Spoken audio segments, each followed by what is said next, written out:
do recommend Meetup to a lot of my friends that are looking for different things. Wine tasting, movies, book club, meet a lot of new people, a lot of new friends, and it will make you more social.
What is a chess dynasty?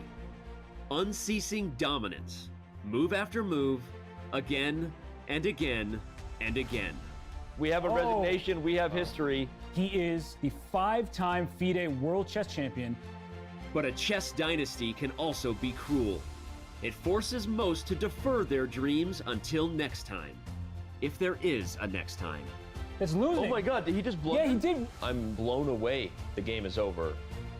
As the chess world turns to Kazakhstan, the Magnus Carlsen dynasty is set to close. The FIDE World Championship is finally up for grabs. For two chess superstars lying in wait, until next time is now. Jan Nepomniachtchi has methodically done what he needed to do to get another shot at the title. The pressure to seize the moment this time rests heavily upon him. Wait! He just took panic. He panicked. I told you I didn't like the position. My goodness, the position is getting very, very bad for black. Ding Liren knows firsthand what the end of this dynasty means.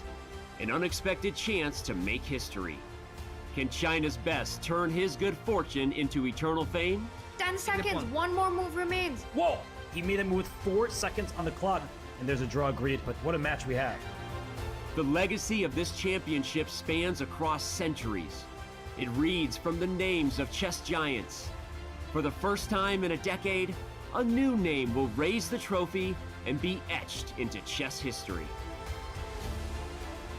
It's the 2023 FIDE World Championship. Whose name will next be called champion?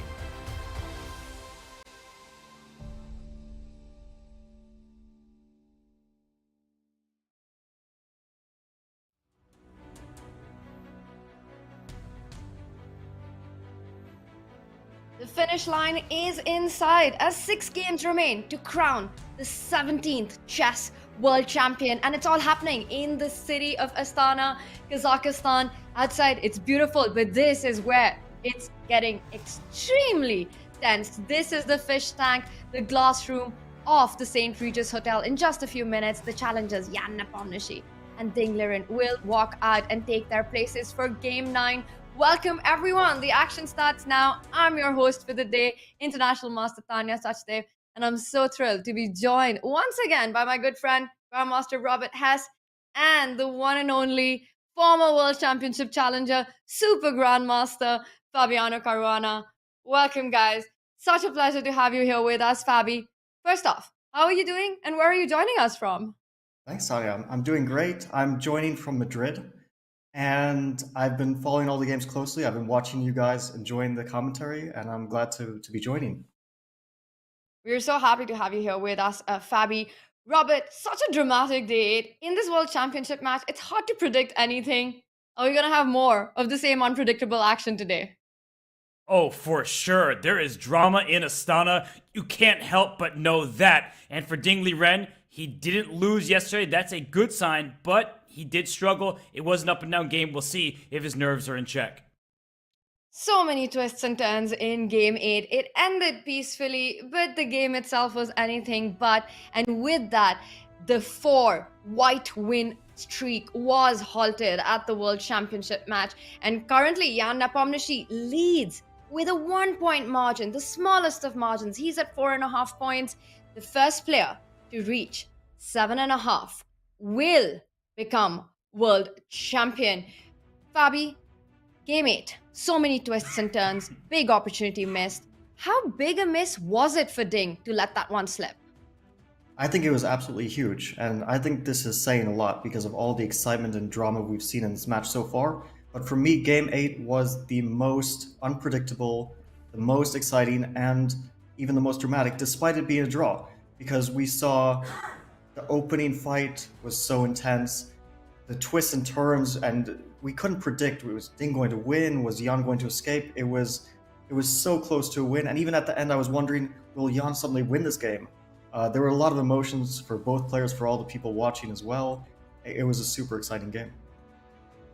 Yeah, excuse me, losing my voice. That's how exciting it was yesterday in Game 8. The players, I mean, they have to be super nervous at this stage because the World Championship title is within sight. But the players have to just get back at it. It's a new day. The past is the past. We'll see what happens in Game 9. Yes, it really could have gone anyway. That Game 8, super exciting stuff we witnessed. Players missed opportunity, twists and turns, some bluff there. Luck on Jan's side, as he said it, to survive that one. A huge missed opportunity there by Ding to level the score. But the drama was not only over the board. We saw rumors of a leaked preparation, which was very dramatic at the press conference. And we've got Mike Klein with an update on that. Thanks, guys. And could it really be possible that one of the few games not to produce a winner actually produced the most drama of the match? That's exactly what happened. Drama on the board and drama off the board. Let's first talk about the game. Grandmaster Ding Liren with some sparkling opening preparation, and he found himself in a winning position for the second straight game. But just like in round 7, he failed to convert. He did hold the draw, but thanks to a Jan Nepomniachtchi sort of desperado, he got back in the match. Ding running low on time also for the second straight game, could not navigate the complications before the first time control. Ding could not find a way to escape the checks and so did not play the critical move, queen takes rook. The game resulted in a draw, but there was news off the board. It looks like some opening preparation may have been leaked online. There are several games found that greatly resemble the exact moves of the World Championship. So the question lingered all day. Were these training games played by Ding Liren and his team? I got to ask Ding that question exactly at the press conference. I don't know which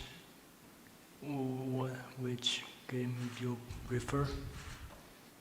Were any training games played online that you can remember that resemble games played here at the World Championship? I don't know. Well, there you have it. Unsurprisingly, very little revealed by Grandmaster Ding Liren, and his team's radio silence continued down the hallway when I asked his main second, Grandmaster Richard Rapport, about the day's events, and he said he's not allowed to talk to anybody outside of his team. I said to Richard, does that mean no comment? And he said to me, I'm not even allowed to say that. What's going to happen in round 9? Will Team Ding be able to recover from this possible leak of information and from not being able to convert his second straight winning position? We will definitely want to see what happens. For chess.com, this is Mike Klein inside the playing hall in Astana, Kazakhstan. Thank you so much for that, Mike. In this World Championship, expect the unexpected. Fabi, while watching that press conference, I had a deja vu moment of the 2018 World Championship match. Right after your game, you walked into a press conference and were asked about that video leak. Having been on that stage, have to answer those questions right after a tense game, I want to get your take on this. What was going on in Ding's mind, and how do you make of how he handled it? Yeah, watching that yesterday, it brought back a lot of familiar feelings and memories from 2018. And after the game in 2018, I was immediately met by one of my seconds at that match, Christian, and he told me something that, like, there's a video leak. We only had basically like 30 seconds before the press conference. He was like, there's a video leak. They're going to ask you some questions. Just say no comment to everything, which is what I did. And I didn't even know what had happened, what was going on, basically. I just said no comment. And he was in a complete panic. I was less so in a panic. I didn't feel like it was such a dramatic moment. That's also how I feel here. It's not like it's more dramatic from the side than probably for the people involved. And I don't think it will have a huge impact on the match, but it is still extremely exciting to see all this, this insight into what the players were looking at and what they were analyzing and how they were playing training games. Yeah, it's an interesting thing, but I don't think it'll have a strong impact on the match. Well, it could have an impact not just on Ding Liren, but on the man we see on the screen in front of us, Jan Nepomniachtchi. It's kind of awkward for him and his camp because you don't know without exact confirmation what they were looking at. You don't know, is that what I'm going to expect the next few rounds? Or are they going to scrap that and play something new altogether? And let's not forget, these are fierce competitors. They want to win over the board. Nobody wants to score a win because they feel like leaked preparation happened. So I feel like for Jan Nepomniachtchi, he also will have to focus on just the things that are going to happen on the board today. Yes, and indeed, Robert, he does start with the white pieces. Game 9, a very critical game.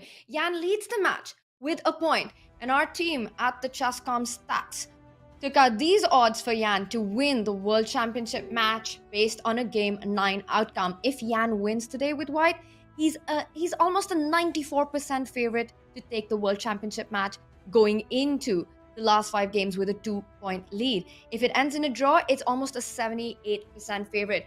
Fabi, if Jan was to take this with the white pieces today, would that be a nail in the coffin for Ding?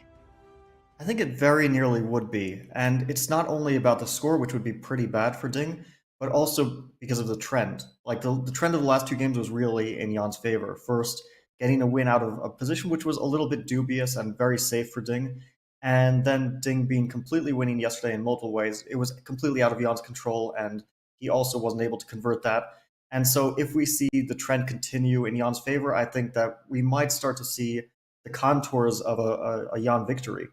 If there's a draw, I think that is actually a very good result for Ding for today. I think it's good to stop the bleeding, stop the negative emotions, and be able to focus on the rest of the games in terms of how I'm going to get back into the match and get some winning chances. Yeah, and we heard Ding say yesterday in the post-game interview, I have a bunch of white pieces remaining. So he is relying on the first move advantage with the black pieces he needs to stabilize. And I do think a loss today would be a backbreaker. I think his match would be over. I know there would be games remaining, but he cannot afford to lose today to Jan Nepomniachtchi. I don't think his emotions will hold up. And I just speaking from the chess itself, he would be down 2 games with not many remaining. He would not have very good chances. As you see his eyes staring at me, I feel like he's talking to us. He's willing himself back into this match. Yes, and Robert, the empty glass room isn't empty anymore as the two challengers are ready to start game 9. The most tensed moments getting into a game just before the start of it. Once it happens, once the first moves are played, it calms down for the players. But of course, the big question for Ding with Black will be to keep everything under control. It will be an absolute disaster to go into the next rest day with a 2-point deficit for the Chinese superstar. Now, in the match so far, Ding has been a little shaky with Black, especially the first couple of Blacks that he got, starting with the King's Pawn opening. First question, Fabi. Are we expecting Yan to start with the King's Pawn opening? Is 1e4 going to happen today? I feel like it's a smart choice for Jan for a few reasons. First of all, because Ding was playing the Marshall, and it looked like Jan was getting chances in every Marshall game that they had. And in the one game where Jan was playing d4, he didn't really get many opening chances, and that was actually one of the least bloody games and the least full of content games that we had. And Ding's last game, he played the French. So this is posing a difficult question to Ding. Do you want to continue with the French, but now I know your intentions, so I can try to be better prepared and press you theoretically there? Do you want to go back to your Marshall, or do you want to deviate again? And then you're going into territory you might not be familiar with as much as we know Ding is a Marshall player, so that's his most safe territory. Does he want to go for something crazy like a Najdorf? We saw some of those training games were actually in Najdorfs. Does he want to play something super solid like a Berlin? But it's a difficult question for Ding, so that's why I think Jan should be posing that question. And I think Robert, I think we've seen Ding. He likes to be a moving target in this match. He keeps changing his openings, and what he'll play today is a big question. But I do not think we'll see a repeat of the French defense. Ooh, yeah, that's a hot take, because was French a 1-game opening? It got him a great position out of the opening, the middle game, the kind of middle game that Ding enjoys playing. But will he repeat it, or will he play something completely random? He has been the one who's been bringing in all the opening surprises so far. Sort of struggled to equalize by replying with 1e5. Well, we've got the opening move, and the guest has decided to start with the King's Pawn. Will Yan even bother to put the pawn back, or will he just press the clock here? We've seen that happen before at a World Championship match, Robert. Yeah, I mean, it's been funny. Yesterday, the first move was e4 for Ding, but he took that back. I think Jan is going to play e4. As Fabiano said, he should stick to what's working for him. It's his tried and true opening, and it has been giving him success. Wow. And for Ding, coming out of that game 8, knowing that he's trailing the match, knowing that he missed the big opportunity, we've seen him at the press conference, the drama surrounding it. Fabi, what do you think is his mindset coming into this game 9 and handshakes? Fabi, take it away. I think the French would be an interesting choice for Ding, because Jan would not repeat the same third move that he played last time, because it led to no advantage. But we see e4, e5. Now here's the question. Are we going to see another anti-Marshall, or are we going to see Berlin? I think that a Berlin would be a really smart choice by Ding. Oh, just to shut it down, just to get a solid position. You want to keep everything under control with Black. Robert, do you agree? Are you expecting a Berlin here? I think for Jan, it's a great choice. And I think for Ding Liren, he wants combative games, but he doesn't want to take too much risk. He is going to rely on having the white pieces. It's an important game to stabilize. So I think the Berlin would be a great choice. And there he is going for it, is Ding. And we'll see what Jan has to play, because what does he want? Does he want to give some life to the position, or does he just want to force things into territory where we're playing for 2 results, but the likely result is a draw? This is an unpleasant surprise for Jan, but I'm wondering, why didn't Ding do this earlier in the match? Because rather than struggling in some anti-Marshall lines, why don't you pose this difficult question to your opponent at the start, and then maybe you even discourage him from playing e4 in later games if he can't, break down this defense, which is pretty much unbreakable, for the last, since Kramnik used it against Kasparov. Now it's been 22 years. Completely unbreakable defense. I think Jan, if he wants to get chances, I don't think he's going to go for the endgame. I think d3. It's also a more natural choice for his style. But then the question is, d3, bishop c5, is he going to take on c6? Is he going to play some other lines? He's thinking now, but for sure he has something planned, because you have to have some plan for the Berlin. It's the most popular defense at the top level. Awesome call by you there, Fabi, predicting a Berlin choice by Ding Liren for the first time in the match. And an even more awesome insight there, that how important the timing of preparation is, the opening that you reveal at what situation during the match. Should Ding have gone for the first few games with Black with the Berlin, or revealed his martial plans early on? Well, it did backfire early on, and now he just wants to stabilize. And we see an anti-martial choice by Jan Nepomniachtchi. Robert, are you surprised, or is this something that you were expecting?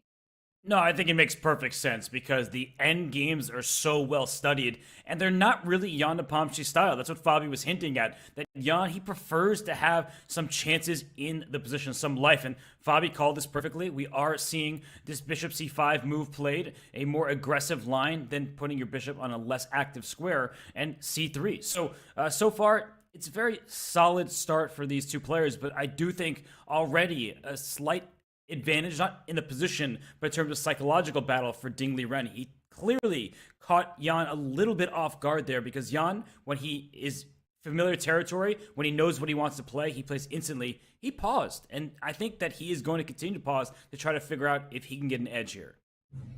Yeah, I think this will be a very interesting moment after Jan Castles, which he played, because now Ding has a choice. I think he'll play rather quickly. D5 is considered the most solid way for Black to try to equalize. And he does indeed go for d5, although d6 also a fine move.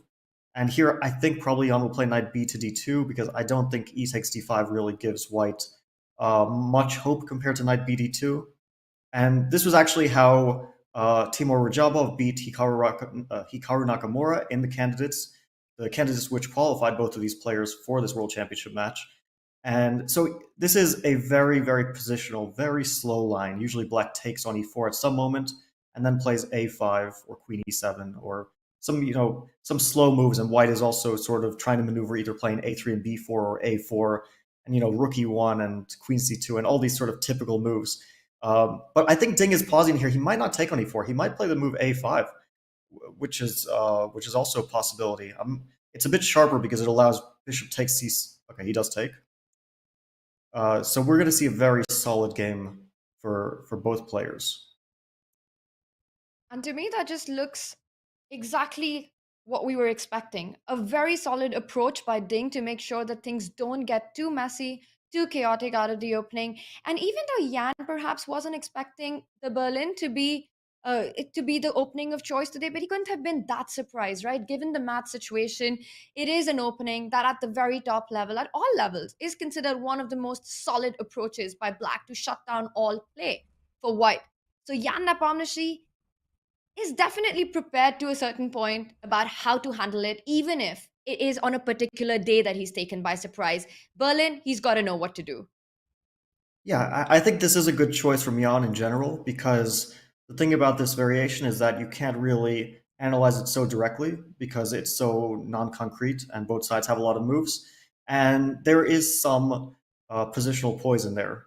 There's a lot of ways that Black can get outplayed. So usually in practice, although the computer will tell you that in a million ways Black is equalizing here, in practice, it's usually proven very difficult for players to find the right path. And I suspect we'll see Ding play a5 here. The idea is simply to stop b4. And you're not really concerned too much about bishop takes c6 followed by knight takes e5. But it's not the only move.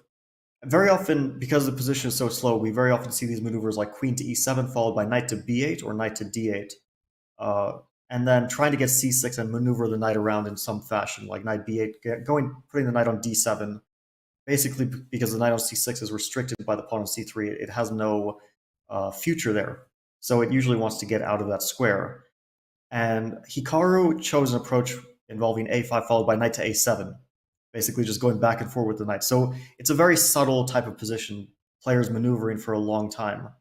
But it's difficult to analyze.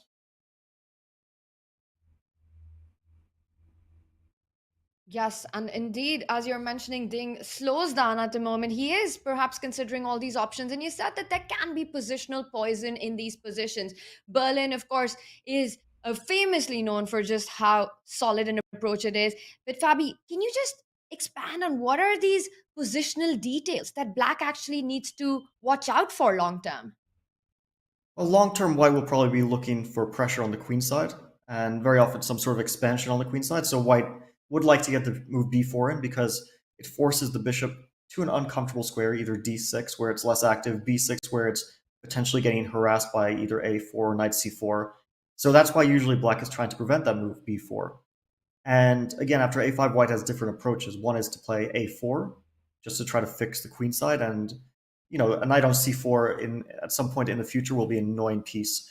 That's the thing. The reason for white's tiny bit of an advantage here is because white's knight on d2 has a lot more prospects than the knight on c6. The knight on c4, the knight going from d2 to c4, will be attacking black's pawns, and the knight on c6, it usually has to go away from that c6 square because it actually doesn't do anything there. It's both vulnerable to bishop takes c6, and it's not attacking anything. So the other approach for white is to play at some point, instead of a4, a3, and try to prepare that b4 slowly, because you have to get the rook away from a1, and it's not going to be immediately that you can play b4 because of that sort of stare down of the rooks on the a file.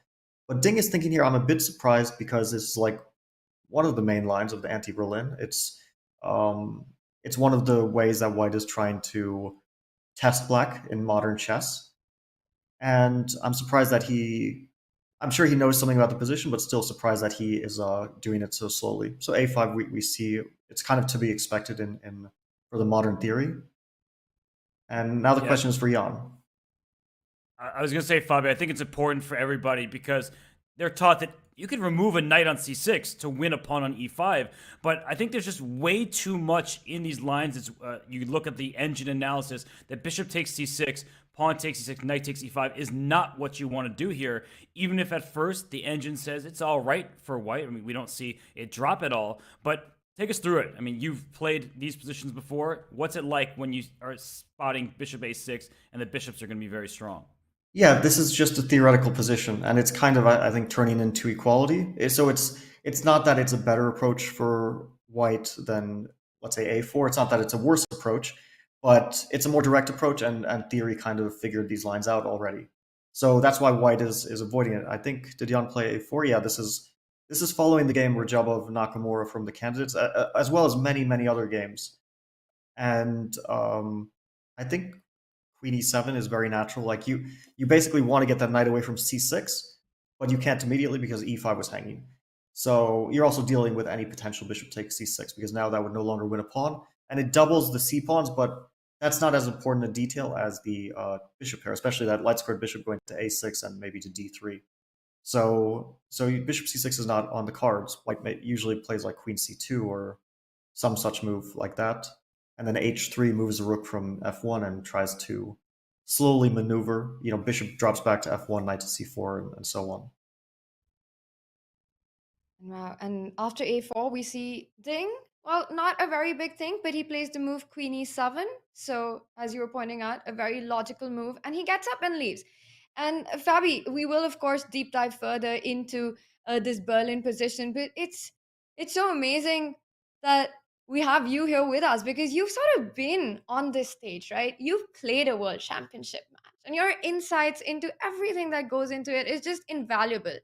The one thing I want to ask you about at this point is that Ding and Nepo, they've played each other a bunch of times, but it just feels like a completely different dynamic this time. Ding, who we've seen struggle a little bit with confidence, the tension, the moments that with time scrambles, with him sometimes faltering with his nerves in those critical moments. How different a stage is the World Championship match for a player compared to playing any other elite event?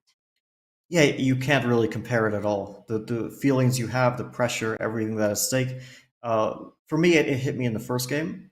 That's where I felt it the most, and eventually I kind of felt my way into the match emotionally. Like I felt more comfortable, and I felt more like I was just playing chess and not fighting for a world championship, which is I think the mode you want to be in. You just want to feel like you're playing your normal game. For these guys, I don't know their emotions, but we can judge by the amount of decisive games and all the crazy stuff that's been going on that they are feeling it. They're feeling a lot of emotions, and especially Ding. I mean, he was very upfront about that, and I think to his credit, and also which was greatly insightful for all the fans watching, that he was feeling very emotional at the start of the match, and it was probably the reason why we saw that second game totally uncharacteristic loss by his standards. Then it started to feel like he was getting into it more, but we're still seeing this back and forth, and I think that takes its toll. It's like, when you play a chess tournament, but especially when you play a really high stakes match like this, it's like those little bits of trauma, and they eat at your soul every time you make a big mistake, every time you miss a chance, every time you lose a game, especially. It's like it takes a blow to your ego, to your confidence.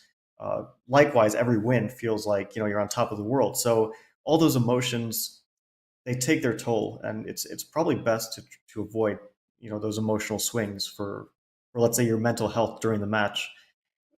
But yeah, I can't imagine what these guys are feeling right now.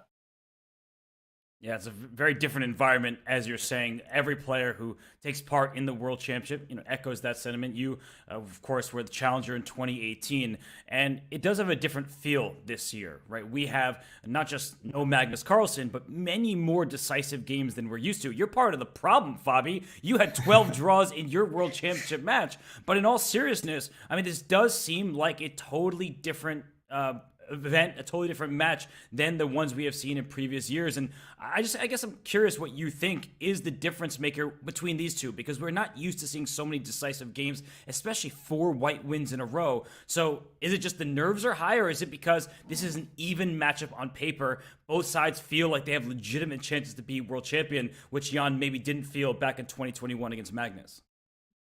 Yeah, I think these guys are definitely very evenly matched, and I felt that before the match. It was clear from their ratings. It was clear generally from their chess. If you've played both of them, you know that they have their strengths, they have their weaknesses, but they are very dangerous and very strong and pretty evenly matched.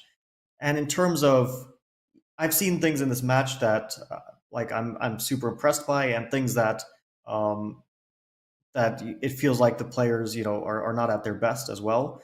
I'm super impressed by how many winning chances they create, because it's so tough at this level to create winning chances. Every top player, every grandmaster will, I think, echo that sentiment that you're playing a guy like Anish, for example, or you're playing a guy like Levon, and you have to break them down in every stage of the game. First, you have to get chances from the opening, and then you have to outplay them, and then you have to finish them off, which is very often one of the most difficult parts.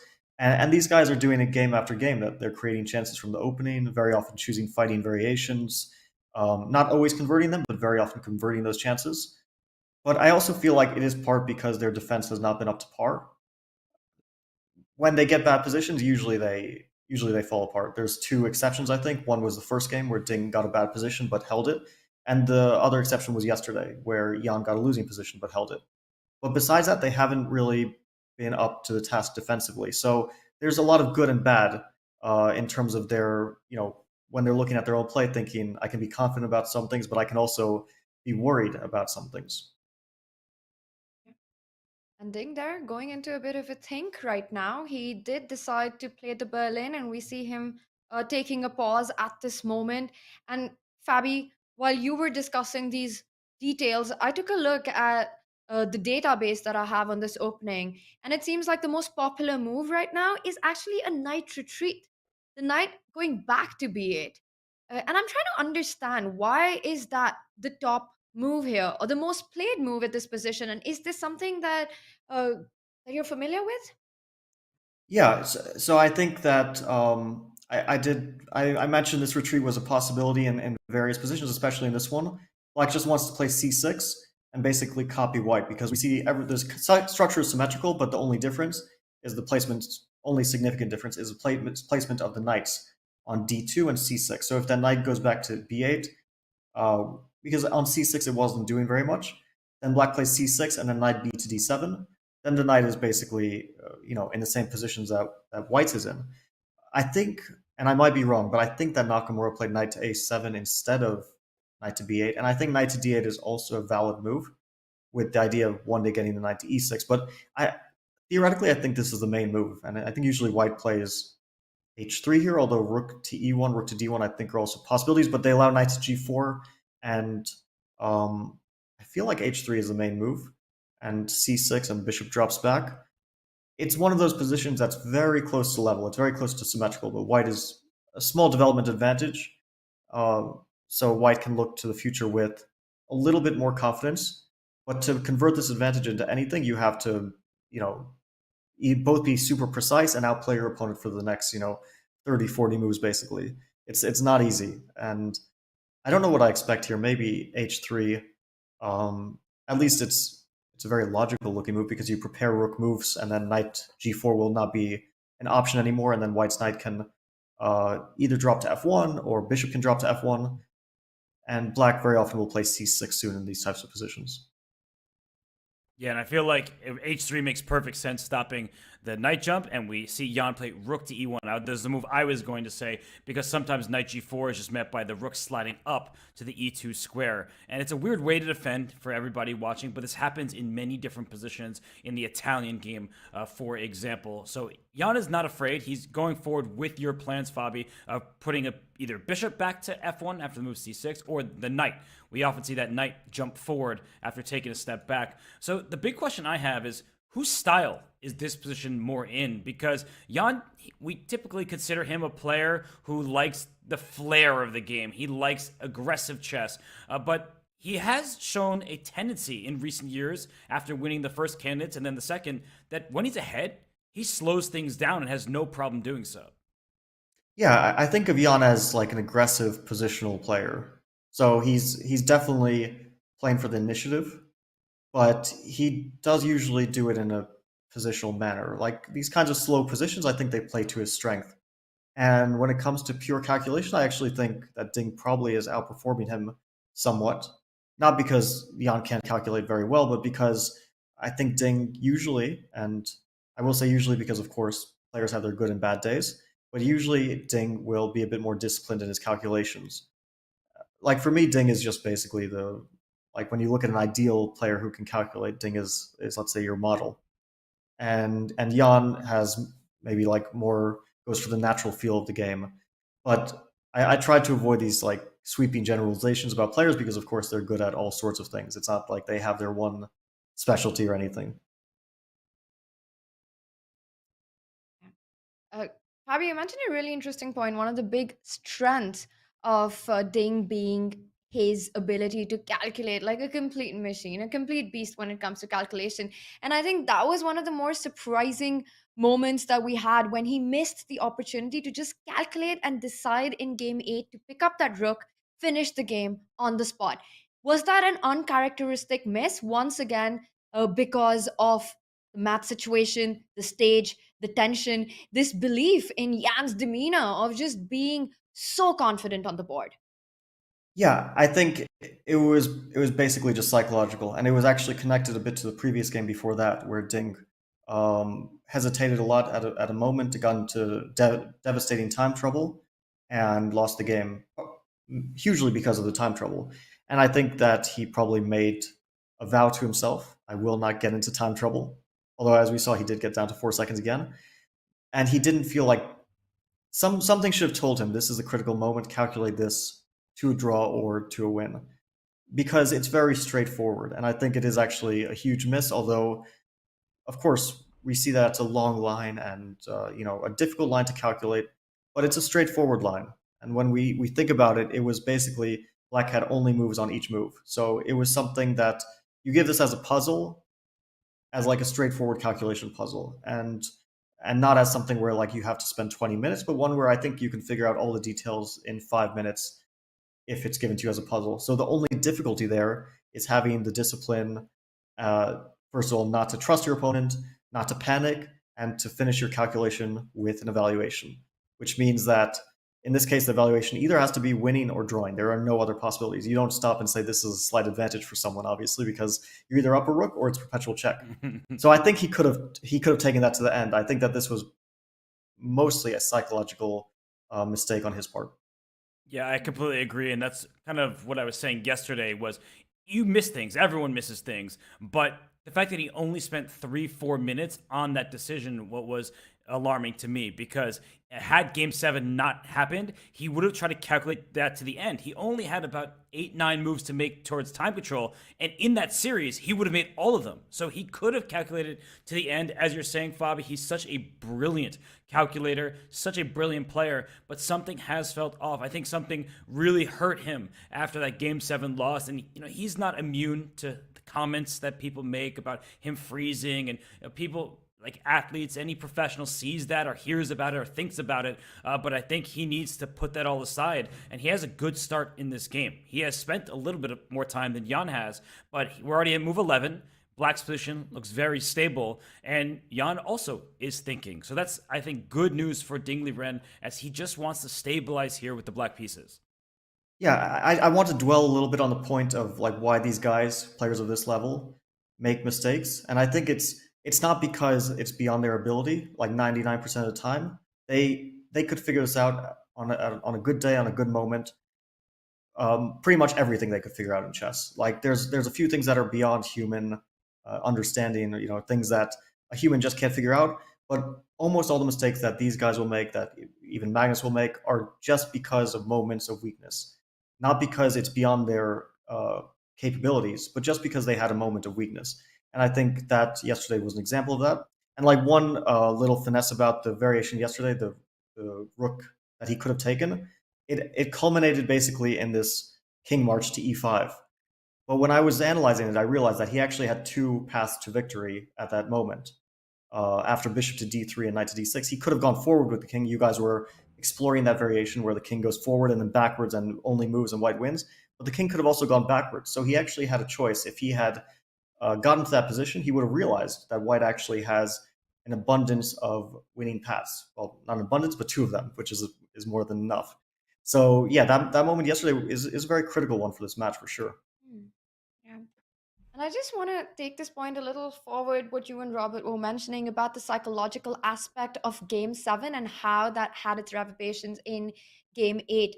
I also feel we speak about things, vulnerability, how candid he's been. He's been a little shaky on confidence, but it also showed a lot of strength from Ding to even recover from what happened in Game 7. It's so easy to collapse from that moment in a World Championship match where you've just frozen, where you have this complete meltdown on the board. But he comes back the next day, right, with the white pieces. He plays out this opening that does create a mess on the board. He gets his chances. He actually played a really strong game. It was flawlessly played, but the only thing was that he was not able to convert it in those critical moments. And I think it's easy to miss out because of the result of the game. Just what a comeback he actually showed right after that terrible Game 7 moment that he experienced. And that's the Ding we talk about. He's already equalized the match twice so far.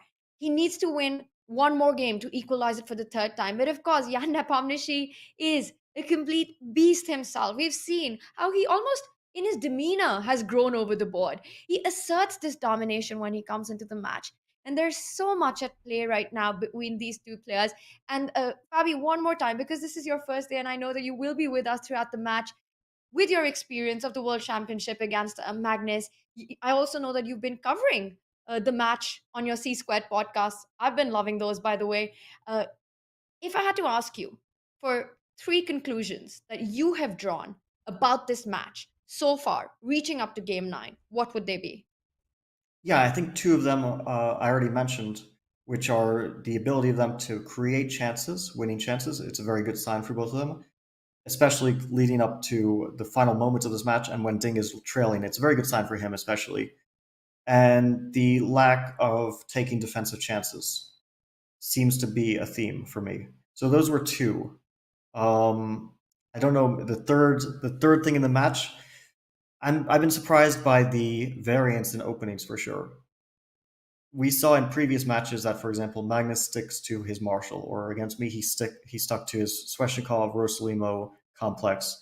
I stuck to Petrov and Queen's Gambit declined against Magnus, and my strategy in that match was I prepare a bunch of openings and then I will prepare deviations within the openings. So I'll have room to maneuver, but I won't have to learn entire opening complexes.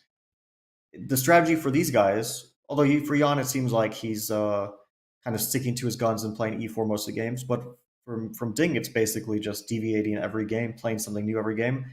When was the last time we saw this? He's played the Berlin, the Marshall, and the French. 3 completely different openings.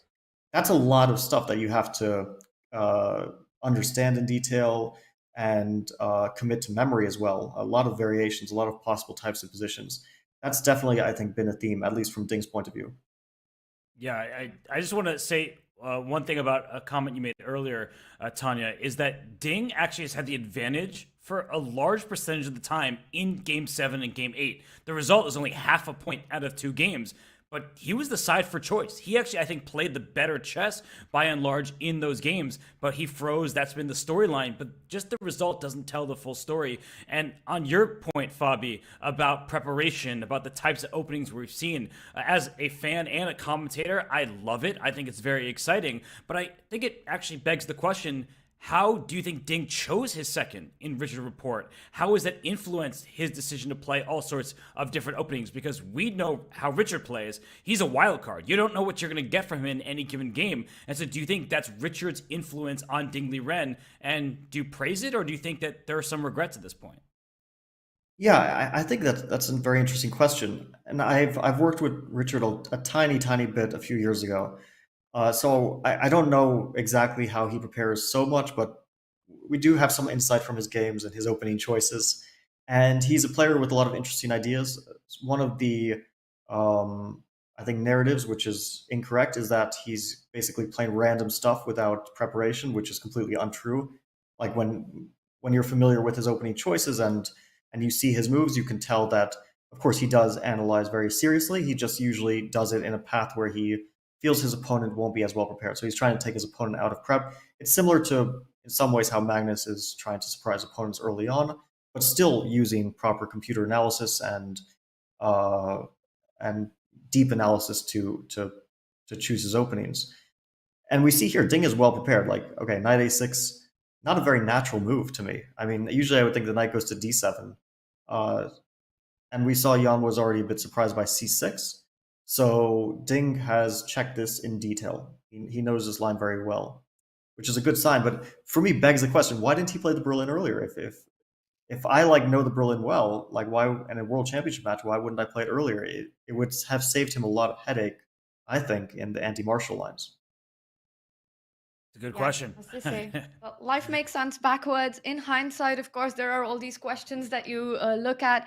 And you've been mentioning this move, knight a6. You were expecting a central square for the knight. Is the knight actually headed to the center, regardless of where we see it right now? Is knight c7 bringing it to the e6 square, or what Ding is looking at? And perhaps from knight c7, someday also hinting at a potential b5?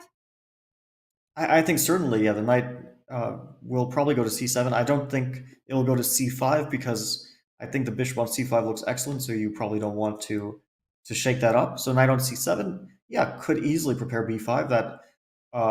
That could be anti-positional, but I don't see in this type of position, especially why not. And always good to gain space, as long as your opponent can't attack that a5 pawn, which would suddenly be under a little bit of the eye of the rook on a1.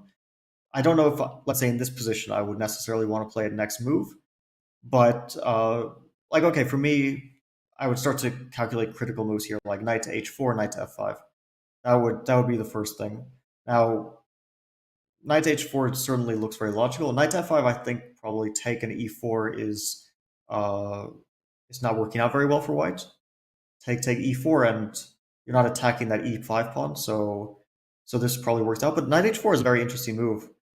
And sometimes a typical idea is after knight h4 to play knight g4, but here white would have knight h to f5, I think, probably winning the game.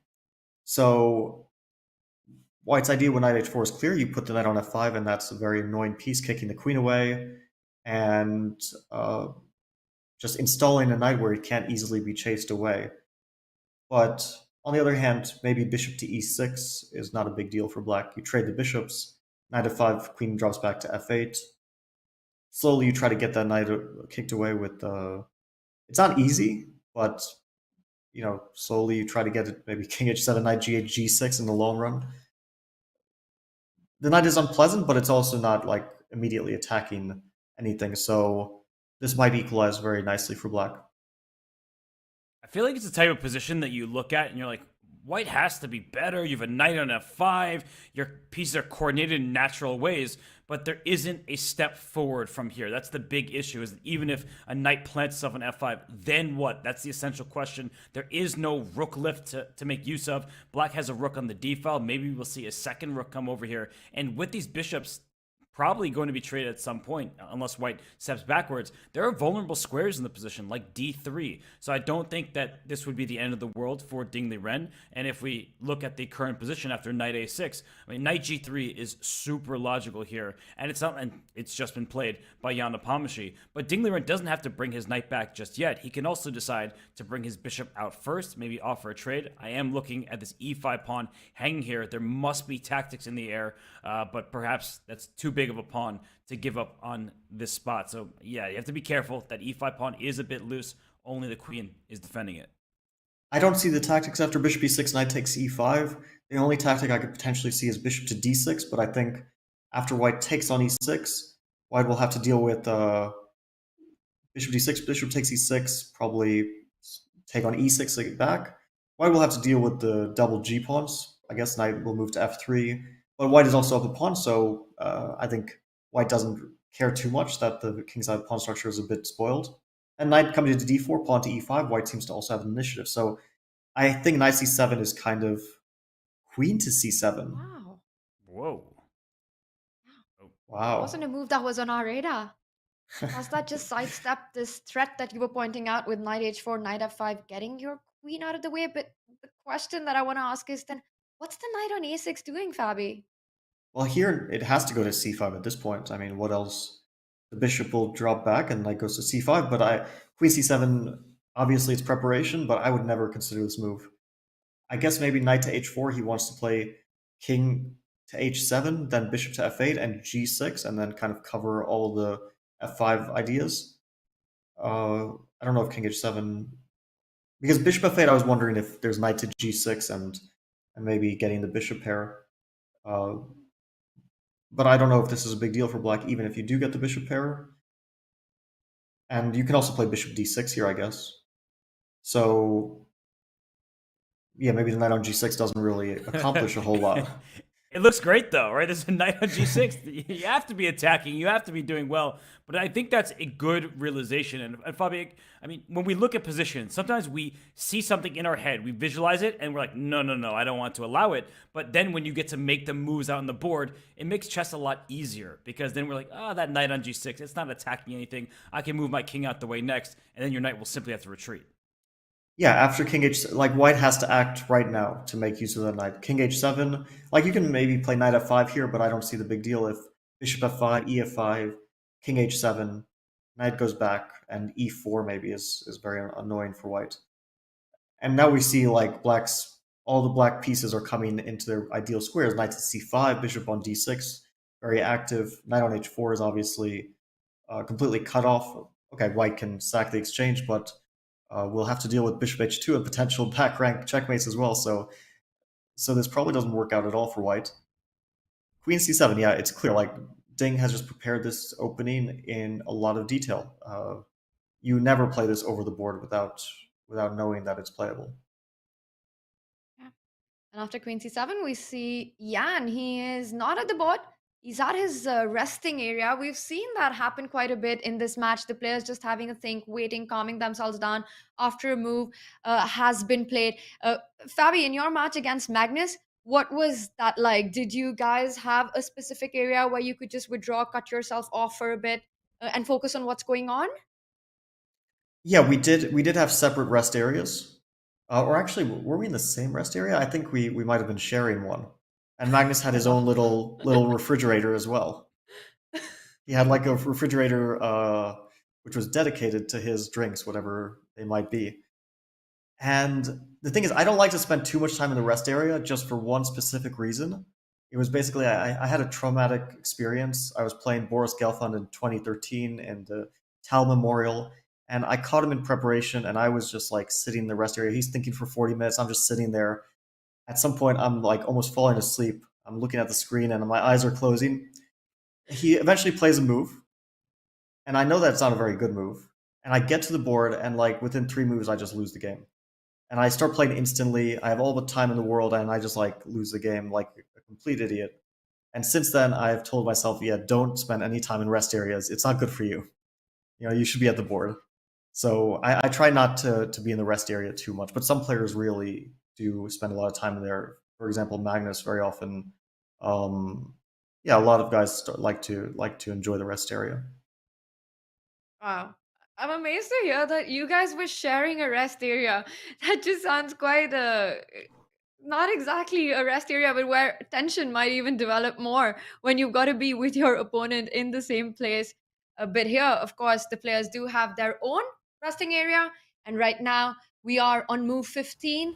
Queen c7 has been played by Ding. It looks like things are under control right now. Yan chilling in his rest area, thinking about how he wants to respond, try to create his chances with the white pieces. And while Yan has a think, he will take his time. We will take this time to go into a short break, and we'll see you on the other side.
Jan Nepomniachtchi is having a think on move number 16 of a game 9 of the World Championship match. He plays with the white pieces. He's still in the resting area, not back to the board, but we can clearly see he's deep in thought. And while he is, we've got some great news for our viewers. Our official partners of the chess.com broadcast of the FIDE World Championship, World Quant. They are a global firm that builds complex mathematical models to identify market inefficiencies. And now, World Quant Brain is bringing together its international quant championship and the chess community to hunt down the next generation of quant finance specialists. Because nobody knows how to analyze a position better than a chess player, right? If you think you have what it takes, register for the International Quant Championship. Head over to go.chess.com/IQC or use command IQC in chat for more details. And we will be deep diving into the action that we're seeing in game 9 of the match. Queen c7. Finally, Jan Nepomniachtchi comes back to the board. Are you expecting Fabi for him to blitz out? Has he had a complete thought over in that resting area, or do you think he's going to take his time a little more, trying to decide whether to go for the knight jump to f5? I think he needs to take his time here, because the straightforward approaches like what we were examining with knight h4, knight g6, those may just lead to very dull equality. So if he wants to try to outthink Ding and his preparation, because obviously Ding is still prepared and knows his position better than Jan does, so he needs to find something which Ding hasn't analyzed, which means that it's definitely possible, because we're already deep into the line, so maybe Ding has not explored this position in so much detail. He might be surprised by a move, let's say like queen e2, or a move that isn't the first line of the engine here. But Jan will still need to have some sort of idea, because it's a subtle position. We said that before, if White wants to prove an advantage, he's going to have to prove it in a very subtle way. It's not going to immediately jump out at you. I suspect queen e2. The thing is, White would love to get knight h4, queen f3 in one go, because then you have threats like bishop takes h6. But the queen on c2 is, for the moment, not really contributing to the position. Yeah, if Black made those here, I think this is already super dangerous for Black. Like you're on the verge of getting crushed, because look at all of White's pieces: knight g3, knight h4, bishop c1, bishop c4, all contributing to the attack. So Black, of course, cannot waste time. But I don't know, maybe queen e2, f3 is also too slow of an approach. One of the questions I'm having here is, what pieces do the sides want traded? We've only seen one pawn off the board for each player. And so, for example, bishop e3, is that a step to just trading off pieces, maybe leading to equality? Or at some point, can Black start thinking about more than just trying to make a draw? I mean, these kind of positions are very tender. As you said, there's a lot of subtlety in them. So what do you think, Fabio, would a move like bishop e3? Is that a type of trade that should keep the position stable? Or at what point does Black start thinking, I've done my job of getting equal position and I can try to play for a victory? I think if bishop e3, Black is probably not too concerned. Black will, I think, happily trade those bishops. And one of the reasons why is because the bishop and the knight on a6 and the bishop on c5, were both sharing one square that they wanted to go to. And I think we would have likely seen, if the bishops weren't traded, Black's bishop might drop back to f8. So rather than that, White simply helped Black get rid of a piece which was a little bit in the way. And then the knight comes to c5, and Black is ready for bishop to e6. Obviously, the more trades we see, the less dynamic potential White will have to prove an advantage. The other thing is, I don't like the rook on e3, unless it's like knight h4, rook f3 coming. I don't really see what it's doing there. But I don't really believe in this whole rook f3 business either. So yeah, I wouldn't be too concerned by Black here. But it is an approach. At least you are getting the knight to f5. I don't know if maybe king to h7 again comes to mind, or simply bishop to e6 comes to mind. Bishop takes, probably White will play. Knight takes, and knight h to f5, I guess, is logical.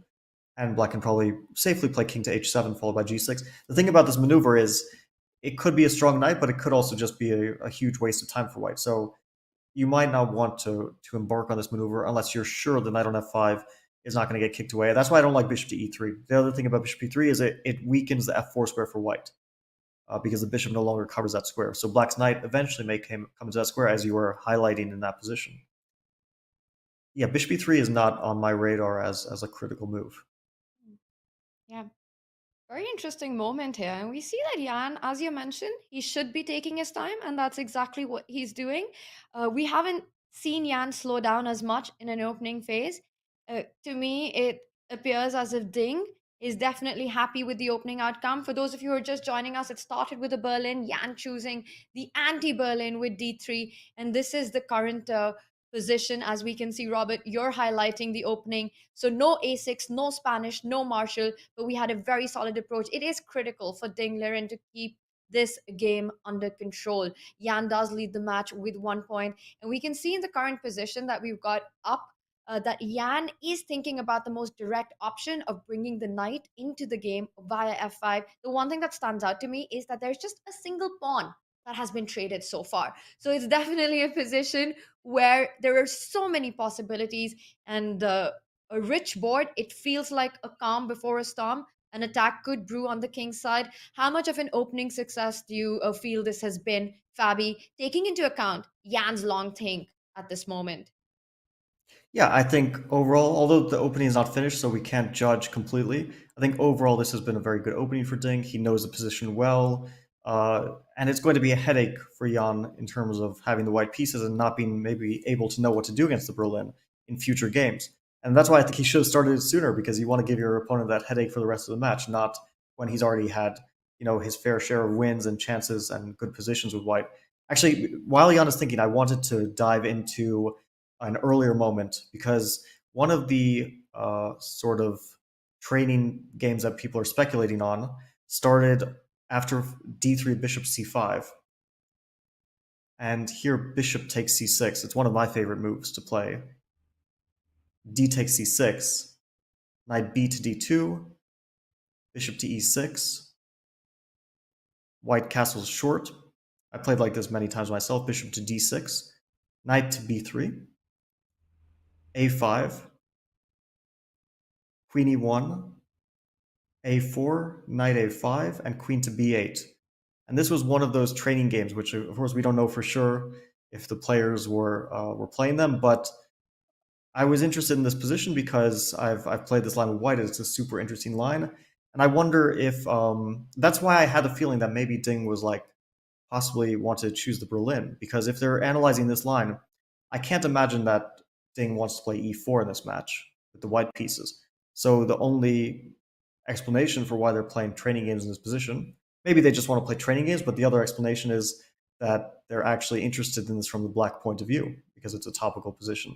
So, and it doesn't look like a topical position. It looks like some random mess, but they were actually playing knight g5 here, and it's some sort of theory which is quite relevant, in fact. Yeah, you play this against Liam Lei in the Champions Chess Tour, the Chessable Masters, and of course this hasn't played the highest levels. And Ding Liren himself, in many positions, he does bring that queen to a7 in the Italian game. So we have seen these type of ideas from him. Well, I guess it's more of it starts in the Spanish, it turns into an Italian-like position, but this is definitely in Ding Liren's wheelhouse. But Fabi, a big question that I'm having as we get to the game position.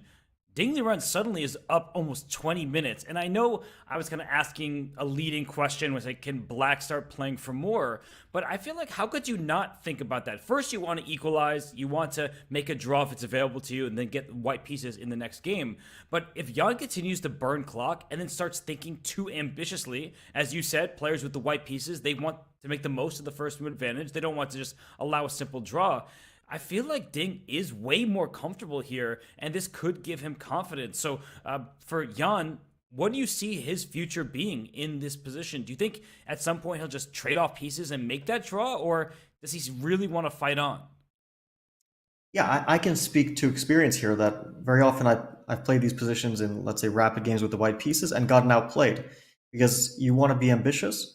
And once it becomes an equal position and you still feel like I'm playing with the white pieces, I need to press my opponent, and that's when it starts to get dangerous. So as you mentioned, if he's getting too ambitious in an equal position, this is a position which could go both ways. I mean, it's very much a matter of subtle differences. So we saw some lines where white trades the dark square bishops, and Black's knight gets to c5, and this is already a potential positional advantage for Black, because we can think of, because of the central pawn structure, the light the wide squared bishop is maybe a bit of a worse piece than the bishop on c8.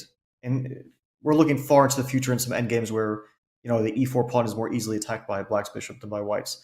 And if black gets control of that d3 square, because at the moment he has more control over the d file, then he could put some pressure on white on that d file. So there's definitely things for both sides to look forward to potentially. And I'm sure Ding is super comfortable now. I mean, he knows the position, he has more time. Everything opening wise is going his way. But objectively, still the position is pretty much equal. Fabi, you were mentioning that the opening phase isn't completely over. And we see our eval bar say that black is equal right now. Ding has done everything right so far. But are there still a few critical moves to be made by Ding to make sure that he gets the kind of middle game that he's looking at? Or is it the kind of position where you've got the margin to take different approaches, different plans? I think in this position, probably there is a wide choice for each player on each move. Although, if white plays aggressively with knight h4, and we did not see that move, we saw the bishop drop back to a2. And I don't fully understand this move. I'm guessing that he's kind of waiting for bishop to f8 so he can develop his bishop to e3. And then after knight c5, he wants to contest the d file, because you don't want to deal with potential knight d3 stuff, although it's not a big threat at the moment. But what's the big deal here? I guess black can't easily play bishop to e6 because bishop takes c5. Oh, maybe that's his idea. So bishop e6, bishop c5, and now with the bishop on c4, you could take on c4, but with the bishop on a2, after bishop a2, bishop f8, take on f8 again, and then there's b3 trapping the bishop. Maybe that's why he wants his bishop on a2? Otherwise, the bishop doesn't seem like a better piece than on c4, but that could be an explanation for the move. That's a super deep rationale, and Fabi, we rely on you to come up with reasons for a bishop retreating to a2. But I think your initial sense, if I'm reading you correctly, I've known you for a long time, you're kind of like, I wasn't expecting that move. It seems kind of ambiguous. It doesn't actually threaten anything. Is Jan really out of his comfort zone? I feel like black is perfectly solid here. And bishop a2, a retreating move after a long think, it feels like it's just kind of aimless in a way. Yeah, I think for sure he's out of his comfort zone, because whenever your opponent's playing quickly and you know they have computer analysis on their side, you don't like it and you want to avoid that at all costs. So you take the first opportunity to make a move which you kind of know is a little bit inferior, but you just don't want to be playing against a computer. And that's pretty much what bishop a2 seems to be, because obviously Ding is starting to think, and it's very unlikely that he's analyzed this move. And if we go back into that line where after rook a to d1, or rook e to d1, I'm not 100% sure which is more logical. I think black can maybe trade and then play b5. I'm not sure. This is a bit of a double-edged approach, but it doesn't look immediately bad because you're balancing the structure. As you mentioned, maybe black will someday want to be ambitious. Still, white does have b4 here, which will probably be met by knight to a4, so actually that doesn't look very good for white. And although apparently it's also completely fine for white, so yeah, it might be one of those positions where the balance is hard to disrupt. Both sides have a lot of freedom of decent moves. But I like this for black. It's an unbalanced structure, and you have a potential past a pawn. Maybe one day, if things go well, they start to go really well. And that bishop on c8 can go to b7, and now it starts to put pressure on the e4 pawn. So I wonder if this will be the direction that both Jan and Ding will be looking at. Wow, the analysis board that you've just got up in front of us, and all these lines that you're discussing with the bishop getting trapped on a2, the queen side opening up, it really looks like the kind of position that has so much more poison than what meets the eye at first glance. And Robert, you mentioned something really interesting about Jan perhaps being out of his comfort zone, because for the first time in a long time, right, Jan makes a move bishop a2 and doesn't immediately leave his chair. He waited. He was sitting there until Ding got back, and only now, when Ding is having a think, which is an implication that perhaps this isn't a top move or the move that was in Ding's preparation, does Yan decide to take to that resting area one more time. Bishop a2 played. And once again, there are innocuous looking moves. You could try to trade the bishop to e6, move that queen to e7, create that square on c7, or fall back with your own bishop to f8. We've seen so much drama in this World Championship match, and we've seen psychology at play. We've seen amazing opening preparation, Fabi, as you've been pointing out. We've seen missed opportunities, tactical blowouts, and wow, Ding keeping up with the clock this time, and he strikes on the queen side. This is a move that we mentioned a while back, and Fabi, it's happened. b5 on the board. I love it. I didn't expect it to happen so quickly because I thought black could prepare it a bit more first. Because this doesn't create a threat. With the knight on c5, it creates a threat on knight takes a4. So white doesn't have to immediately react to this. You don't have to take. I think basically there's a sort of standoff between the bishop on c5 and the bishop on c1. White is waiting for that bishop to go back to f8 so that the bishop can go to e3. Black is waiting with the bishop to go back so that white can't move that bishop so comfortably to e3. And yeah, b5, I'm surprised he played it so quickly. I mean, is bishop a2 still some sort of like preparation from Ding? Like, does Ding know the move, or is he just super confident and knows his position is good, so why stress it? Let's continue to put pressure on the opponent. Again, I'm looking at knight to h4 here. It looks super logical, as always, to put the knight on h4. I'm also looking at queen to e2 at some moment, because now it has like a dual purpose. Maybe attacks that pawn on b5, but then I'm thinking, okay, b takes a4 is something I have to consider as well. So queen to e2, it really makes a lot of sense to me, this move. Because if b takes a4, sorry. No, I was about to say, I'm glad to show it on the board. B takes a4. It looks really ugly, but what's the plan here? I think bishop to c4, so black doesn't want to be saddled with those a and c pawns. So black might try a3 to get rid of that. And I don't know if b3 is an option here. It might very well be. It's like typical. You try to take on a3 with the bishop so you don't have the pawns that are getting separated. You want to keep your pawn islands intact. Let's call them that. And if queen to e7 trying to defend that pawn, then maybe now knight to h4. Maybe now it's time. Bobby, do you like the idea of knight h4? I'm not sure. I know for a fact. Is that what you want to have on the board? With queen to e7, I like it. Without queen e7, I'm always unsure about this move. But I keep saying knight h4, so probably it seems like I have some sort of special attachment to this move. But I just want to attack that queen. It looks good, though. It looks good for white, because this pawn is likely going to be picked up at some point, and the split pawn structure here is not what you want. So I don't think Ding really wants to take on a4.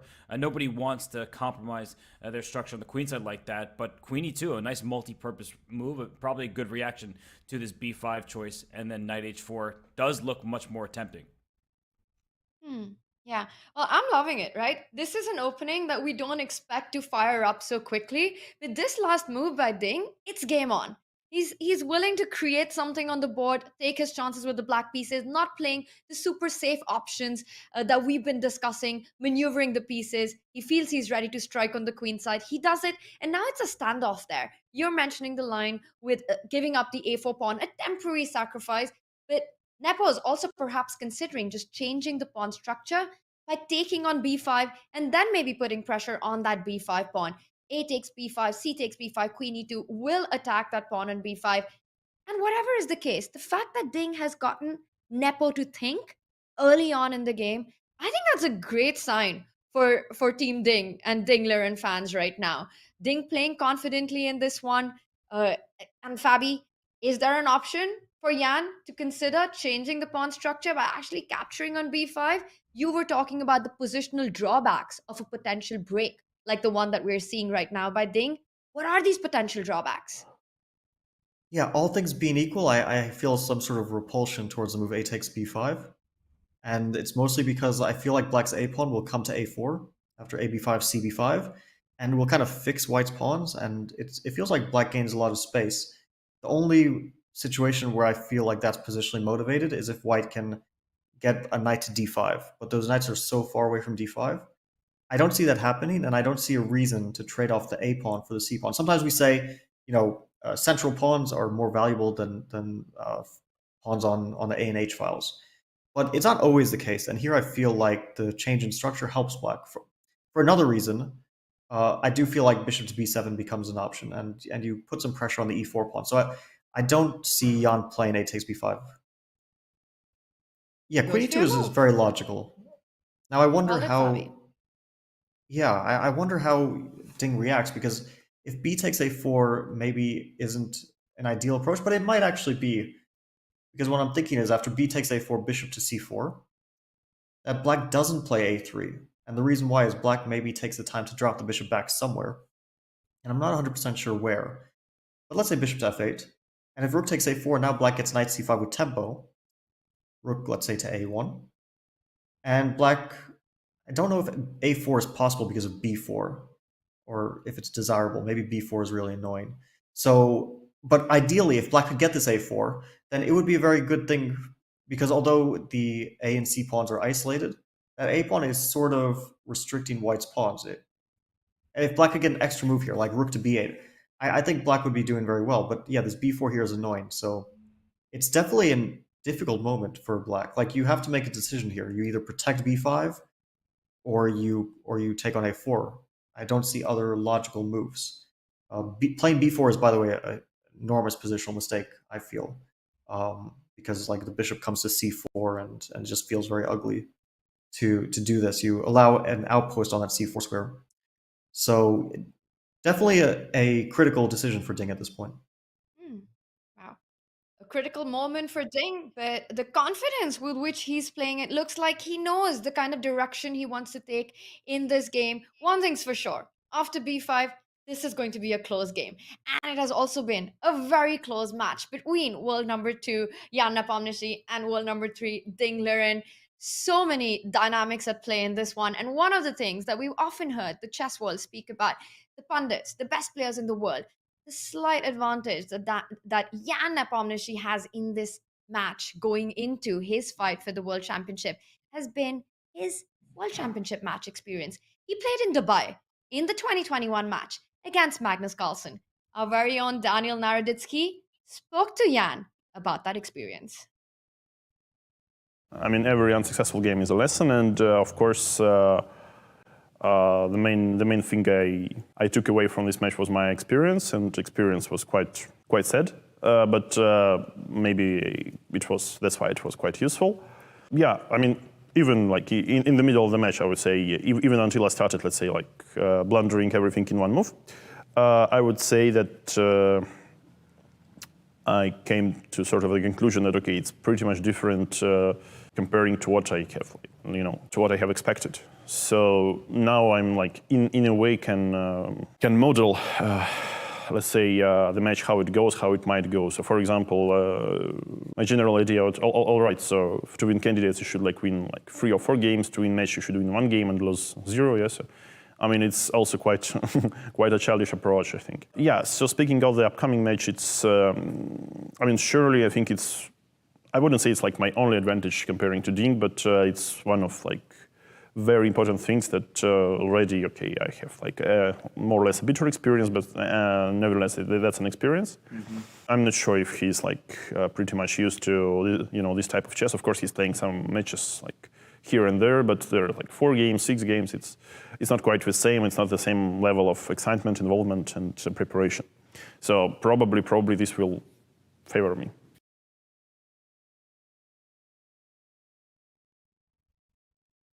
Jan Nepomniachtchi and Magnus Carlsen played the 2021 World Championship match in Dubai.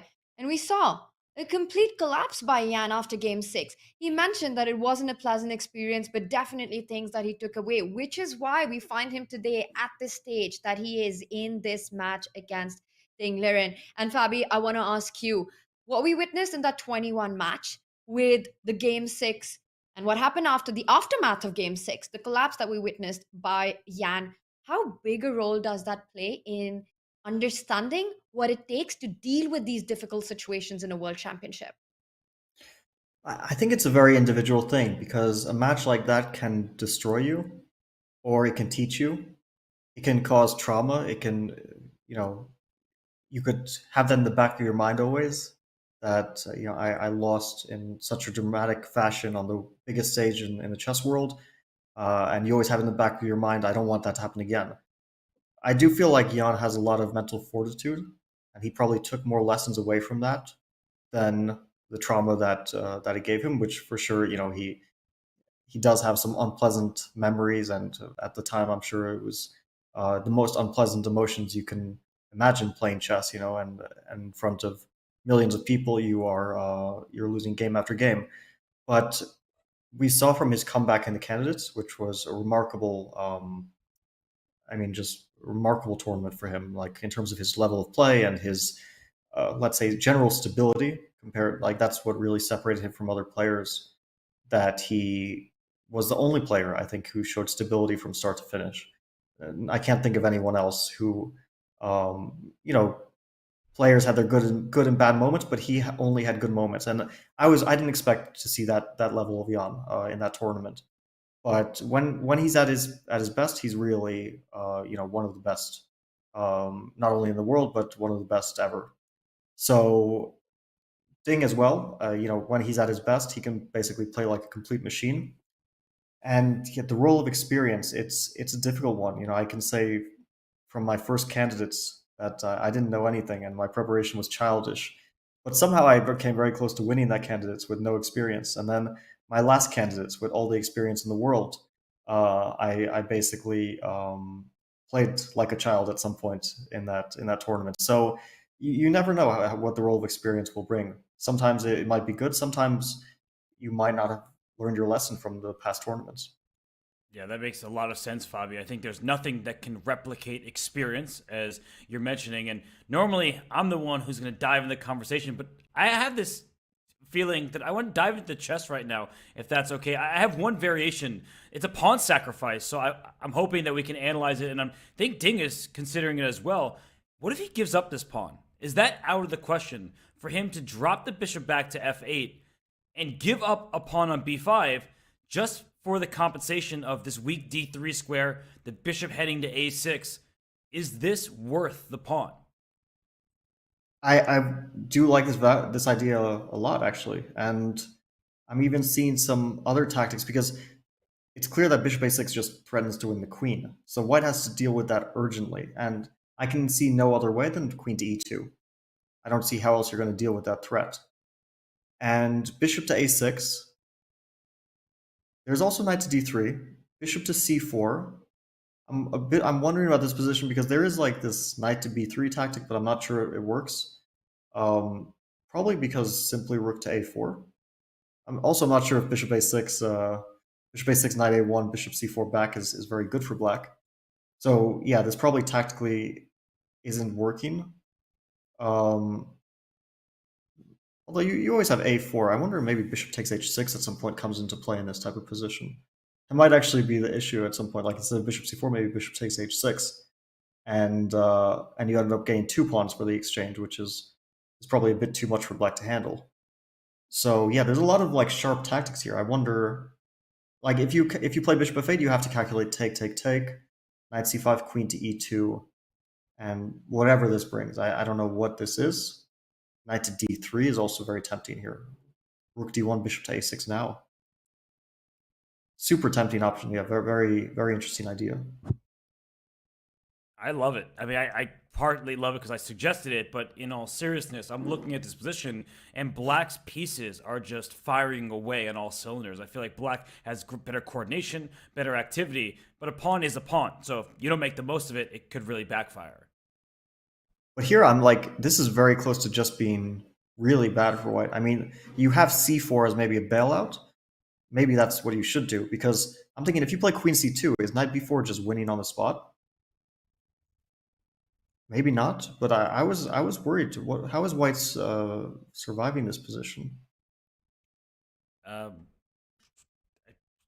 Probably just queen b3, but I was thinking like, I have a4, you probably have queen takes f7. Or do you have bishop c4? Bishop c4, yeah. Bishop c4 is probably super strong. Yeah, that seems to just finish it off. Wow, what a weird position, because the problem for black at the end here is once the queen is captured, this knight takes this bishop here, and somehow these pieces survive. Like, it looked like they would be in trouble, but black has a piece and a queen for 2 rooks, too much material. So let's go back after bishop to f8, because let's see what happens if white doesn't take that pawn. Does white have any other sensible options here? I keep coming back to your idea. Get that knight into f5.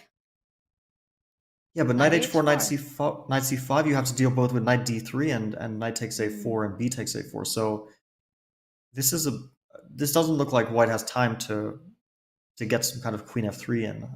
Maybe white can take on b5, take and try to get queen f3 in. But I'm not believing it so much. Knight to d3 or something. Bishop h6, knight e1, rook e1. Okay, it's potentially interesting.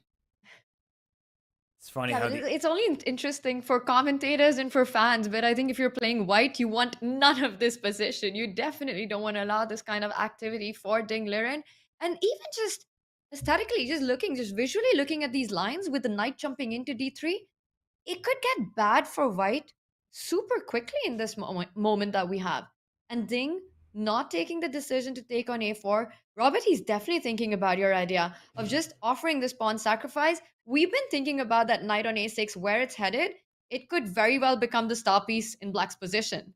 I've been watching his eyes, and he is definitely looking at this side of the board. I mean, he must, no matter what decision he makes about the b5 pawn. But to me, it just looks like energetic play. And that's what's been missing in some key moments from Ding's perspective. And I think that, you know, when he's in top form, as Fabiano said, he is one of the absolute best calculators, not just of the present day, but of all time. And just looking at this position, it's not easy to see how white deals with the various threats. You may want to just develop your bishop. I think maybe some people will be looking at that, but then you're inviting some pressure down the B line. That B2 pawn will be hanging.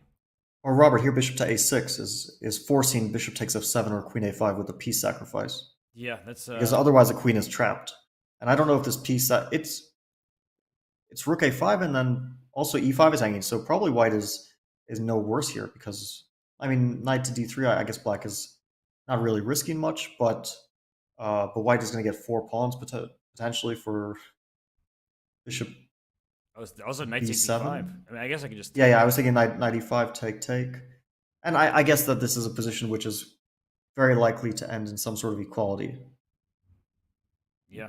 But yeah, do you really want to sack a piece with white? I can't imagine Jan going for that sort of thing. Not easy to see this from so far away either. You have to calculate so many other variations along the way that no, this doesn't look fun to work through. Yeah, definitely. I don't think that Jan would take the pawn in case of bishop to f8. That's my feeling, that he would most likely try to play around it. Bishop to e3, knight to c5, maybe take on b5, and then follow it up with some sort of move. But it's not easy to see that move. Both e4 is hanging and knight d3 is on the card. So on the other hand... How are you evaluating just trading on c5 and getting that b4 in using some tactics of bishop f7 in the air? So bishop takes c5, bishop takes c5, b4, and black drops the bishop back. But where does the bishop go back to? b6 is very logical. To keep an eye on f2. Now you can take on b5, right? Yeah, I'm tempted to pick up that pawn. In the spirit of Yasa, grab that pawn. Yeah. And e5 is hanging. That's super important. So bishop a6 is met by queen takes e5. And yeah, maybe white can safely grab the b5 pawn in that case. So bishop c5, it's a position which is it's a move which is very positionally undesirable, but concretely it might work out. Okay, maybe bishop to d6 here in this case. So that after queen takes b5, black will be able to have the e5 pawn protected. And maybe e5 is still hanging, no, Fabi? After bishop a6? How is e5 hanging? Oh, E5, a5 is sorry, hanging. bishop a6 yeah, in case. I was thinking more like queen takes c3 here if it's possible. B takes a5. Yeah, are you winning this pawn? Because we can try to chase that queen. So first of all, yeah, any taking on a5 is met by bishop f7. But can we chase that queen away with bishop to d7 or something? Just showing off the various tactics here. I mean, this gets very complicated, so no wonder Ding is investing so much time. But hey, he's down a point in the match, and he doesn't have to win this game. He has plenty of games remaining. But you know he's thinking, can I get some chances to even up the score? Not here. This would be bad. We're going through some various lines here. But I mean, it's a pawn sacrifice, but I don't like the look of b takes a4. I'm going to be honest. That looks like a very ugly pawn structure. So to me, bishop f8, it seems like much more in the spirit of an energetic play versus maybe a future passive defense. Yeah. Robert, completely love this line that we've been looking at and analyzing, and I'm gonna make a prediction here. I think Ding will offer this pawn sacrifice. I think he will make the move bishop to f8, and we will have fireworks while he is navigating all these variations currently. Looking at this line, bishop f8, so tricky with that knight jumping in. And just to close that thought, I do like the idea of Yan considering of trading that dark squad bishop for the knight. Yan currently in his resting area, undoubtedly. Also thinking about these positions where black might get the initiative. While Ding makes a decision, we will go into a short break and be right back.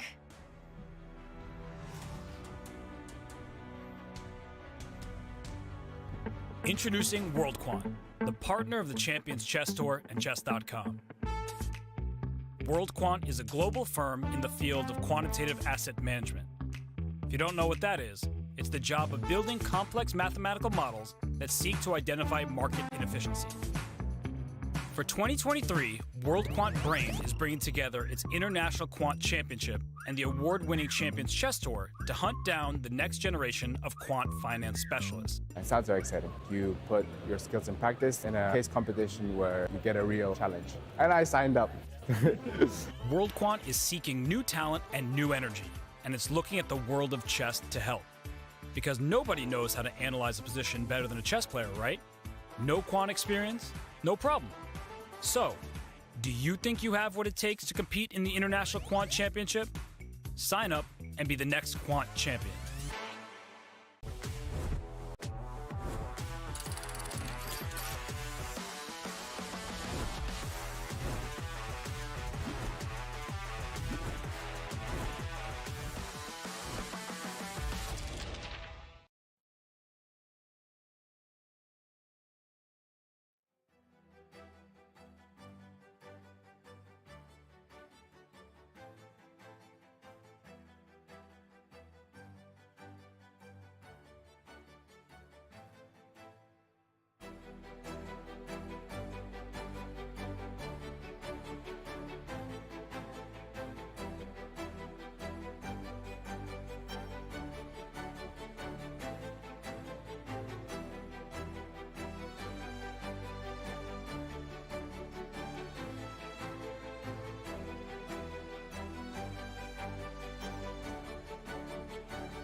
Welcome back, everyone. We are inside the glass the glass room of the St. Regis Hotel, where currently the two challengers, Jan Nepomniachtchi and Ding Liren, are etching their name into history. This is Game 9.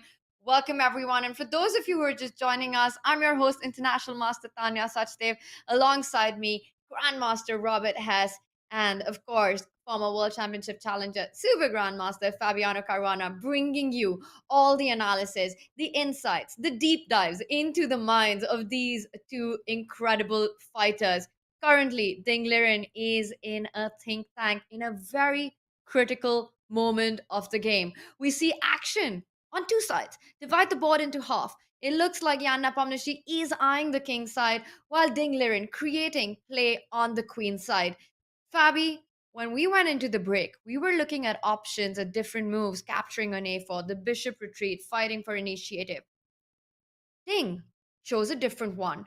And I see the eval bar, it was not accurate. Is this trouble for Ding?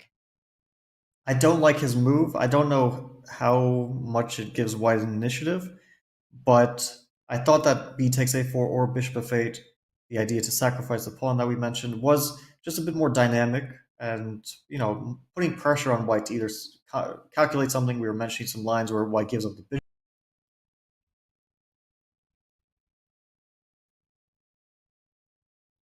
Automatic move, like white has no other ideas. The whole point of queen e2 was to try to get that queen to f3 quickly. So knight to h4, followed by queen to f3 is the idea. And now Ding starts thinking again. It feels like, again, it's not a very practical approach. He's giving Jan easy moves, and then he's taking difficult decisions for himself. And now he's starting to think again, and the time is equalized. We mentioned time advantage. Now it's pretty much not there anymore. And white's next move is pretty simple. I mean, it's going to be queen to f3, right? I guess bishop to f8 can be met by, I don't know if you take on b5 first or maybe queen f3 first, but you play queen f3 with the idea of taking on h6 with the bishop, exploiting the fact that black, if he takes back, will drop the knight on f6. So I don't know. Okay, bishop f8 still feels very logical to me here, but it might not. But the thing is, what else do you do at this point? What other because if you put the bishop on e7, you always get that bishop attacked with knight f5. So which other move is logical besides bishop to f8? Yeah, I think bishop f8 is the move to play, but it just feels like white's pressure is mounting and black is a bit slow. I understand the impulse to defend your pawn.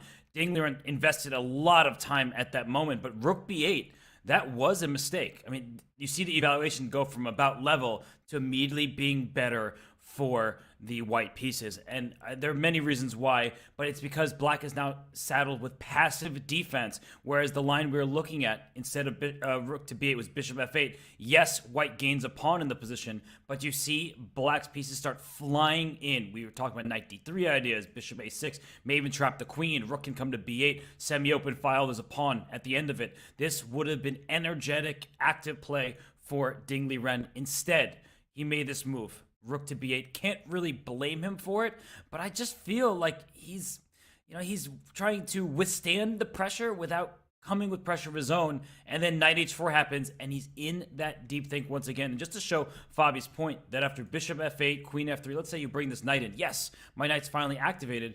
Bishop takes h6 is available, because if you take back on h6, your knight lost its defender. This would be out of the question, because black's king would be in harm's way. I feel like it's still, after bishop takes h6, a critical position, because black can grab some pawns of his own. Normally, you really don't want to lose that h6 pawn, because then bishop g5 comes with a really dangerous looking attack. This looks terrible. Yeah, bishop g5 comes. I don't know if like something to d3, maybe rook or knight to d3 after bishop takes h6 is a. I would never go for this with black, but maybe it's playable. On the other hand, like you just worry that you get checkmated, right? Even if white sacrifices material, you just get checkmated, because all those, I mean, 4 pieces around black's king, the bishop on a2 also participating. That's a lot of attacking pieces. Looks bad. I mean, the eval bar doesn't hate it so much. Maybe there's a way to defend. Sometimes you have to take with the B pawn and then put your knight on B3. Your best defense is just stopping that long range piece. And actually, the evaluation bar says that black has sufficient counterplay. This is not a lost position. It just looks really dangerous. I think from a human perspective, it's really hard to play. Much more fun to play with the white pieces. I think maybe the point is if bishop g5, there's a disruptive move rook to d3. I'm not sure that's the reason why, but otherwise I don't see how you deal with the bishop g5 idea. And here if rook to e3, now black takes, and white has to misplace a piece, the queen. If queen takes e3, maybe knight to h7 is suddenly, not so clear anymore. Like that knight was pinned to the rook on d8, but with the rook gone, suddenly black has some time to coordinate some defense. So on the other hand, I would be too scared to go for this. I would look for an alternative. Yeah, I'm thinking king to h7 after knight to h4 is also a logical move. Okay, so you're saying start with king h7. Yeah, but I'm still not sure if queen to f3 is good. And I'm also a bit worried about knight to h5, but I'm not super worried about knight to h5. Your point is that with the trade, that f7... Oh, okay, so if you don't trade, you're in big trouble. I think queen to e7 might be okay after knight to h5. Might be. It's still a dangerous position because white has like queen to f3 here, and certainly has its own dangers for black just because there's so many pieces on the king side. And the knight on a6 is not participating in the defense. It's more white's pieces that are attacking. Looks terrible. I'm going to be honest. I'm looking at this position. I've had positions like this from the black side. You just feel like white is increasing the pressure, attacking this knight. At the very least, I can double your pawns on the next move. So even if I don't checkmate you or win the game, I will have a much better endgame. And actually, f7 is hanging as soon as I was trying to finish my point. Like, let's say you make some defensive move. You have to trade queens because your king's in wide open, but trading queens simply loses this pawn down here on f7. So this is just not looking very pleasant. Yeah, this is bad. After queen to f3, I guess black is at this point obligated to take on h5, most likely. And then queen takes h5. And I was thinking queen to f6 first, but then I saw knight to f3 is just like attacking everything. So queen f6 doesn't even like work out at all. Because e5 and f7 and knight g5 are all threats now. So black would have to dig deep to... the thing is, the knight on a6, like it's a double-edged sword. It could become a very good piece on c5, but for the moment, it's out of the game. You kind of have an urgent positional problem to solve, which is get that knight into the game, get it to c5. Wow, all these lines that you guys have been pointing out, it looks like it could be trouble for Ding. He needs to be super careful, and it all comes down to this move, rook b8, right? Everything looked absolutely fine before he made this move. And now suddenly, the attack on the king side looking a lot more dangerous. It always does, right? And if you divide the board into two halves, and one player is playing for activity on the queen side, and the other is going for the king, it just looks extremely scary, especially when you've got two knights, the queen, the bishop, joining into it. Ding, Robert, is he feeling the pressure right now?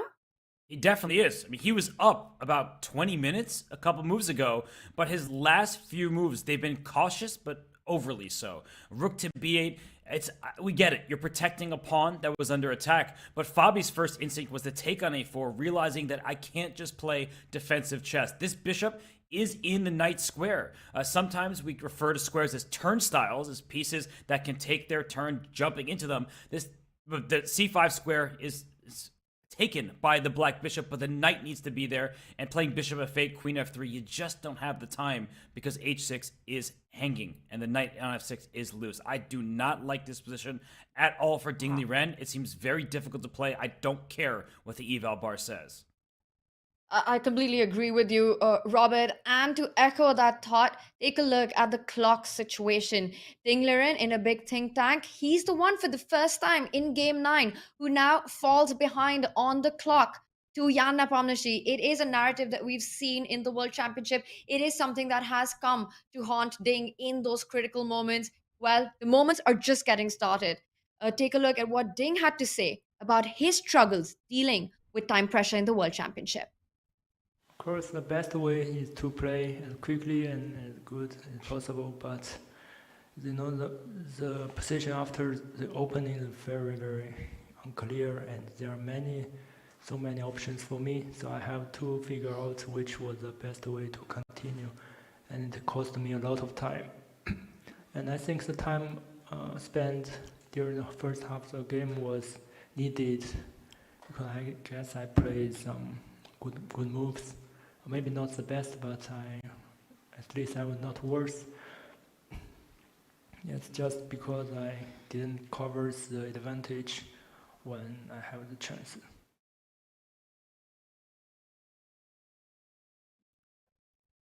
With Ding slowing down, having a big think, as it looks like Jan Nepomniachtchi has managed to create initiative on the king's side. And as I was saying it, Ding does make the move, bishop retreat, coming all the way back to f8. How critical was it, Robert, according to you, to not burn the clock too much at this particular moment?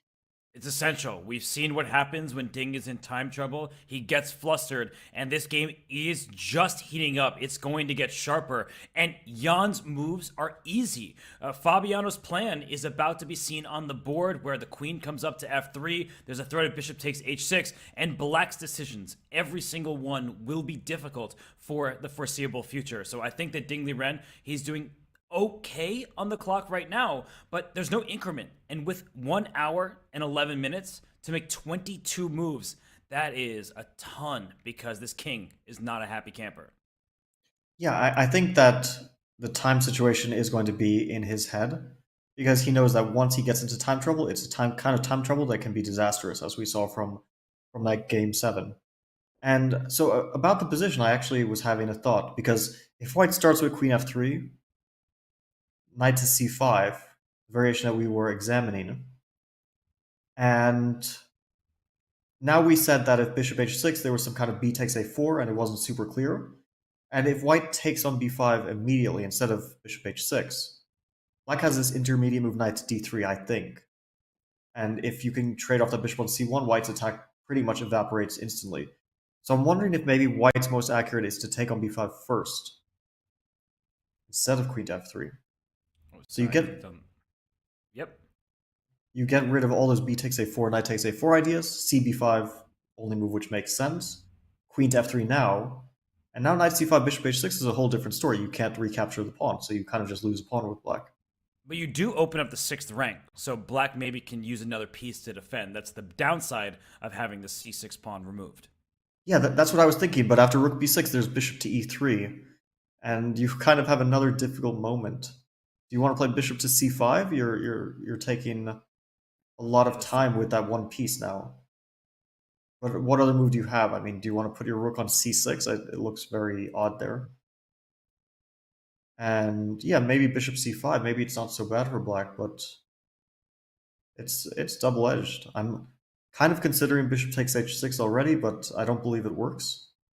Because gh6, knight g to f5, it comes with the threat of checkmate, but probably king to h7 covers everything. But yeah, these are the sorts of lines that might be going through the players' heads.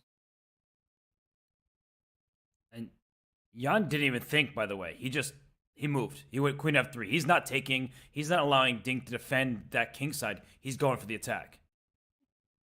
Yeah, and Robert, that's also because Jan knows that the clock plays such an important role in this match. Throughout the match, Jan's strategy has been really clear. In the opening phase, even if he doesn't go for, the most direct line, he just makes sure that everything is under control and leaves Ding to take the most critical decision when he has an advantage on the clock. And we've seen Ding struggle with those, Fabi, as you were mentioning. And once again, now that Jan feels that shift in the momentum, he did slow down earlier on in the game, making that move bishop a2. But Jan is doing Jan things now. He's just back. He makes the move quickly, puts the pressure on. It's easier for him to make these attacking moves, queen to f3 on the board. And Ding, move by move, every single move, taking his time. He's really starting to burn the clock. Fabi, if you had to make a prediction, will clock be a big factor for Ding in this one?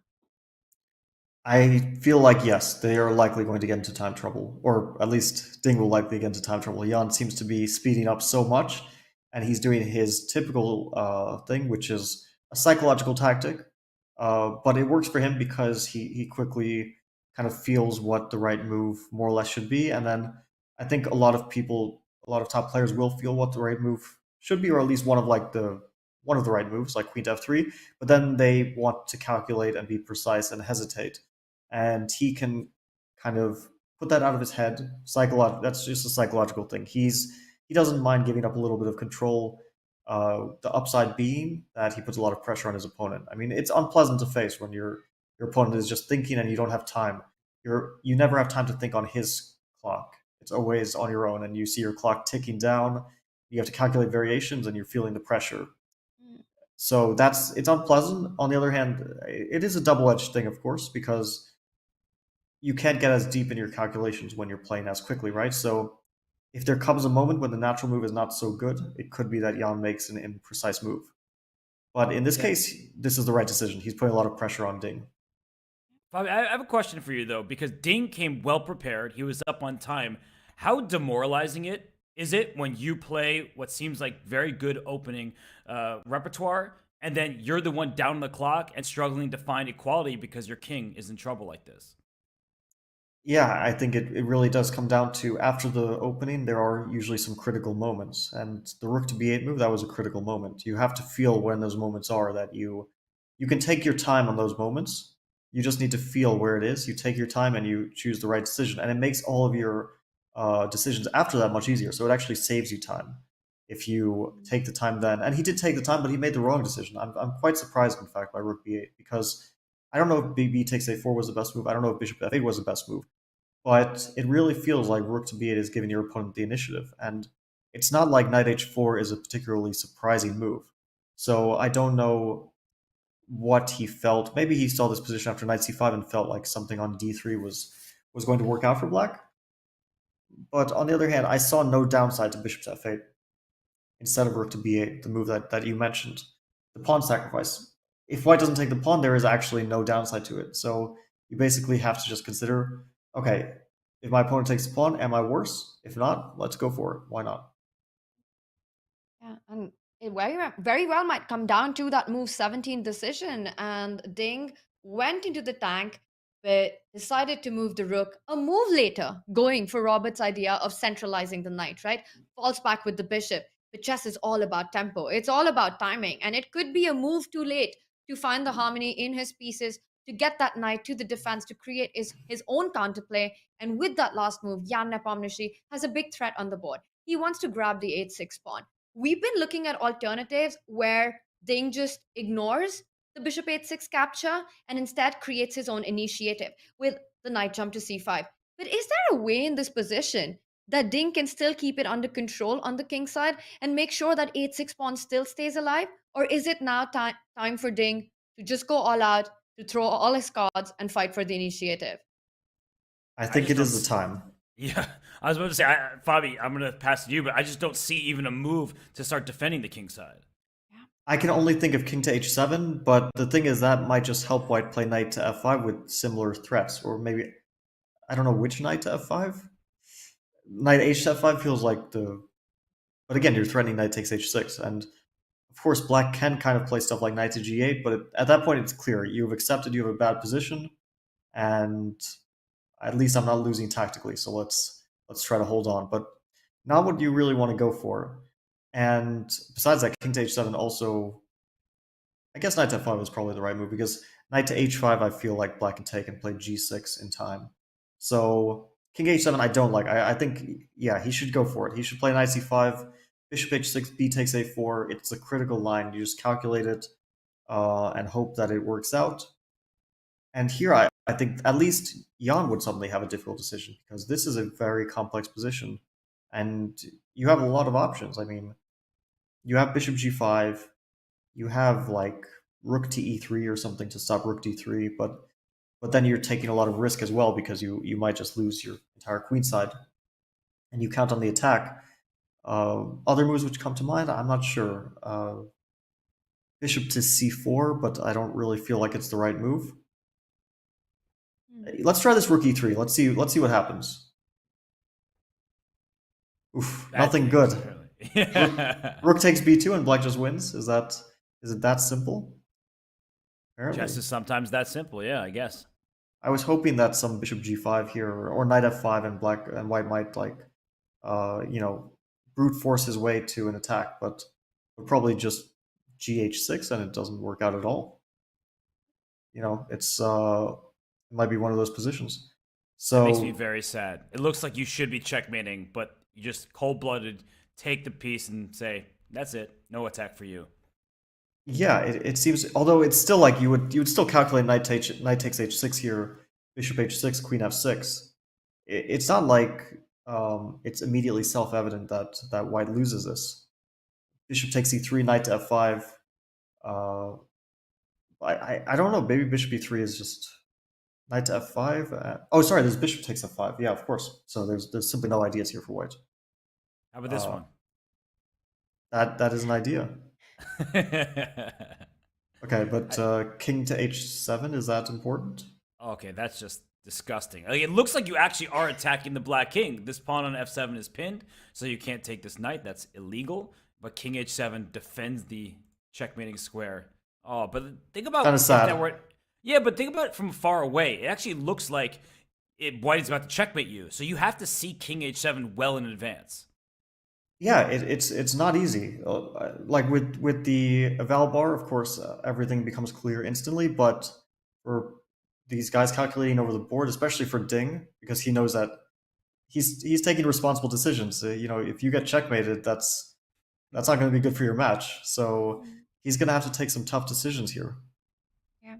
And Ding is down to he's touching the 1 hour mark on the clock, and it comes down to that decision that he took with the rook move, after which it seems like every move has been a difficult move to make for Ding. One wrong decision in chess, it just means that every decision that you follow up with it's going to get that much harder. A big attack brewing on the king side here. And I did see Ding reach out for that pawn. He did a little twirling there. We see him shifting around with the pose. He's put the pawn back. And I want to get your take on this, Fabi, because you and I, we've been commentating together. We talk so much about body language, and different players, different commentators have their own take on it and what it means. I know that as a player, it is important for me. It is something that does affect how you view the position, what your opponent is doing. Has there been a shift in it? Fabi, in your experience, especially for a world championship match, a completely different stage that we can only imagine but never truly understand. You having been there and done that, how critical are these shifts in the body language, and especially when you're playing against a player like Jan Nepomniachtchi?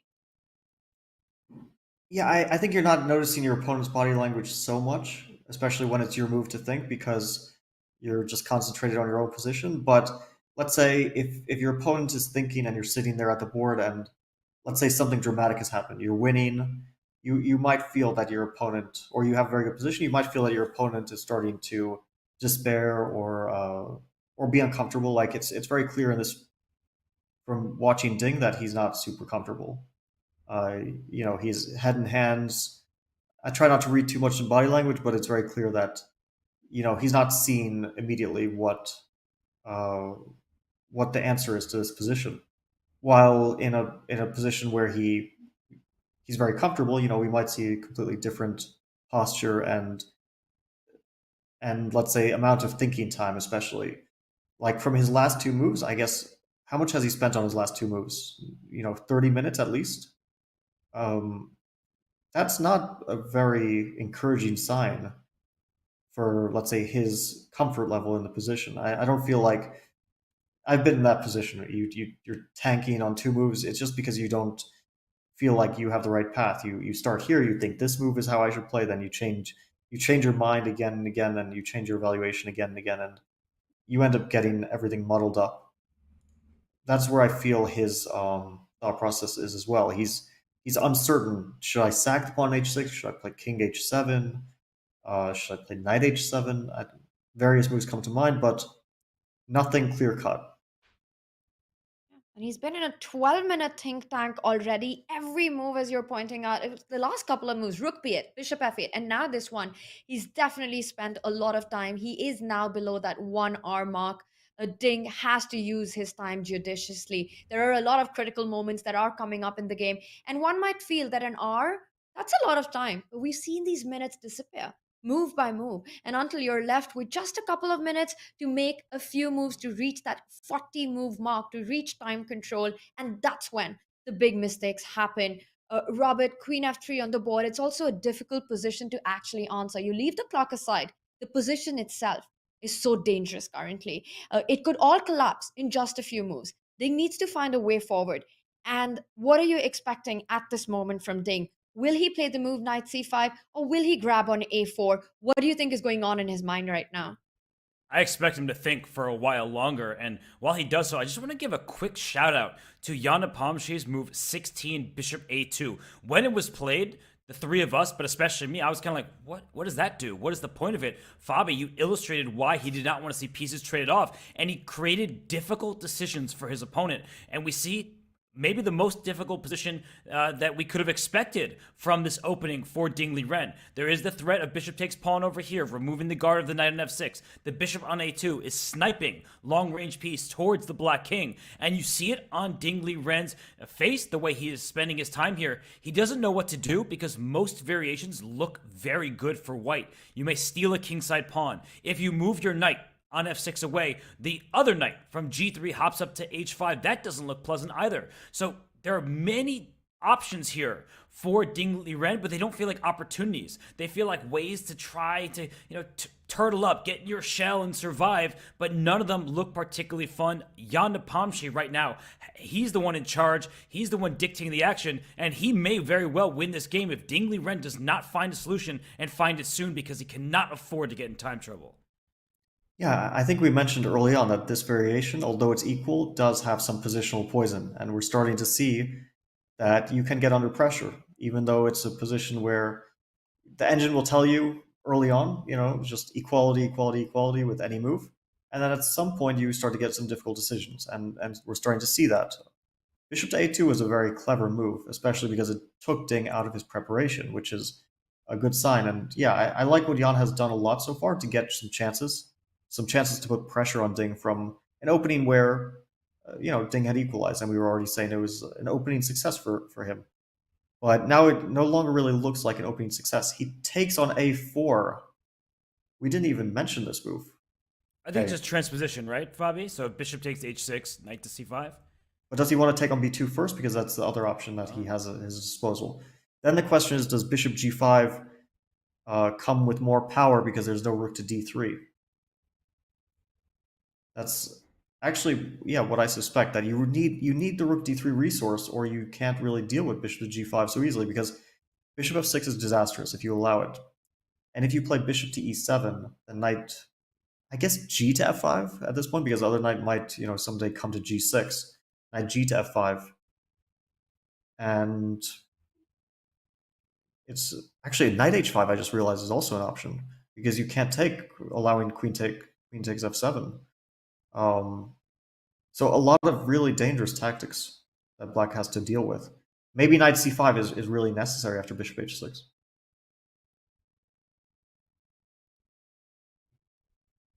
And then we've talked about this, Fabi, and it doesn't look pleasant here anyway.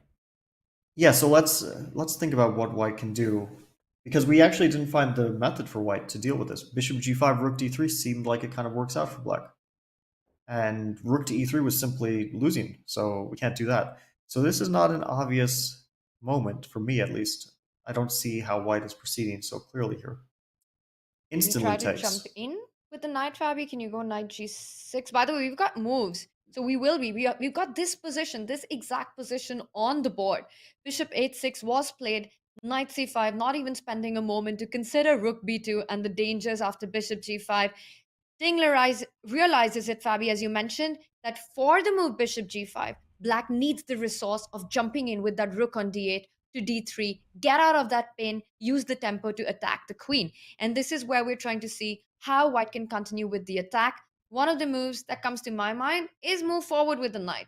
Knight g6, and perhaps after rook d3, just come back with your bishop.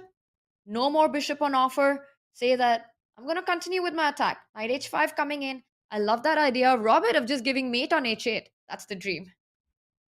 That would be amazing if black allows it. And bishop e3 looked very logical. Somehow, this position is super difficult to assess because we see the engine saying white is much better. You make the most natural looking move, and it says, nope, you're actually not that much better after all. But this kind of knight g6 jump, you have to consider it. But with rook d3, maybe there's another response here that white can play. It could be rook e3. I am kind of wondering, after knight g6, like the move that which comes to mind for me is rook takes b2. I know it's greedy. I know I'm ignoring all of your stuff, but what exactly is your idea with knight g6? That's a great question. I was I'm dreaming of threatening somehow... rook a2. Yes. So if I go knight h5 now, you'll just capture everything, sacrifice your rook on a2, and perhaps pick up the g6 knight. I think so. Knight h5, queen h5, rook takes a2 probably wins for black. Yeah. So do you take on f8? Let's try that, Robert. Let's back up and see what happens. So if there's no knight h5, let's try and trade on f8. Knight f8. What do you recap? You can't recapture with the king because of queen f6, I think. Yeah. So rook takes f8 is forced. This simply looks dead lost for black. And it is? So rook takes f8, completely forced. And how are we proceeding here? Great question. At some point, there might be a queen e3 heading to g5. I need to time this well. Can I take on g7 first? Is that? But king takes queen e3. And if knight e6, there's knight to f5, which is very dangerous. But if I play queen to e7 here, just showing that very quickly that this. Oh wait, that's the best. I thought that the engine would just go in white's favor, but it's saying this is the best somehow. King g8 and after the king g8. No, but then queen g3 now. Yeah, so. Okay, so you have to go to h8 and knight to h7. Okay, but spying this in advance without the help of the evaluation bar is just nuts. You're allowing the queen in with check, and after knight h7, the point is that if bishop takes e6, pawn takes e6, the queen stops checkmate on g7, the knight protects the rook over here, but I mean, we talk about inhuman variations. Fabi, this feels like if you find this, you just deserve the world championship title. It's super tough. And also because white didn't have to play queen e3. That was just one sub variation in a sea of variations. And yeah, that's if you even spot bishop g7, queen e3. But did black have like some other ways there? Because there was also like bishop g7, king g7, queen e3. It did feel like black probably has another defense, although I was thinking queen e7, but then I think queen g5 followed by knight to h5 is actually probably just crushing. King, yeah, and then knight to h5, and you threaten queen g7 and apparently not even the best potential way, but it looked very strong. I mean, it's still great. Maybe you throw in queen h4 check for some reason. Is that? Oh, well, actually, I don't see the difference. Like queen h4 check, the knight still can't move. If you go to g7, then I go up to h5. Yeah. I see all that. But I guess it's somehow queen h4 is stronger. I don't. Well, because after knight h5, rook to g8, I think might be potentially because endgame might be rather difficult. But okay, queen to h4 might still be crushing here. So strange moment because after knight to h5, I was sort of threatening queen g7 checkmate. It's knight e6. It has to be, right? I mean, what else can it be? What a strange move. Like, you're giving up a piece. After bishop takes e6, you have to take with the pawn over here. And now you protect the knight. It's a miracle defense just to survive. Yeah, well, this is definitely not what black is looking forward to. This whole You don't like these pawns? Well, here I'm thinking, okay, at least I have a piece to compensate for my troubles. But in general, I'm not too happy about this whole line for black. Wow, yeah. This is an insane position. I just want to put this in that getting these lines in this attack out of a Berlin, honestly, only happens in the 2023 World Championship match between Ding and Yan. We've seen everything in this match so far. And now we're seeing a Berlin, an anti-Berlin, just exploding into something with so much poison. And Fabi, you called this out a while back. You called this out at the very start, that even though it's a slow start, the position does have a lot of venom in it. And we're seeing that being played out. Now, we were discussing the option of knight g6, but I did see the eval bar seems to say that there is something stronger in the position. There is something that keeps white's advantage, as we can see.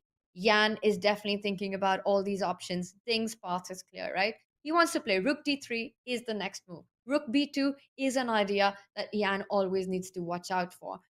What are the alternatives to continue the attack right now? We've looked at knight g6, we've looked at bishop g5. Is there a third move possible in this position that perhaps Yan is considering? Can I just note something very quickly before I let you take it away, Fabi? That white isn't down any material. You stole a kingside pawn, and then black stole a queenside pawn, but black's structure isn't great. So if somehow white isn't just like dropping all the pawns on the queen side, you should also have a structural advantage. So maybe it's not about winning and checkmating on the spot, because then black will get that counterplay. I think bishop g5 looks logical, but my question was going to be, because of all that, what if I just drop my queen back to e2? Isn't white just strategically better as well? I think that's very likely the case, that white is not going to, the best path for white is not to attack, but to go for something like this. I was even thinking like rook a to b1 instead of bishop g5. Yeah, I just want to defend my pawn. And then computer is not thrilled about this, but I thought, okay, you defend the pawn and then you move the bishop back. And yeah, rook d3, bishop to e3. So maybe your way is the best. Bishop g5, rook d3, and queen to e2. And then black has to deal with that threat of bishop takes f6.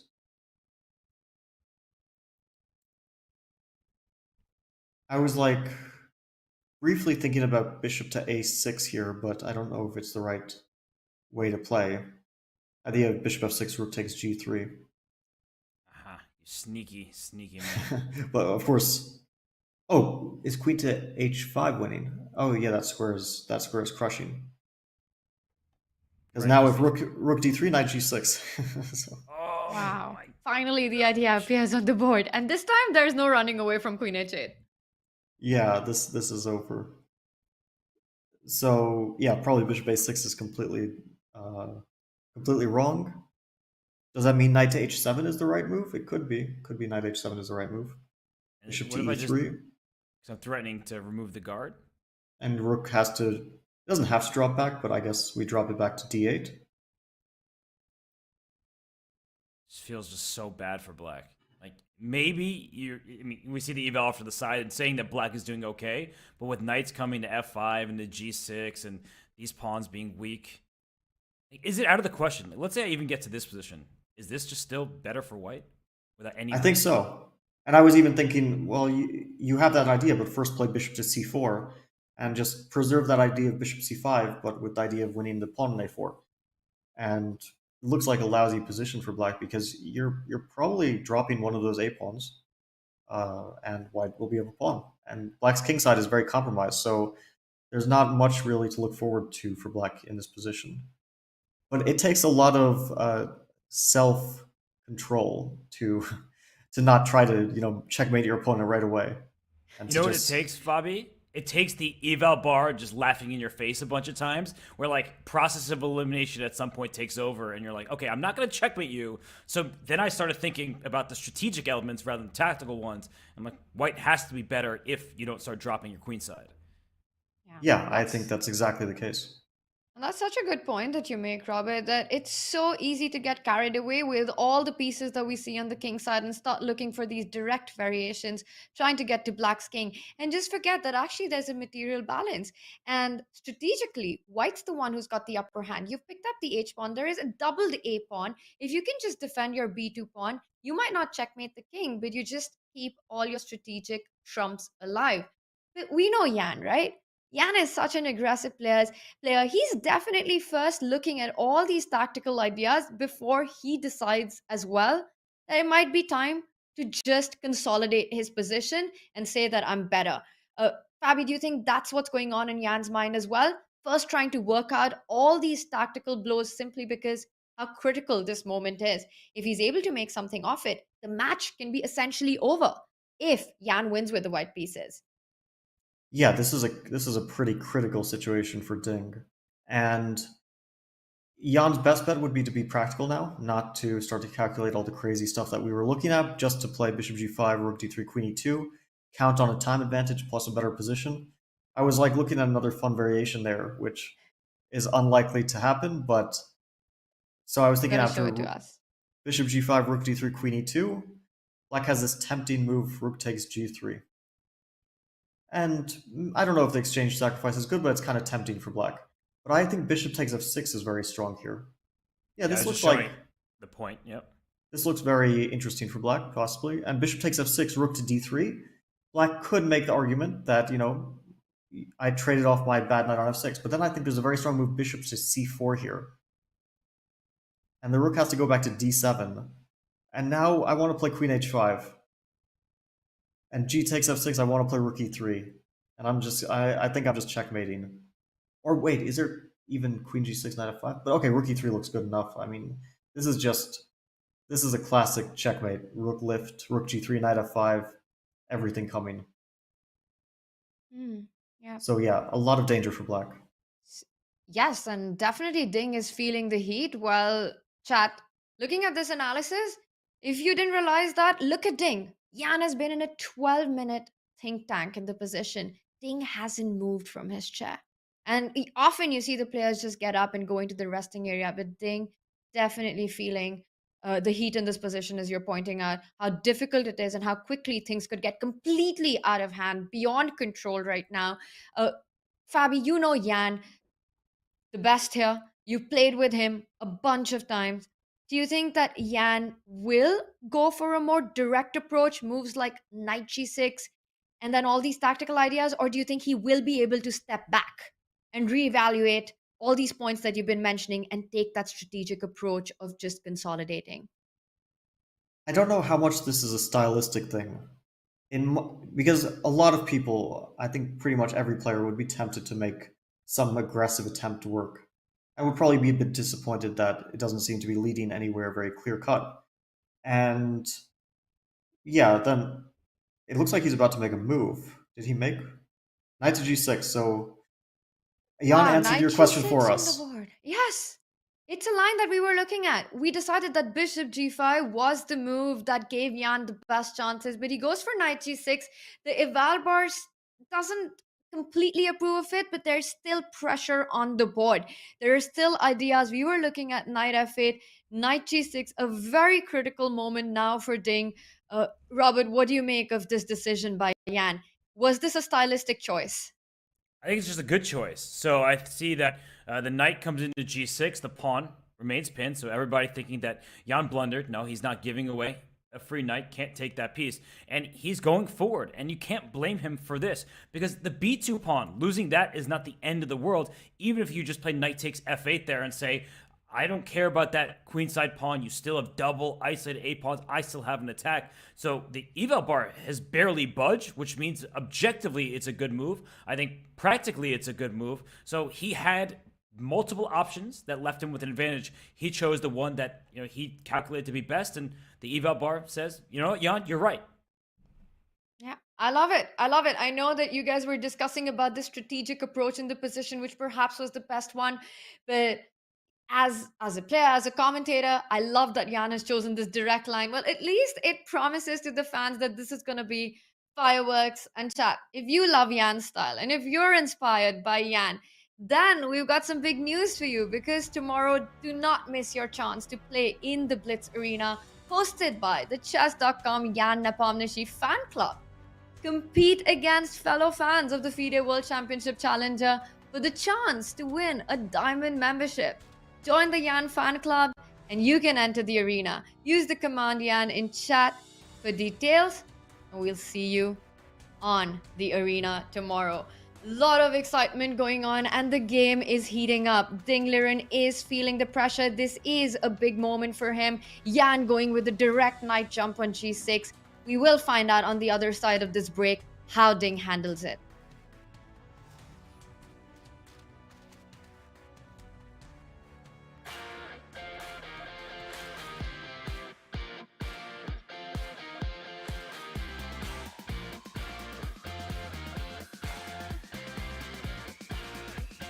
I do recommend meeting meet up to a lot of my friends that are looking for different things. Wine tasting, movies, book club. Meet a lot of new people, a lot of new friends, and it will make you more social.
What is a chess dynasty?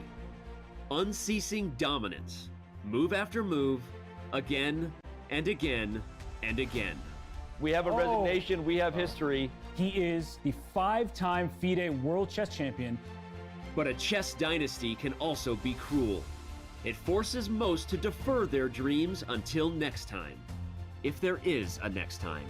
That's losing. Oh my god, did he just blow? Yeah, he did. I'm blown away. The game is over. As the chess world turns to Kazakhstan, the Magnus Carlsen dynasty is set to close. The FIDE World Championship is finally up for grabs.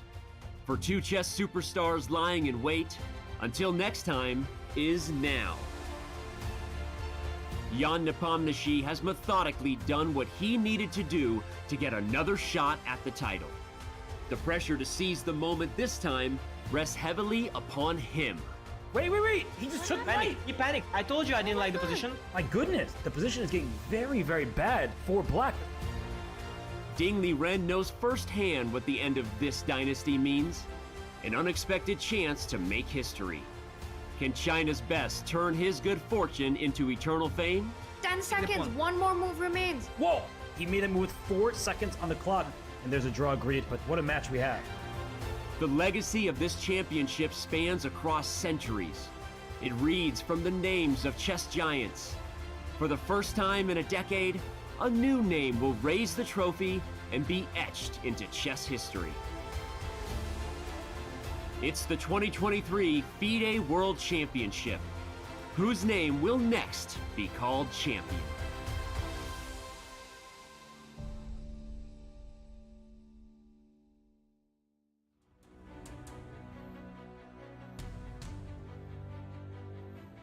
Tension is rising in the fish tank at the St. Regis Hotel. We see Ding Liren there, completely focused. A big move has been played by Jan Nepomniachtchi, continuing the pressure on the king side. Knight to g6. Now, before we delve deeper into the tactics that exist here, I have to discuss the question that's on everyone's mind. Chair situation. Now that has been a conversation around the World Championship match, the process of the players deciding which chair they want to play on. Fabi, what was your experience with that back in 2018 against Magnus?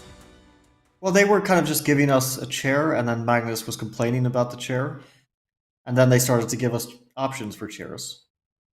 But I don't think they gave us different chairs. If I'm remembering correctly, we had the same exact chair. So this is an evolution of chairs. They're slowly branching out. Soon they'll give you like a full office set that you can choose from. I love it. It's not only the format of the World Championship that's evolving, but also the World Chair Championship. I was in Dubai and I was there while they were testing out the different chairs. And it really does feel like an office setup because they've got these 14, 15 different chairs. The players sit, they try them out one by one, adjust them, see where they're most comfortable, and eventually very different styles in the ones that they chose for the match as well. Robert, what's your take on this? Do you have a preference? Do you prefer Ding's chair or Jan's? The position, I know which one you prefer. I'm not invited to a seat at the table, so I don't think I should choose the chairs. But I know Ding Liren, I think at the candidates, wasn't he the only player to choose a unique chair there? So he has his preferences. I think all players do. Some like a little bit more back support. Fabi, I'm looking at you, and we see that Jan. Speaking of comfortable chairs, look at him. He is analyzing from the comfort of his rest area. He's having a little drink. He's enjoying the flowers on the table that are near him. And right now, I think it's a pretty critical moment. So he is relaxing, at least it appears that way, but he really is calculating because the last move played by Ding Liren was a pawn grab on the queen side. One that we had in mind, but we didn't really dive into in this particular position because it looks so scary for the black king. And the eval bar, it says, black's doing fine, but I am guessing. I just see the move. I'm seeing it unfold live in front of everybody. I'm guessing there's like one way that black survives, and if you don't find it, you're just lost. Because at first glance, I'm thinking, what if I just take this bishop on f8? Give me the dark squares. You are going to have some serious problems here, and I'm already seeing some funny pins. For instance, if you go knight takes f8, just to put a quick line on the board, and I play bishop c1 and bishop a3, there could be an issue on this diagonal. Yeah, I think we did delve into one of the variations, which was after rook takes f8, this very critical bishop takes g7. Bishop c1 is also a critical move, although it feels a bit like you're going backwards, and you might want to like go more for the attack. But there's like two ideas you mentioned. We analyzed bishop takes g7 a little bit, king g7, queen e3, and then it seemed like knight to e6 was the way for black to hold on here, right? And maybe even more so than hold on. Knight to f5, king to h8, maybe black is starting to get better because white might not have enough attacking potential. But this is very difficult to see. But what if white starts with queen to e3 instead of bishop takes g7?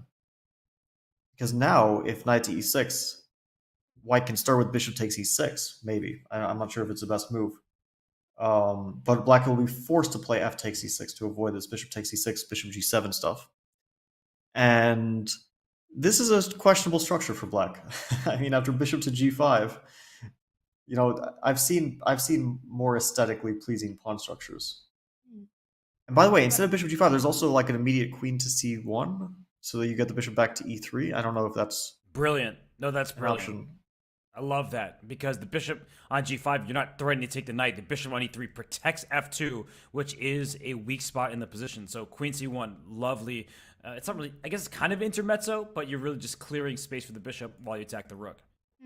I have a question for you guys. This line that you're looking at, it looks great for white, but the first thing that came to my mind is that after knight f8, rook f8, Fabi, you were suggesting queen e3. What happens if black just captures on h6? Are you going for the pawn on the king side or the knight on the other side? That's a good question. I think we should probably go for the knight because I have a feeling queen to h6. I was hoping you'd say the knight because I want to know what you want to do after queen b6. Because I'm really happy to trade off the queens if I can. Well, white will have no choice in that case, but queen c5, queen b6, queen takes b6, rook b6, bishop c4, white can claim that your pawn structure is bad, and I will recapture a4, so it's equal material, but you have a weak a pawn. I guess it's hard to say if this pawn is weak or an asset long term, but you have a weak kingside structure, f5 square, potentially a big weakness. For example, if bishop to a6 here, which is very logical, white can try to exploit that. I don't know if take on a4 or a6 first, but let's say take on a6, take, and then the knight will, at some point after rook a4, come into f5, and white will still be better, I mean, just because of the pawn structure. So white will have a pleasant choice. You either, you can start to calculate queen h6 and all that mess, or you can just content yourself with a slightly better endgame. Yeah. That actually looks like a very ugly pawn structure. That is 4 different pawn islands, and we saw the Evalbar approve of what you're saying, Fabi, that the endgame does keep white with all the trumps. And queen h6 is a different direction. Is that also dangerous for black? He would be up a piece, but there is fire on the king side. Oh, definitely dangerous for black. Because I think we saw there were some ideas like queen to e7 is met by queen g5. The king goes somewhere, and then knight to h5. We were saying like first queen to h4, some subtlety, avoiding knight to e6, and now knight to h5, followed by rook to e3, or queen g5, or whatever. I mean, you have like a million ideas. And so probably black can't play queen e7. Black will have to find another move. I'm wondering what that move is. It could it be queen d8? Is that like too funny? Apparently it's too much. The idea was to keep the queen defended in case of knight h5 stuff, but I guess the rook will come into e3 anyway and just like checkmate you. So yeah, this is tough for black. No like immediately obvious path to. I have like this feeling, yeah, knight h7 allows knight to h5 and then knight to e6. But then rook to e3, I feel like it's going to be checkmate. Every single time, right? Without fail, this rook just lifts up the board and delivers a very quick checkmate. So is it knight to e8? I'm not at all certain, but at least I covered the g7 square and prepare queen d6.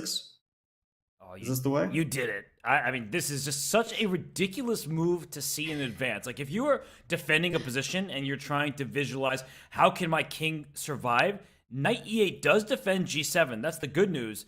But this rook, as soon as it gets to g3, you're checkmated. So after rook e3, you're going to have to find a defense here. And suddenly, it says black is even better. I think queen d6 is covering everything. My goodness. Oh, nice. That was the idea, probably the main idea behind knight to e8. And I think maybe the computer is suggesting that white should...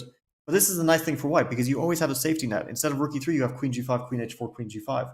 And black can never play knight to g7, because then you get checkmated with knight f5 or h5, most likely the most... so black has to go back and forth. So white has a safety net, and then can also, in case there's a win, find that. Black is operating with only moves and can only play for a draw. There's no joy in this from Ding's point of view. But he still went for it. I mean, he's an amazing calculator. If there is a draw, he'll probably find it. Wow. What are the chances of us ending up here with this repetition that you're pointing out after this blowout middle game for it to go queen g6, queen h6? Robert, I would be a little disappointed to see the game end that way. I would love to see this go on for longer. And if that has to happen, what are the alternatives for Yan here? How can he keep up the pressure? Ding has confidently just grabbed the b2 pawn and is saying, show me the money here. Knight f8, queen e3 is one plan. Any other ideas come to your mind?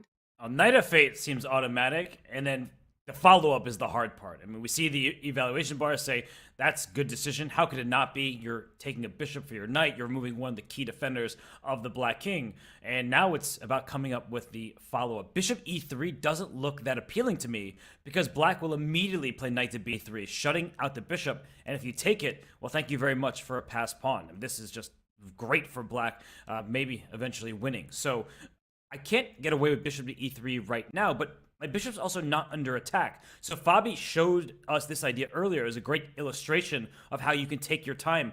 Bishop c4 first. Why not? You can't take my bishop. I get your knight.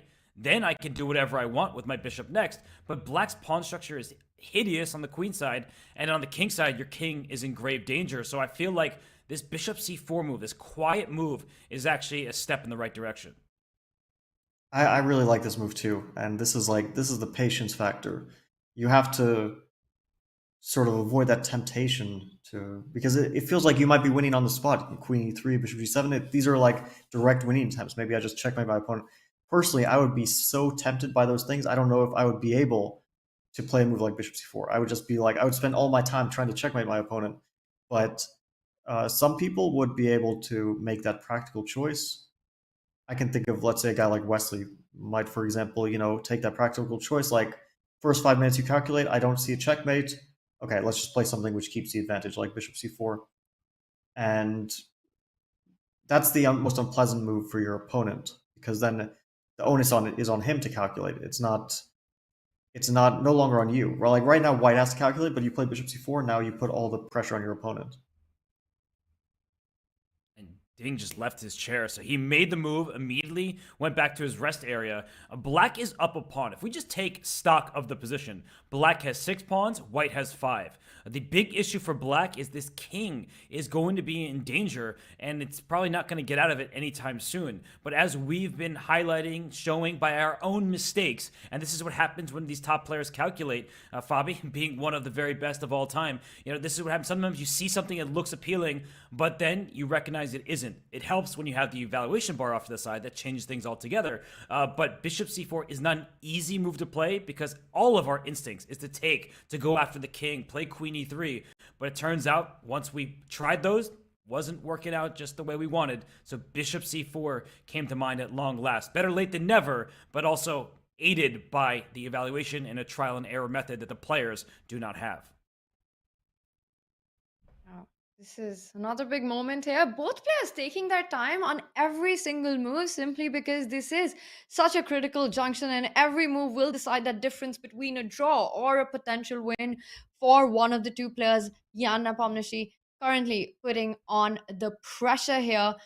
The trades have happened. Now the big question once again, and to me it always sounds like a stylistic approach.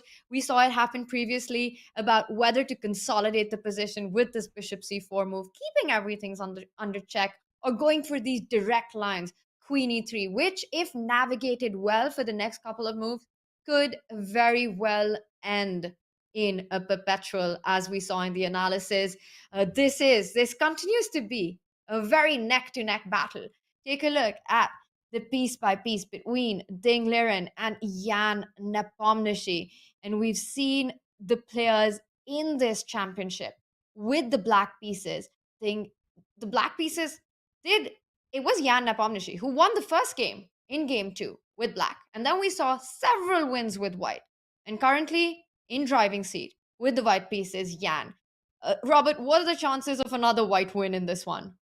Well, Jan just moved and Ding is back from the chair, so the question of whether White will win, it's not about this moment, although actually if we dive into the moment, bishop g5, he does retreat the piece, and it's not approved of by the engines. A very human move, a move that makes perfect sense, and as we see here, you got a question mark. It's an inaccuracy. It's not the best move played.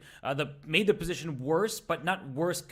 Not saying that his position is worse overall, but you just go back a turn. You see that White had the advantage after bishop g5. Apparently, the advantage is gone, and it should be a level game. It doesn't look level to me, though. I mean, Black is in trouble here. You probably have to make a backwards move. I think Jan's winning chances are still great. So I'm just, because the move is super logical, I'm wondering, okay, knight to h7 is like very, very logical response. And I assume that he wants to play bishop c1 here because bishop to e3 allows knight b3 stuff and all sorts of things you probably don't want and just doesn't look very good for white, to be honest. And so bishop c1, it was your idea. And okay, I want to play a3. I just want to do it. Can I play a3? You can, but what Yeah, take, rook b1. And I was counting on some bishop a6. Apparently it doesn't work at all. But the idea was rook b2, knight d3. And I was c4. Maybe c4 is really stuffy. Okay, rook b8, and yeah, I guess it probably doesn't work out very well for black. Queen to a3, yeah, that looks queen to b6, and rook to e2 is the final attack of that pawn. It's really tempo by tempo. Like if black can defend that pawn on b2, then we have full compensation. Right. So I guess a3 is a bit too getting a bit too ahead of myself there. But knight h7 feels right, and then the question is after bishop c1, which move for black? White's idea is How clear. critical is this? Sorry, Robert. Just I'm wondering, is knight h7 because I saw in our featured chat that Ding perhaps needs to find the only move here. How important is it for him to find knight h7 right now? Well, knight h7, I think that's not the hard move to find. Whatever in this position, after bishop c1 keeps the relative balance, that's the difficulty. Because if you make a very natural move, oh, my rook's under attack, let me go back here. White brings the bishop to a3, and you're losing material on the spot. There's nothing you can do. You can protect the knight. That's good for you. I can play rook to b1, and you're going to lose something in one of these directions, and that's a big problem for black. So if you move your rook backwards, you lose this an exchange at the very least on the diagonal. So a3 was Fabi's choice. What else is there? I'm thinking rook to c2 is possible. It's difficult to put the rook there. What? But if bishop to b1, there's rook c1, knight b3. Okay, that's easy to find. But then I was thinking if bishop to a3, there's another exchange sack. At first I didn't believe in it, but now I'm starting to like warm up to it, which is knight to b3. Sorry, knight b3. And knight h7. Take, bishop f8, knight to f8, I guess, and probably not king f8. And bishop, I mean, those pawns are defended. They're strong. Oh. It's on the board, by the way. Knight so h7, bishop c1. Ooh, not rook c2. Okay, rook b5. He quickly went rook b5, and actually, you just look at the eval bar. That was a huge mistake. Rook c2 is not easy to play because your rook looks like it's about to get trapped down there, and it involves an exchange sacrifice. But rook b5 played quickly, and the engine does not approve. Yeah, okay, rook c2 is definitely not a move which comes to mind immediately because it feels like the rook is getting lost there. But somehow he was staying alive, and it actually looked like black was... I mean, we saw the eval bar after the natural bishop to a3 and knight b3. It was actually going in black's favor, so it was kind of a fun little chance maybe for black. While here he's just getting under pressure. And he immediately plays the move bishop a3, the one that we were looking at. Well, the knight is defended for the time being. How dangerous is the plan of continuing with the attack? Knight h5, queen g3, putting pressure on g7. Is that something that Ding immediately needs to start taking care of in this position? I think the action is really with this knight and the rook on f8, because knight to h5 I can usually play g6, and I think white has given up on the direct attack. Now it's just, okay, black is up a pawn, but has the very concrete issue of what to do with the knight on c5. And I'm still thinking about sacking it. I'm still thinking about knight b3 here. It just feels logical. Bishop takes f8, knight takes f8, but probably rook ad1 simply at this point. Like, the point with the rook on c2 was white couldn't move that rook away because rook takes a2 as an option. Now white is not forced to correct the black a pawns by playing bishop takes b3, and so this exchange sacrifice looks much less attractive.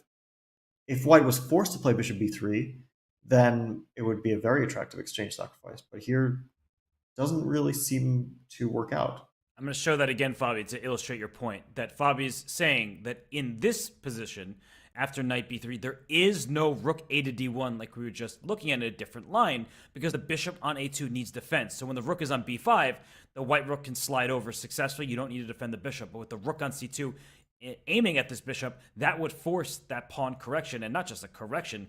This looks like devastation for white, because that is a passed pawn that can be easily defended. It looks too dangerous to allow. So I think Ding Liren, he went rook to b5. I can't blame him for missing rook to c2. That's a very unnatural looking move, but he played rook b5 quickly, and will he pay the full price? That is really the question at this point. Yeah, the thing is that he's taking these quick decisions, and it forces him to take a long decision right after. So he's not really saving time with this. I mean, you can take your 10 minutes after bishop to a3 when it's already difficult, or you could take your 10 minutes before bishop a3 when, or at least 5 minutes. I mean, to do it in, well, how long did he take? 30 seconds? Something like that? Yeah. This is a little bit, feels like a panicky moment, like trying to avoid time trouble, but he's not going to avoid it. He's actually going to more likely put himself under risk of time trouble, because now he's going to tank again. Because you can make one kind of, I would call it like a rapid chess move. Like, okay, you play some sort of natural looking move, rook b5, and then in rapid chess, it's just how you play because you have little time, but not really the way to approach positions when you have 45 minutes or so, or 42 minutes like he has. He's going to be tanking here because it's not an obvious decision anymore. And it's so difficult, right, to find that balance on the moves that you should be taking your time in. And perhaps Ding just felt that rook c2 looks like an unnatural move. You get your own rook kind of trapped and just left it without looking at the details, trying to keep that time situation under control. But it does turn out to be a critical moment. He makes another very natural move, simply sidestepping the pin. You've been talking about how critical this knight position on f8 is, Fabi. Is there a way to take advantage of that? Or now do you shift your focus perhaps by getting the a1 rook into the game, get that rook to d1, you start going on the king side, and the two bishops on the extreme end, but also eyeing black's king. So it definitely still looks like there are a lot of dangers to be parried on the black king. What are you looking at? Are you looking at rook d1 here, knight h5 jumps, or a third option? Well, okay, so the first move which comes to mind, but which you quickly discard, is c4, because then black plays rook to b4. And although you win material, it's not the kind of material I think you want to win. Well, certainly this is just like probably dead lost for white. So you don't want to kill your bishop on a2. And then the second move you probably consider is bishop to c4. And I would guess the answer here is bishop to e6. Because, okay, you're losing that rook. And bishop b5, cb5, at least you have like the very nice mass of pawns, which is not really moving, but it still looks nice.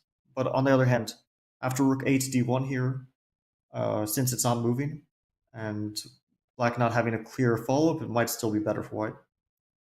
Big difference, right, Fabi? The pawn could have been on b3 undoubled, and now it's farther back and can't make any progress.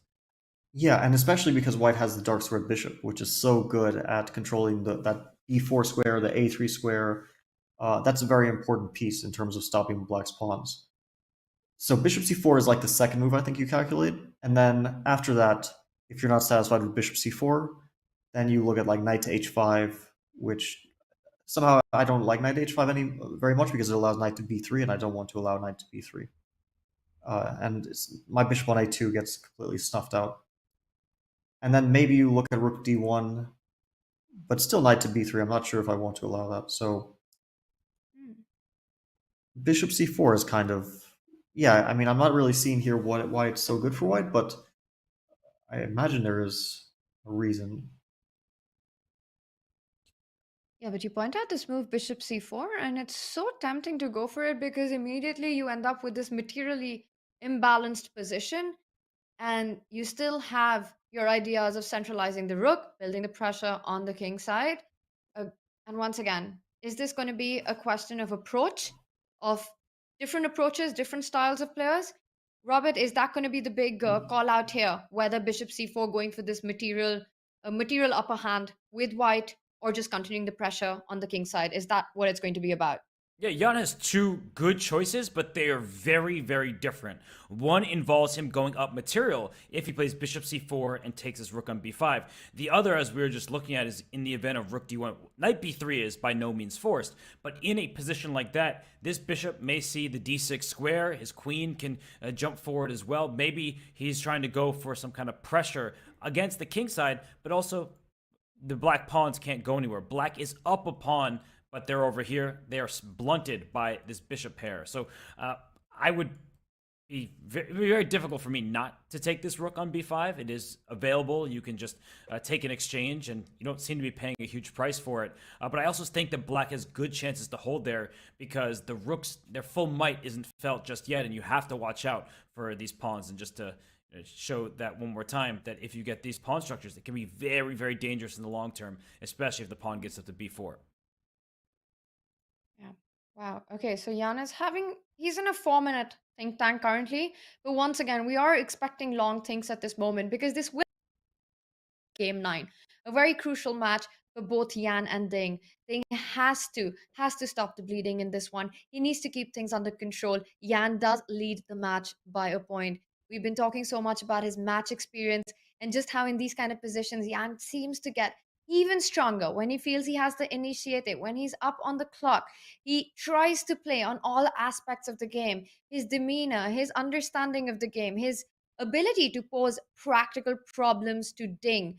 And that's the kind of Jan that we've been seeing so far with his last couple of moves. A big moment for Jan Nepomniachtchi in this one. Will he go for bishop c4, or will he continue to simply build pressure with a more developing approach, getting more pieces into the attack? Jan Nepomniachtchi has had quite a match along with Ding Liren, and it's been quite a journey for Jan as well in this second World Championship that he does play for the Big Crown. Take a look at Jan's path to fighting for the World Championship. The story of Jan Nepomniachtchi's return to the FIDE World Championship and the mounting pressure that perhaps follows him in Kazakhstan began 2 years ago. It was then, at the 2021 FIDE World Championship, Nepomniachtchi faced Magnus Carlsen, who was in search of his 5th straight title in his prestigious event. Nepo gave Magnus plenty to handle through Game 6, which proved to be the longest game in event history, ultimately taken by Carlsen. And that is Magnus Carlsen taking the 3.5, 2.5 lead. After that, Nepo never recovered and failed to win a game for the rest of the match. Magnus had his 5th World Chess Championship, and Nepomniachtchi left Dubai with a bitter taste of unfinished business. His loss to Magnus behind him, Nepomniachtchi entered the 2022 Candidates Tournament last summer in Madrid with a renewed sense of purpose. With rumors bouncing about Magnus not wanting to defend, Nepo managed a steady and at times dominant performance. We have a massive victory for Jan Nepomniachtchi. What did you say, Almira? Catch me if you can. With 4 wins under his belt from the first half, Nepomniachtchi cruised through the second half with another win over Firouzja and a string of useful draws to secure the bid as challenger. Undefeated in Madrid, Nepomniachtchi had earned his return trip to the World Championship without truly knowing who he would face or prepare for. Who do you want to play in the World Chess Championship? Literally, I don't care, yeah. But... The question of who his opponent would be was answered later that summer when Magnus decided to step down as world champion. The door was now open for Nepomniachtchi to capture the most coveted title in classical chess. At the candidates, in a foreshadow of things to come, Nepomniachtchi squared off twice with Ding Liren, drawing as white and winning in a dominant 32-move fashion as black. Nepomniachtchi has given Ding little to prepare off of. Nepo has played sparingly over the board since Madrid, dropping just 1 game at the Singfield Cup and playing in only 1 other major tournament. Fresh, rested, and with World Championship experience from his clash with Magnus 2 years ago, Nepomniachtchi is considered by many to be poised to become the first FIDE World Champion, not named Carlsen, in over a decade. Only time will tell.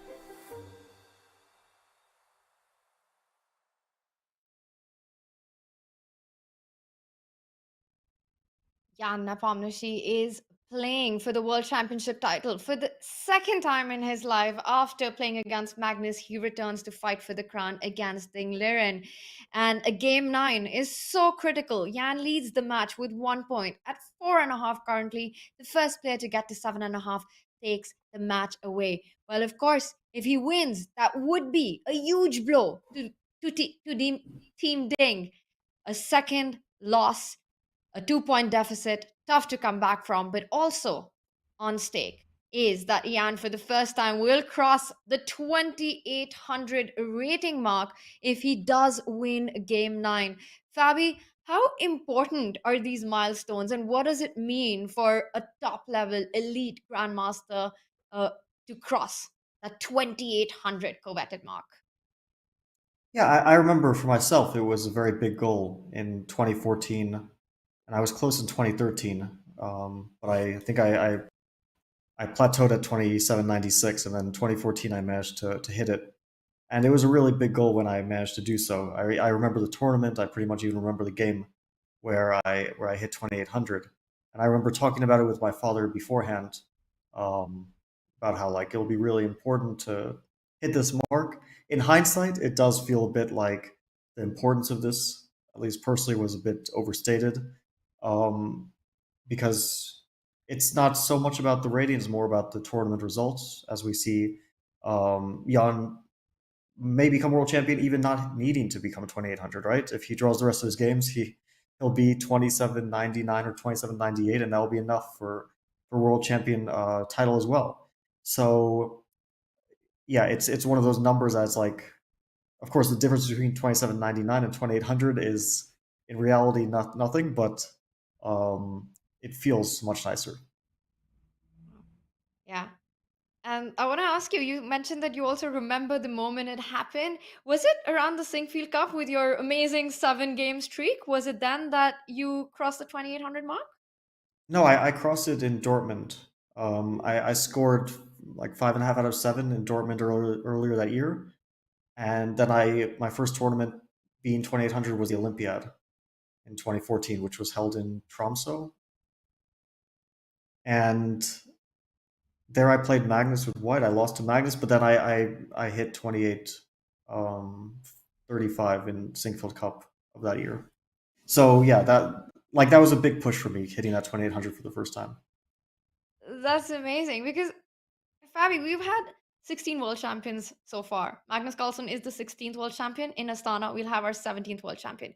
And to just bring into context how big a deal 2800 is, I'm looking it up, and we've had only 14 players so far to have crossed that 2800 barrier. Fabi, you're one of them. Incredible stuff. And Jan Nepomniachtchi could be the 15th player to cross the 2800 barrier on the live ratings if he wins today's game. But of course, there's still a lot of chess to be played in this one, a lot of work to be done in this one. Rookie it, and that's a big think tank. He's been thinking for about 12 minutes, Jan, in this position. Again, doubts about whether to play the move bishop c4 or to continue with the initiative. Is that what Jan is weighing in on right now? Yeah, it definitely is. I mean, Jan has decisions to make. He can take material, but then that gives black some chances as well. Or is he just going to sit on the position, so to speak, by bringing his rook towards the center with that move rook d1, as we were talking about earlier? So it's not that clear. Some people say, give me that rook. I would take that rook. If Jan were playing a blitz game, I'm pretty positive he would go and take that rook. But then he's realizing that it does give Ding some winning chances, despite the fact that white would initially be better. If you make an inaccuracy down the line there, just to put that on the board again, that with these passed pawns over here, if you just allow a couple moves, black is pushing forward on the queen side, and that is scary news for Jan. So he's really looking at this position. So before getting to it, he needs to assess it properly. He needs to recognize that he is in fact better, and then find a way to challenge black at this moment so that he does not see these pawns storm up the queen side. Yeah, I think bishop c4 is the first move that comes to mind, and maybe like 80% of your initial calculation is tied to this move. And the thing with rook a d1 is, if I see the answer to knight b3, then I might be very tempted to play rook a d1. But I need to see what I want to do after knight to b3, and that is not obvious to me. Because I don't think it's a concrete thing. I don't think white has like some very good concrete approach here. I think it's something very subtle. I don't know if it's knight to h5, g6, and something here. I was thinking maybe this could be it. Although thinking about the position, nothing very clear-cut came to mind. Or if it's something like bishop to b1, d3. I feel like bishop b1 is unlikely to lead to an advantage. I would try knight h5 here. If I was like, let's say, and it's not the move, g6 probably, and and I guess it just doesn't. But I'm You gonna see, say, like, Fabi, this idea of knight h5, if it's a blitz game, we just definitely go for it. I mean, I would definitely go for it, whether it works or not. You want to start putting the pressure. And to imagine that after g6, black's doing completely fine despite keeping those dark squares as weaknesses is definitely a very tempting option. And as we can see, g6, in fact, might not be the right move here, Fabi. well, you know what that suggests to me? That if g6 isn't the right move, is rook to e6 the right move to get that rook and stop bishop d6 stuff and get the rook to g6? I'm worried It's about like the d file. Right now, you're yeah, allowing yourself to get yeah. back rank checkmated if you're not careful. So that would be my Yeah, some biggest queen- concern here. Some queen d3 stuff is probably super dangerous. Yeah, very direct. Because the bishop's also loose on c8, so you're having problems in both directions. But you actually, I think, solved it, Fabi, by saying it. And that's why I love about commentaries. I get to talk through ideas. The 6th rank, play c5, and then you can bring this rook over. And shut both bishops out of play. See, rook to b6, so yeah, that's the right rook to get over to the king side. And if queen to g3, you play g6 at this point, right? And Have this and it's work. not clear how white's attack continues. Yeah, you solved it for me. You said all the right things, and then all I had to do was make a single move. Thank you, Fabi. You made me look good. I said all the right things and made all the wrong moves. Well, what did Jan just do? Bishop Bishop c4, c4. on the board, Robert. Okay, so bishop e6 is... The thing is, like, black can play knight to b3 to sack the rook in another way, but white doesn't take it, I think. White plays rook a to d1 in that case. Mm-hmm. And this is a much better version because the bishop is not on a2, it's on c4. This is like a magic trick. We jumped over the knight. Here this looks really bad for black, just visually. So I think black needs to get rid of that bishop on c4. And the way to do it is bishop to e6. It forces bishop b5, I think. Or logically forces it. cb5, and here, rook a d1 is the move which comes to mind. But it's not necessarily the best move, but I don't see other very logical moves. It feels like rook a d1 is by far the most logical one. Yeah, we paused at this position a couple times now, and it really is that difficult to find the continuation. Rook a d1 looks very natural to me. Since that move, the bar went down a little bit, queen e3, maybe just attacking the knight and asking it to move backwards or to choose forwards. But I don't know why I would invite the knight into here, but maybe just clears the diagonal for the bishop to allow me to go after this pawn. This is super difficult to play queen e3. Because why wouldn't you start with rook d1? What's the downside? What does black gain? Like, which move do you make here? Do you play knight to f6 and knight fd7 and you consolidate a knight? I suspect that might be the reason. Okay, wow, that's kind of crazy stuff. But it's very subtle. It's not obvious that like a lot of people would play rook a to d1 automatically, just because how can it be a bad move? Like, there's no way that rook a d1 just intuitively you feel like, okay, this has to be a good move. Bobby, you're going to love this. Thanks to our producers for shouting this out. Check this out. You want to know what the this continuation goes? Bishop e6, apparently, you're not going to believe this. The best move is bishop takes e6. And after knight takes e6, queen d1 is a variation, just going after this pawn. And bishop d6 is available if the rook decides to move. This doesn't feel very natural to me at all. But now that I've been told it, I can justify it in various ways. Yeah, I don't I don't see myself, even if you told me this is the right way. And bishop takes e6, I can take with the rook too. Like, do you want to just take on c5 and take on a4 there? Doesn't feel like white is significantly better in that position. So after rook e6, what is the big deal? I'm just, repeating what I was told. I don't see this right here. I mean, Jan's going to pick up the exchange. Bishop e6 on the board. It's hard to imagine just letting go of the b5 bishop to play this move bishop c4 and then to trade it off with the bishop. I would be shocked. What are the chances of Jan going for this line, Fabi? Like 0, I think. I mean, you just played bishop to a2 to c4. Now you're playing bishop c4 to e6. You can take a rook.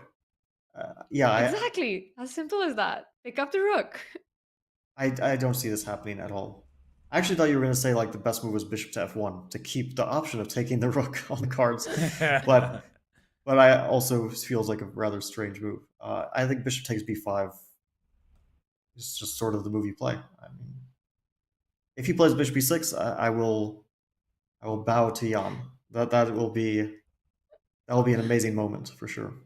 He's thinking, right? So if he's going to take on b5, why is he not doing it instantly? Because that was the point of bringing the bishop here to begin with. So I could see a universe where he moves his bishop away. It doesn't really make sense to me. Like I can't see him not taking this rook on b5 is essentially what I'm saying. Is he thinking about queen to e2? Is that possible? Because if take, then I get a4 directly, or I'm most likely going to win this pawn. Oh my goodness. And the eval bar approves of it. So queen e2 is actually a decent move? Oh, I didn't have a feeling that white could play for an advantage in this way, but yeah, it could be an option. Like this to me feels much more natural than bishop takes e6. I would much rather do this than take on e6. Wow. It's so hard to attack a rook and not take it, but this goes back to our earlier point. You don't need to be so. So if you trade bishops here, your knight on c5 is under attack. If that moves, it's a one-move threat against the rook. The rook simply can slide out the way. Bishop comes to d6 at some point. a4 is hanging. Don't forget about this knight. It's going to say hello on f5 and then maybe go into some of these critical squares. So I just think that queen e2 is just beyond me. I had beyond the scope of my imagination. But Fabi, good find by you. And if Jan plays it, oh my goodness, I think that would be surprising for Ding. I like the move for sure. Yeah, it's a move which once you see it, you start to appreciate it a bit more and a little bit more, because it feels like with the knight on b3, I don't think black should put the knight there, but if black does, then the knight is just trapped. I mean, it has no influence, it doesn't control any important squares, and white is playing knight f5, knight d6, all sorts of ideas. So I don't like knight to b3 at all, but you pose a difficult question to that knight on c5. Where does it go? Does it go back to e6? Does it go to d7? There's definitely a lot of options for black. Maybe d7 is in fact the best square for it to go to. I'm already seeing a future for this knight. First f5, then d6, all sorts of forks, things of that nature. I can take on a4 as well. It's not out of the question, just to get back to material equality, and black's pawns still remain in worse shape. So I kind of like queen e2. Whoa! Look what he's done! He finds that option that we thought was impossible. He goes for the... Oh my god.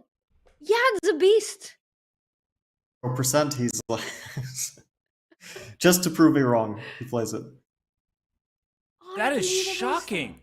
I think we just have to do an instant replay. We don't need an analysis, but we're not going to analyze. But bishop c4 to attack a rook, and no, he enticed a bishop trade after all that and simply took on e6. He does give himself access to the f5 square. That is of critical importance. That's great news. And if he plays queen d1 after this, that's just ridiculous stuff from Jan Nepomniachtchi. Oh my gosh. Yeah, I think queen d1 would be even more unbelievable to see happen. A retreating queen move from a spot that's so active. And this was one of the options that we thought will never happen. Robert, you said that, you know, if it wasn't for the production team telling you that this was the best move, it would never be something that would come into your mind, right? Bishop e6, it just doesn't make any sense from a human perspective. And I want to understand now, go a little deeper into it. Why is this the best option? You trade your very strong bishop, you retreat with the queen from all human angles. That makes zero sense in my head. Guys, and any one of you can take it away. Why is this so strong? Well, so I'm thinking that black has two logical moves, and it's not clear which one is better. And knight takes e6 is the first which comes to mind, because it feels like that knight is a bit vulnerable there, so I would like to get it out of the way. But then knight to f5 comes to mind as white's response, and I'm wondering about that position. Robert, you mentioned queen to d1, but just from a visual point of view, doesn't knight f5 feel like a bit more of a natural way to get to that d6 square? Yeah, I was just shocked by what they were telling me. Knight f5 looks like the human response. I think that's more likely what Jan will play. But then maybe c5, and black is in time because queen d1, now rook to b3, and I both get that bishop locked out of the game and save my a4 pawn, attack c3. Things start to come together for black. Maybe that's why you play queen d1 first. And then if rook to b3, there's bishop to d6. And c5 obviously just drops the a4 pawn. And here you get the e5 pawn. It's still a complex position by all means, but it does start to feel like if you get that e pawn, that it's a really important one. Yeah. Guys, I'm just getting my head around what we're just seeing. For Jan to play this move, bishop e6, and Fabi, let's try this one more time. What are the chances of queen d1 actually happening on the board? I think if you get to this moment, then queen d1 could definitely come to mind, because knight f5, c5, you might feel like you hit an impasse. And queen d1, it's a backwards retreating move, but it has a very clear idea, right? You just want to take the pawn. You combine that with bishop d6. Once you see it, again, it's a move that has to come to mind, and then it feels very logical. And then the question is, does black play knight to c5 back just to keep that a4 pawn? Does black encourage you to take that pawn, let's say rook d8 or something? Wait, but isn't there... It's a knight c5. I was thinking c4, but you're going to go with your rook b4 stuff. Oh, yeah. I'm happy for that. Trust me, I want you to play c4 and just sack my rook for the queenside pawns. But maybe white has something very dangerous like knight to f5 here, for example. Rook to d8 allows queen g4 potentially. You know, it's all sorts of... White is playing on both sides because black... So you can definitely combine play on two flanks. Robert, I'm going to be stunned if we see queen d1. This queen retreating move, it is just super high-class stuff. And I see that Ding has gone into an almost 4-minute think on this recapture, which, at least from our analysis to both you and Fabi, 96 felt like the natural decision. Is Ding thinking, or is he just calculating the outcomes after knight takes e6? Or is it even an option to perhaps recapture with the rook? Fe6 looks extremely ugly to me. Yeah, no chance he's playing pawn takes e6. I mean, Fabi said 0% chance and then it happened, but just you can't play like this. And you see the eval bar reacting. White can probably even just take on a5 and take on a4, which is what you would do anyway if rook takes e6. White can just say, give me back my pawn, and this is a weakness. I can bring my rook to b1, to a1, to d1. I have options here. The knight is coming into f5. This looks really pleasant for white. You're playing for two results. If Ding defends perfectly, he draws. If he makes a mistake, he's going to be in some pretty serious trouble. But maybe it's not even necessary to recapture this pawn on a4 so soon. The knight coming to b3, as Fabi mentioned, is not a very big threat. So why not just play knight f5? Hop forward instead of liquidating just yet. Big moment for Ding. He does need to recapture with the right piece. He is currently having a think. Jan Nepomniachtchi playing some flawless chess today. The game is heating up, and we're going to go into a short break while Ding takes a decision which piece to recapture with.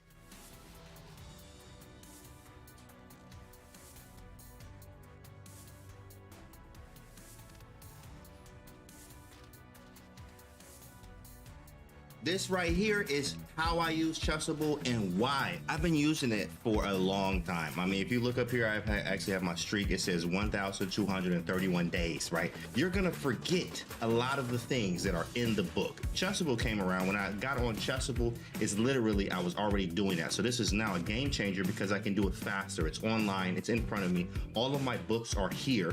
There's gonna be folders now so I can categorize by white, black, and tactics in game. But I literally have everything in one area. As you see, I'm scrolling here. This is why I like this. So they're like, how many Chessable books you got? I'm like, all of them. How I use Chessable is actually, I do a lot for the opening training. I do tactics on here. I do calculation. I do in-game. I do everything but the database. All my training on here all the time. Chessable is the wave. This is why I like to use Chessable. It's actually helped me. I remember even online, I was only like capping out at 2350, almost 2400 in Blitz and Bullet. My chess comm is 26 with a high of 2774 in Bullet. And I blame all of this, like success, really, it's just working on Chessable. Just being honest with you.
Ding putting on an impressive defense in Game 9 of the World Championship match. He's just made his move number 30, which means that there is still a bunch of moves to be made before time control. The clock will count. Head in hands there.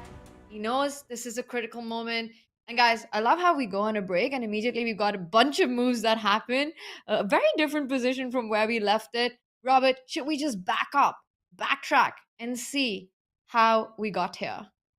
For sure, because at this moment, after Jan brings his bishop to c4 to attack the rook, we started praising his decision making to take this bishop. But now I'm going to take it back, because once this trade happened and black was able to play c5, after this queen e2 retreat, rook to b3, the queen jumps up to c4, protecting the c3 pawn, attacking the pawn on a4, putting more pressure on c5, though that is well defended for the time being.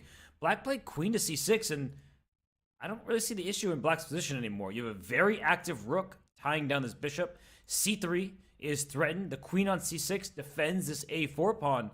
So, Fabi, I mean, is there anything here left for Jan Nepomniachtchi to start playing for an advantage once more? Or is bishop c1 backtracking? Is that a sign that things have not gone according to plan?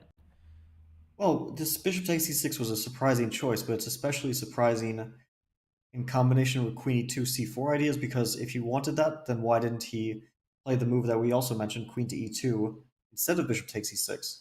It most likely gains a tempo on the lines in the game, and very likely an important tempo. For example, if bishop c4, queen c4, knight e6, isn't white just up like actually 2 tempi in this case? And white can choose between knight f5 or queen takes a4 here. So that's a bit of a strange moment for me, because okay, bishop e6 made some sense in conjunction with queen d1, but not with queen e2. Feels like maybe he let his advantage, or part of his advantage, slip. I still feel like he has a more pleasant position after bishop to c1 in the live game, because, well, a4 is likely to fall, and then the question is, can black respond with rook takes c3 after rook takes a4, queen c3, queen takes a4?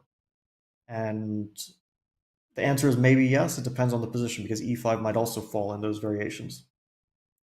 I think like knight to f6 comes to mind here as a very natural move, just developing the knight again.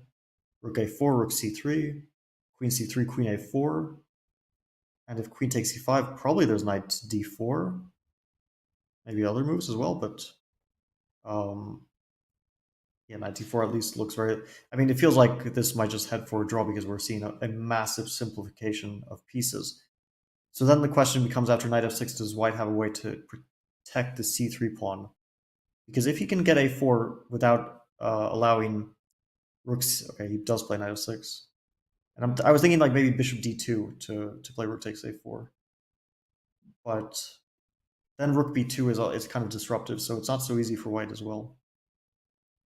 It feels like it's one of these positions where if white tries to play on for a win too long, it could really backfire, and then black could have the upper hand. Let's not forget, black is up a pawn for the time being. The knights now are nicely centralized here. e4 is put under pressure. So I feel like for Jan, he has a full point lead in the match at this point. Making a draw is not the worst thing in the world. He didn't have a decisive advantage. He was much better. It's not like he's going to be kicking himself too much, perhaps, to just make a draw and get out of here. Enter Oreste, still a point ahead. I don't think so, but he will feel like he had an advantage throughout this game. So I think he's still in ambitious mode, especially because if he could play rook takes a4 without allowing rook c3, white is definitely better. And not even a little bit, maybe even significantly better, because black can never play rook a8. There's always knight e7, so it starts to get difficult to defend your pieces. So the question is, will he find a way to make rook takes a4 work? Will rook e3 come to mind, for example? But if rook e3 feels wrong somehow, just feels very wrong, because the rook is blocking the bishop and allowing maybe some back rank stuff in the future, like queen d7. Yes. Sorry, I was just going to ask you, because you're looking at these lines with rook a4 and these simplification. Is it because you don't like the queen trade here for white to pick up that pawn? Also, let's just point out, it's the obvious, but I'm going to say that currently black has an extra pawn in this position. So the a4 pawn needs to be picked up at some point. You're pointing out these lines of keeping the queens on the board. And I want to ask you, what would be the objective evaluation of a queen trade in this position? I do see that after queen a4, let's say it's captured, you recapture with your rook, the c3 pawn's hanging, but that could perhaps give white the option to also plant his bishop on b2 on the diagonal and go for the e5 pawn. How are you looking at these endgames for white? Actually, I was thinking after queen a4, rook a4, maybe rook to a8 is a very interesting move. Because that a pawn could be a big asset, and if bishop to d2 here, I started to get attracted by the move c4. Because if white takes it, then the a pawn starts to run, and if not, it's difficult to say what white is doing. Like, this a pawn is very dangerous without being easily blockaded. And if white plays another move, for example, rook to a1 instead of rook takes c4, then it drops the e4 pawn. So c4 was attracting my attention. And He goes that's for it. Okay, this will be an interesting endgame. Wow. Okay, so queen a4, a queen trade possible, and is that Ding's best option to actually trade queens with the rook on b3 hanging, the pawn on a5 hanging? I'm struggling to find another move. You've got to go for the endgame here with black. Yeah, he will. think- There's no choice. Yeah, I think you definitely have to. I mean, you can play queen b6, I guess. You can play it. It's not like losing on the spot, but it just doesn't make any sense. So the question is now, does he play rook c3 or does he play rook a8? It's two moves which come to mind. I think Ding will sit down. We already see himself getting comfortable. He realizes this is a point of calculation. It's a clear branch in terms of what you could play, leading to different positions: rook c3, bishop b2, or rook a8, and whatever white chooses there, which is unclear. You know, I think that after rook 8, I'm so scared of your passed a pawn that I might give you this check anyway and then bring my knight to c6. Like, I just looked at the variation you demonstrated for us, Fabi. I'm like, no way, not me. I'm not letting you promote that pawn. So I think wrapping the knight around, attacking a5 and e5 at the same time, maybe that's the saving grace needed for Jan Nepomniachtchi. And I say saving grace not because he's losing right now, but because the trajectory of the game would start going in Black's favor after that variation you showed with c4. I really like Black's chances with the outside pass pawn. Yeah, I think you're definitely right that knight e7, c6 is one of the most critical ways for white, and probably the safest way for white, because if you get rid of that a pawn, you're unlikely to be losing this. So you want to get that safety net first.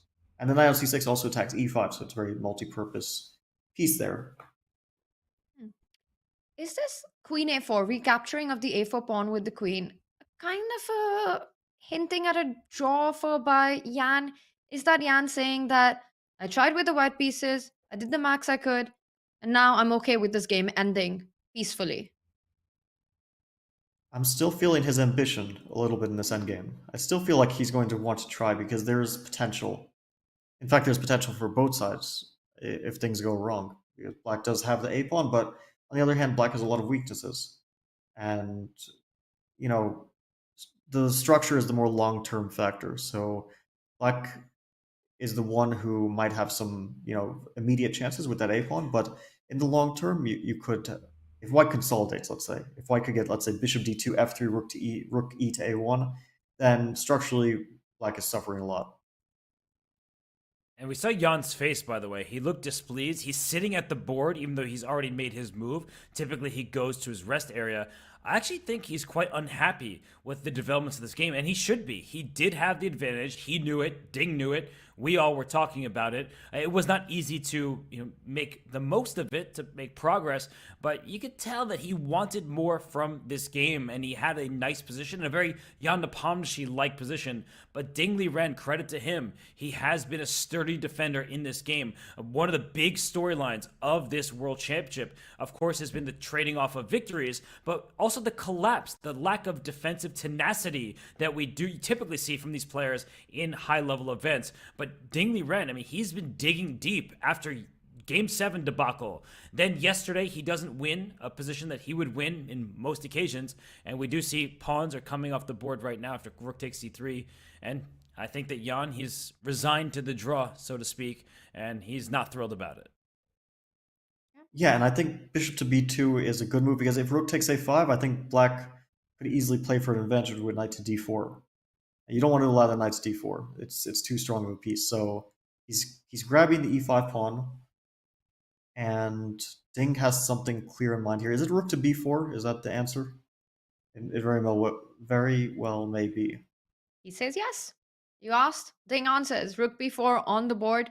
So he's saying, take my a5 pawn. I'll take that central e4 pawn.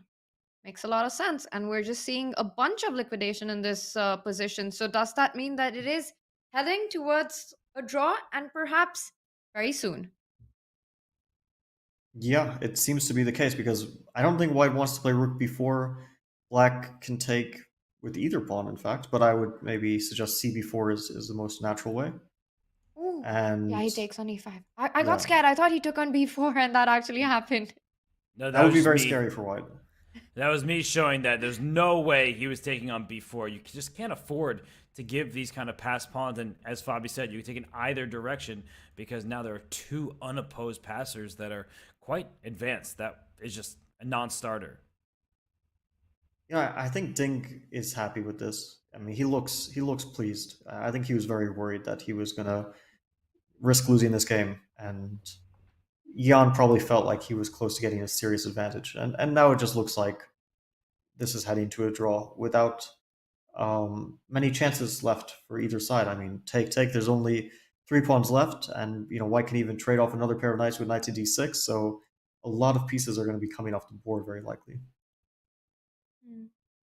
And it does look like the rook trade is inevitable as well, right? With the bishop hanging, the rook on e1, you've got a trade on e4, I would say. Is there an alternative that Jan is thinking about? Well, he goes for it. Rook e4, knight e4, equal number of pawns, but there is a c passer. There is the c5 pawn. I don't see that becoming a danger. Fabi, is there a way to take care of it immediately? Is there a shutdown in this position? I mean, I think knight d6 does kind of shut it down. Because take, you force the trade, rook goes to c8, bishop goes to e5 and to c3. And, I mean, the pawn is blockaded and it's not moving anytime soon. And this just feels like pretty much a dead draw to me. If the knight tries to go like knight f4 threatening threatening knight e2, then white can usually cover with king f1 pretty easily. And so on. So, yeah, he plays rook a4, also a logical move. I guess asking the knight, where do you want to go? And the knight can go to d2, it doesn't want to. Oh wait, knight d2 allows bishop g7. Okay, maybe we have to be careful. I know, but not very careful. No, it doesn't, because there's knight g7, rook g4, and rook t1.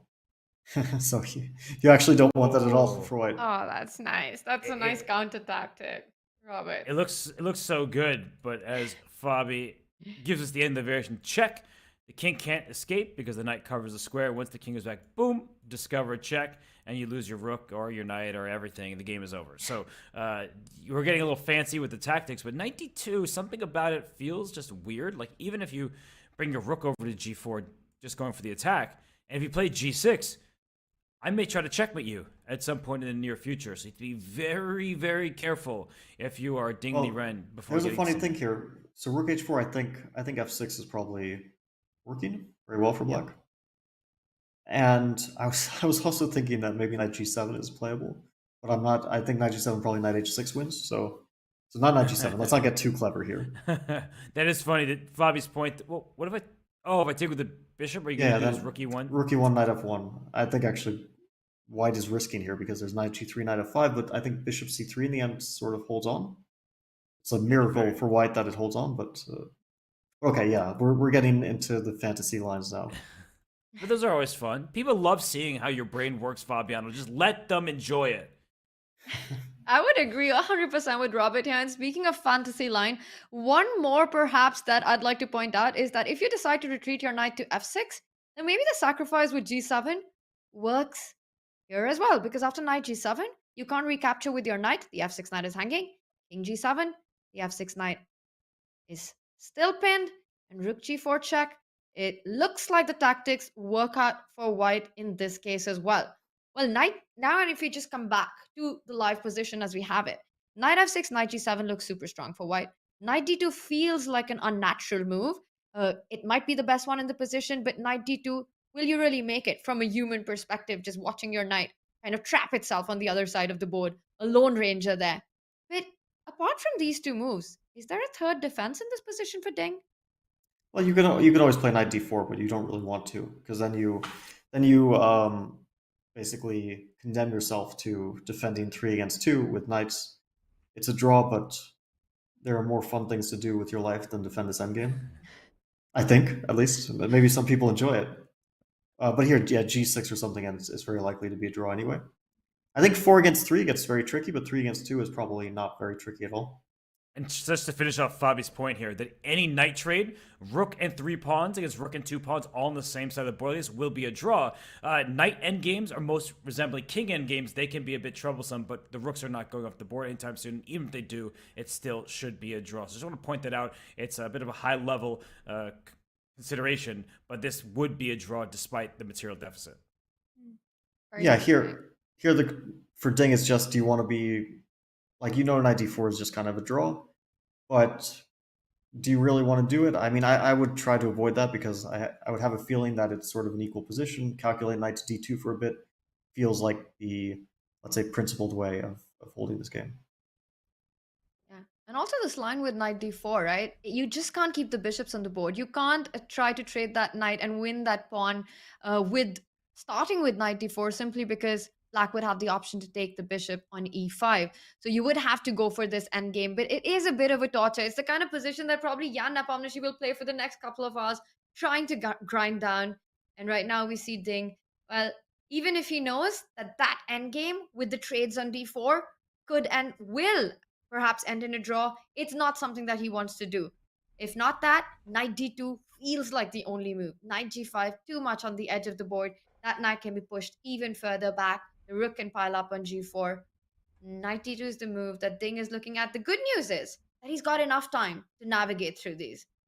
Robert, what do you predict? Will he find this idea, or will he just go for the simplified version with knight d4 and say, yes, I'm a pawn down, I'm willing to suffer because I know at the end of the day, that is a draw?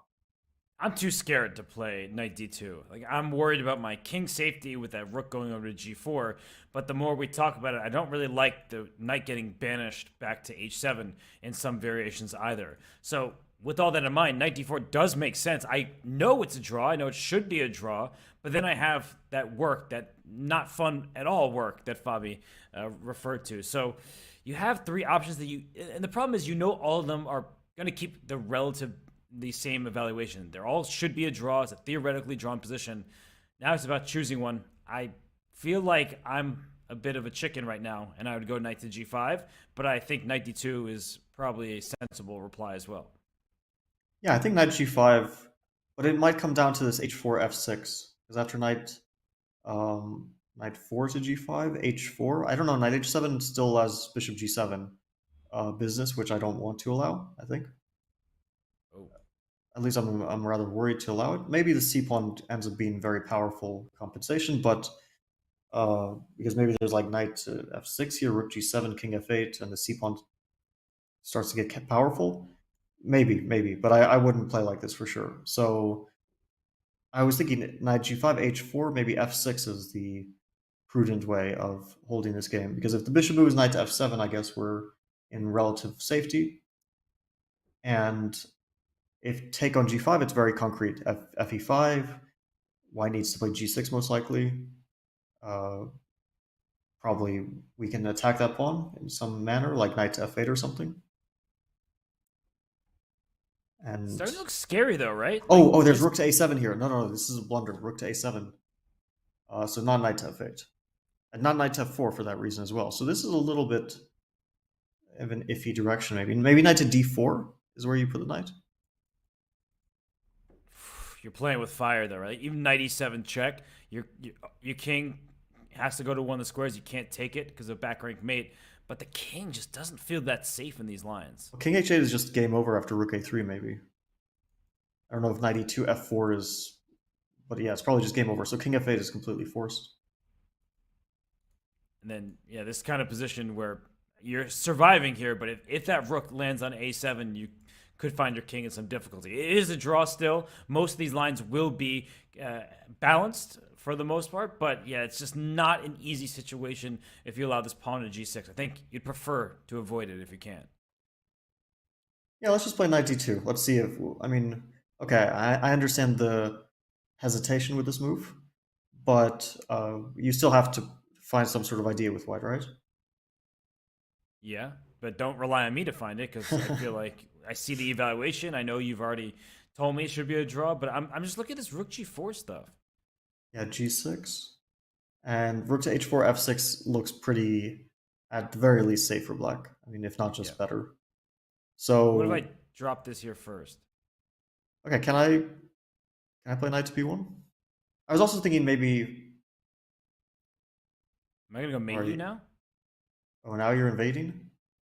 Yeah. Yeah, this is getting dangerous. Okay, not knight to b1.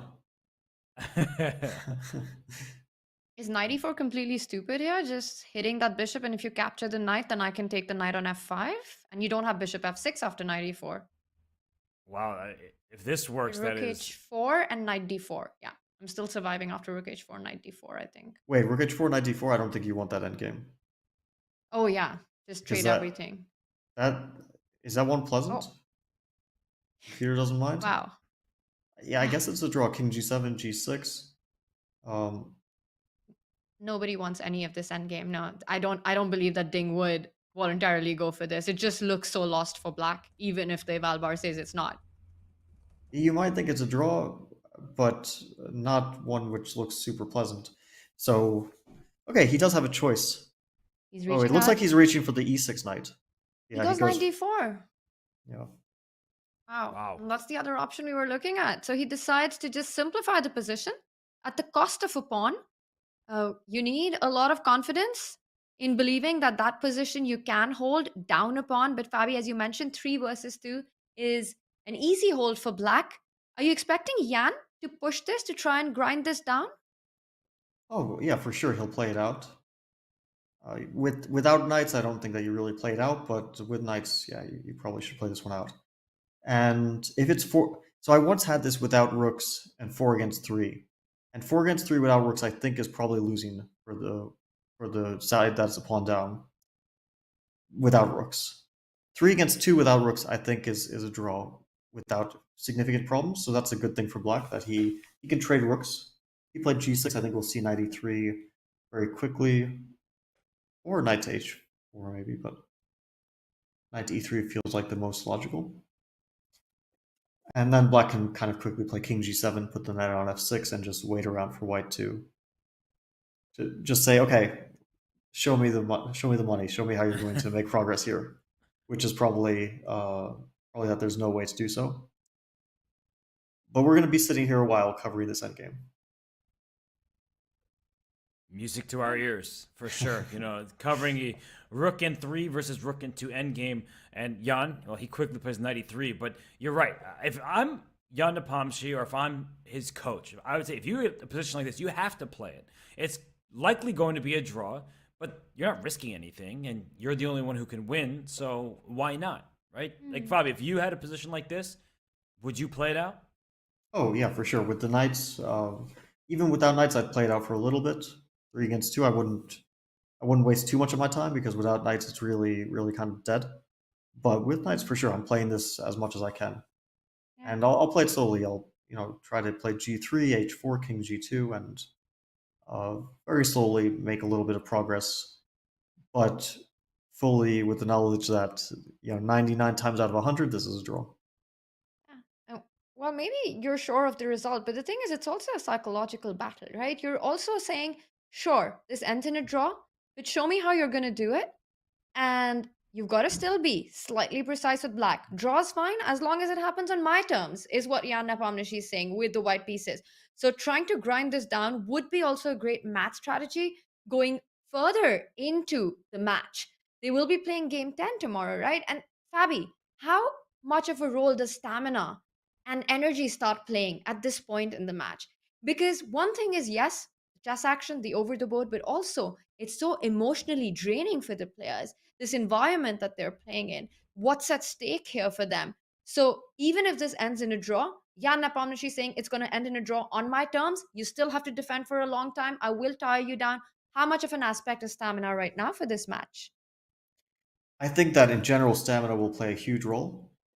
But I think that the energy draining moments are the ones where you have to make tough decisions, or where you're worried that you'll lose. Here, you don't really have to make any tough decisions, because as we saw, for example, they were just like not thinking King G7 fast, knight E3 fast. It's a non-concrete position where they know that basically every move has the same evaluation. So they don't have to make difficult decisions, and also they're both fully in the knowledge that it's a draw. So it's a pretty stress-free situation. Maybe a little bit later on, Ding will have to think a little bit about one or two moves. He might make one or two semi-difficult decisions in this game, but for the remainder of this game. But overall, of course, this is one of the easier sorts of defensive tasks. You have a theoretical draw, and you don't have too much to calculate. And if even bringing the knight to f5 and trading knights here, ruining your pawn structure, we saw that still is objectively drawn, a theoretical draw, then that means Ding should have this half point in the bag, and he'll be happy about it. I think Jan will be the side who is going to be frustrated based on the advantage he had. It wasn't nearly as big as the advantage Ding had yesterday, but it's still, he had pressure on Ding Liren. It seemed like Ding might get into time trouble.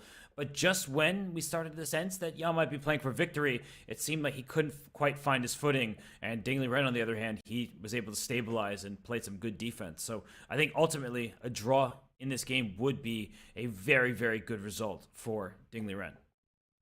100%. And also just seeing how Ding has managed that Game 7 collapse. I keep coming back to it because as players, we know just the kind of effect that sort of an end can have on your mind. It's not about the result of the game. It's not about how Ding lost, but it's more about the way it happened. Just the complete inability to move. And then we saw him with the white pieces create his chances. Even though it ended in a draw, he was the one who was in driving seat. And then today, holding a really difficult position with black, keeping things under control. It could have gone anyway. And Jan tried to make his best, tried to create his chances, but Ding, super impressive with his defensive resource today. Very, very cool stuff there by Ding Liren so far in this World Championship match. Rook b4. I saw a featured chat, and our viewers believe that a draw might be agreed in just a couple of moves. It's very possible because tomorrow being a rest day, both players would be just happy to call it a day, go into the next one and say, sure, you fight it out, Ding will take the white pieces and we'll take it on from there. The big question here, we can see both the players have left their chairs. They've gone out for a bit of a break, a bit of a breather here. Robert, what's your prediction? Are we going to see a long rook pawn ending grind with the knights on the board, or just a few moves and a draw for on the board? I don't think it will go on that long, but if Ding Liren can't find a way to trade off knights in the near future, then maybe Jan will think I have some outside chances to win. But when you look at this, they both know it should be a draw.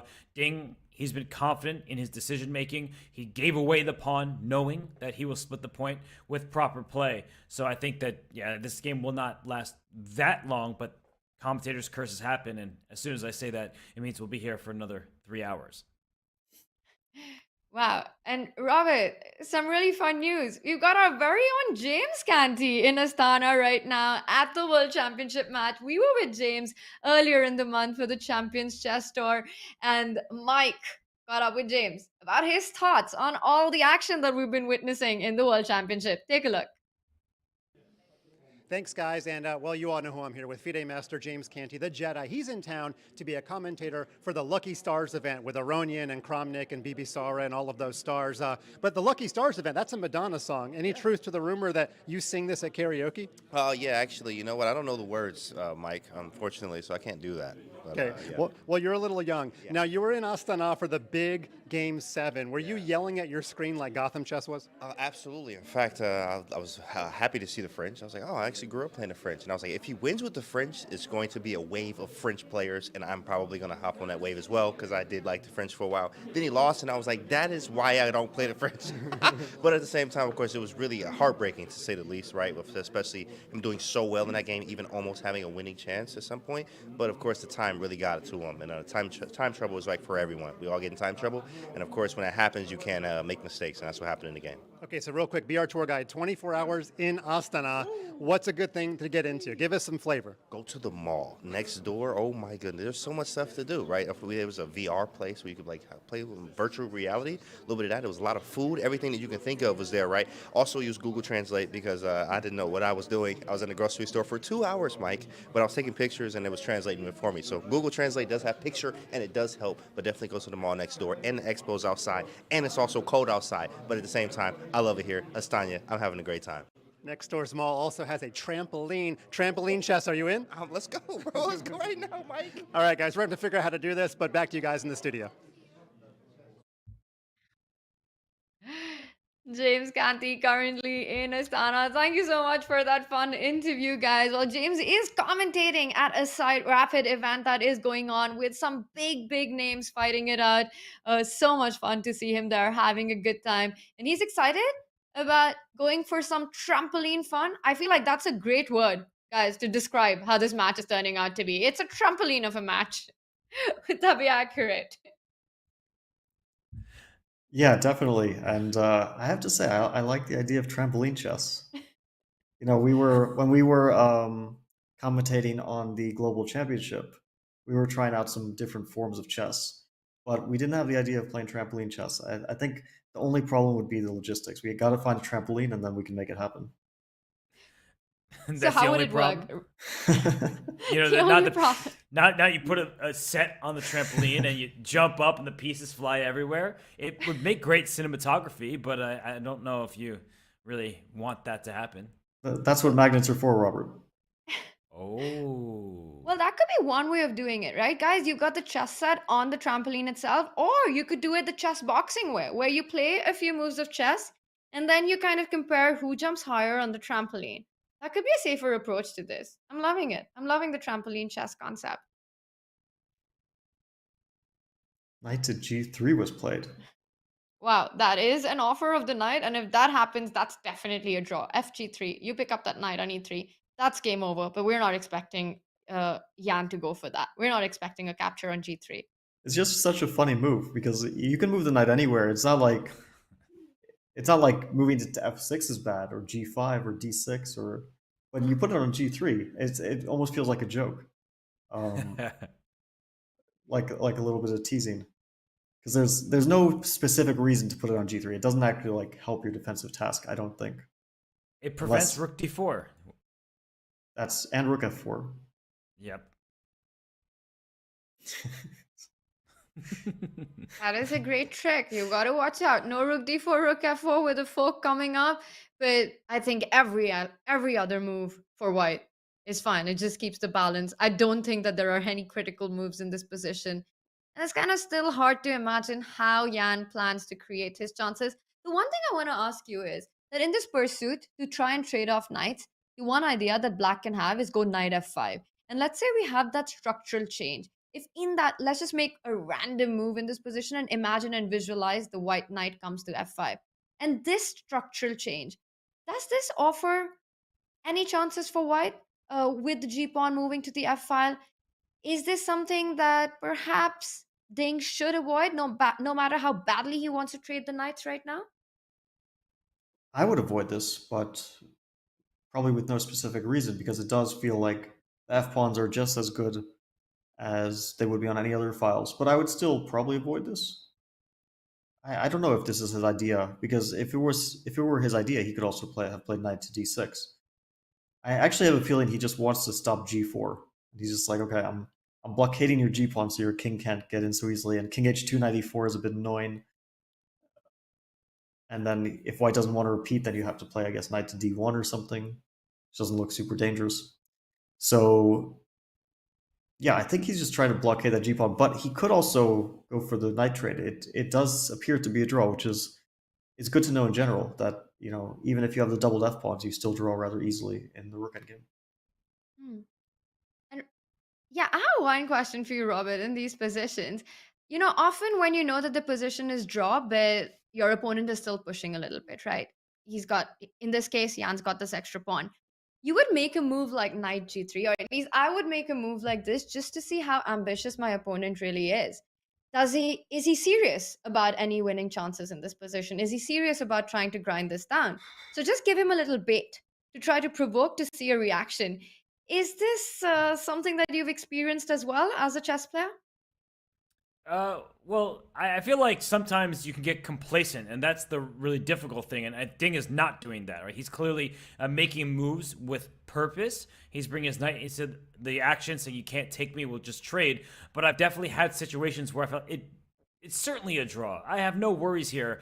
And then the game continues. I'm like, wait a second. Where was that guaranteed draw that I just thought I had? And then the game continues like, I'm worse. And then it continues like, okay, where did I go wrong? This is a problem. And there are some great technicians. Ulf Andersson, the legendary Swedish grandmaster, he would trade off the queens as early as possible and then grind you down in an endgame.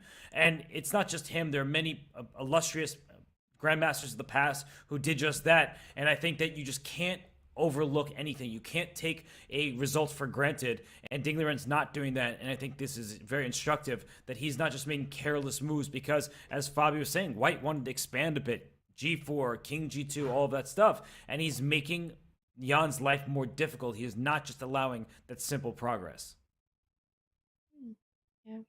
Yeah, really nice points there. I think we're going to find out how ambitious Nepo really is in this position. If he captures the knight, that's a draw offer by Nepo. He says, all right, I'm done for the day. Going back, going into the rest day, we'll come back with the black pieces. But if he lets that knight live on, if he doesn't recapture on G3, it means we're in for a long grind in this endgame. And then all these points that you made, Robert, about Ding still playing it actively, not just sitting on the draw, not just taking passive decisions, but actually actively stopping Nepo's plans to expand on the king side. Those come into play. Once again, it's hard to suggest a bad move for White here, but I'm going to ask you, Fabi, is there a way that White can now start thinking about pushing those pawns? Not at the moment, but to try to expand the king side are the plans that we're looking at. The only possible plans in the position for White. You've got an extra pawn on the king side. You want to push it, but what's the path? How do you go forward with this? Yeah, I don't think he'll take on G3. It's just letting your opponent off the hook too easily, and you just want to press it a bit, and FG3 is the equivalent of a draw offer. I think he might play rook to B3. Clear idea, clear threat, F takes G3, I defend the knight on E3. Force the knight to make a decision. Does it want to give a check on E2? Does it want to go back to E4, after which the position didn't change much, but maybe I can try G4? Does it want to go to F5, trade those knights? At least I give my opponent that decision. I was thinking rook b3, knight to e2, king goes to h2, and then White tries to slowly play g3, king g2, h4, maybe g4 someday, and try to advance a bit. It's not really about. Both these guys know that it's a draw with pretty much any move as long as you don't blunder, but you just want to find a move which keeps the game going a bit longer, makes your opponent annoyed. That's why he played knight g3, I think. He's just kind of annoying him. Like, okay, now you have to find some sort of little calculation. You have to think about the position a bit, rather than just making automatic immediate moves and not having to, worry about. He plays rook to b7, which doesn't really have a threat, I don't think. Nope. You're looking for it. Where's the threat? Eventually, he would like to bring his knight in and team up in the f7 pawn. But as we've been talking about, knight back to f5 is a viable option. And I'm not just going to allow you to win this pawn anyway. I can bring my knight back to e4 where it came from. Or just rook to e6. I don't see what rook b7 changed. So why not just make a move that doesn't change the position either? Ask your opponent what you wanted with rook to b7. And I don't really see it. Like knight c4 is never an option because it allows rook e1 and knight f1 with perpetual. Actually, in this case, wins a piece, so you really don't want to do that. Knight to e3 or d2 and wins a piece. So yeah, maybe he'll just play quickly rook to e6. I would think, or not. Oh, he really goes for the rook endgame. Okay. He goes for it, Bobby, and this is what we were looking at, right? That a knight trade, you really want it, but at the cost of what? And Ding is saying that he's willing to pay quite a high cost with a structural change, which could have been dangerous, but shows immense confidence in his endgame technique. And Jan doesn't even take a moment. He just denies the trade on f5. Speaking of confidence, Jan, he knows his end games, right, Fabi? He says, I'm not going to liquidate into a known theoretical draw. I'm going to continue to make Ding work. Yeah, he's keeping the knights on. It's very logical. He wants to play g3, king g2 next, and slowly get that. The knight on g4 is not doing much, but slowly get it back to h2, f3, and yeah, long term you put pressure on f7. You want your opponent to play rook to e7 at some moment, at least give you the option of trading rooks, which I think is a complete draw, but at least it's a decision to make. But okay, why not rook e7? Let's just see this endgame a little bit without the rooks on. It's funny that you bring up this move, Fabi, because I was just going to say that, in these kind of endgames, we've been talking about the knight trade and how that is a confirmed draw. But the one trade that one might want to avoid is going into a pure knight endgame. And yes, if it was a 4 versus 3, we'd be having a different conversation. But with 3 versus 2, it's still very holdable. But it just feels like this might be a little more difficult to keep under control rather than the rook and rook versus rook endgame. I would be very scared as black to go into a pure king and knight endgame. But you're saying that this just ends in a draw and there's nothing to worry about. Is it really that easy to go into this trade? I wouldn't be overly concerned. If you put pawns on e3 and h7 in this position, you just like drop them on the board magically, then I think white's winning chances are very high. It's really not a pleasant endgame. But 3 against 2, I think that one pawn difference changes everything. Just too limited. There's too little material left. And I even think that f and g is a nice, like it's no worse than having h and g pawns for black. So here I wouldn't really be concerned, because what's white's idea? If you trade off one more pair of pawns, we're already in territory where you just don't have enough pieces left to win the game. And otherwise you try to, I guess, dominate the knight on e7 with your king, but feels unlikely. I think one of the main things is, if you like include e and h pawns, is that white could try to create a pass pawn, e4, f4, bring the king in, and then e5, and create a pass e pawn. Or yeah, he immediately goes for it. I don't think he's scared by this endgame at all. But I think what you're call by you, Fabi. It's super instructive. No, it's super instructive what Fabi's saying, because if you did include, and I'm just gonna draw random colors here, in E and an H pawn, that changes everything, because then white can make a pass pawn, and in the process you have to go E4 and E5 and F4 and G4 and F5. You see the trades happen. Let's see a trade here, and then we'd see a trade here when the E pawn goes forward, but you'd be left with this H3 pawn. And that's the big difference, is with more pawns remaining to start with, liquidation doesn't happen as fast. But now, if you're going to create a pass pawn, we can just make some moves here just to kind of force it to happen. In order to actually create a pass pawn, white is going to have to like push this pawn up the board, but black at some point will likely be able to sacrifice the knight. Like, even in a position like this, where it's starting to look a little bit riskier, if you play g5, things look pretty locked up. But this is not what you want if you are black, because the white king will get in, and at some point h5 happens. And if I can give up one pawn, you see the evaluation going all the way up. And I was trying to show you an example of what you didn't want to have happen. Let's just move this here. Just something like this is not what you want, because it's two unopposed passers. Even though you're only up one pawn, it's kind of like you're up two and black is up one, but the two pawns definitely win the show here, and that would win the game for white. So there are some nuances here, Fabi, that I think we need to take into account, but Jan, he's not having any part of it. I think you really don't want to fix your structures in positions like that, because when you put the pawn in f5, you fix it on a square where it's very weak. It can't easily, the more advanced it goes, the harder it is to defend it with your pieces or with your king. So when you were playing f5 in that position, you were creating a big target for attack in the f5 pawn. While, let's say, king g7, g4, king h7, h4, king g7, I just keep going back and forth. I'd even ideally like to move that knight from e7 at some point, because I feel like it at the moment is a bit restricted. But if white plays king g2, and I don't know, knight to c6, and king to g3, and plays h5 at some moment, black will, I think, happily take that pawn on h5, and most likely this is a draw in a variety of ways. I don't think that it's like one move draws here. I think it's most likely that many moves draw. And it's just because you don't have many pawns left. So if you play I don't know what a normal looking move is in this position, but let's say knight to c6. I mean, I feel like you just won't have enough material left. But again, you do have to sweat it out a bit here. It's not like you're enjoying this process. It's just that you know it'll probably be a draw in the long run.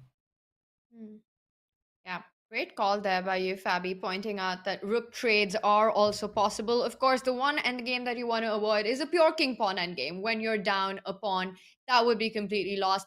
But Jan Nepomniachtchi making his intentions clear. He's definitely being ambitious here, even though he does know that this most likely will end in a draw. He wants Ding to sweat it out for a bit longer. We see that the players are taking it slow. They've met time control. And as this endgame progresses, we will go into a short break and be back to see the endgame action for the first time in the World Championship match.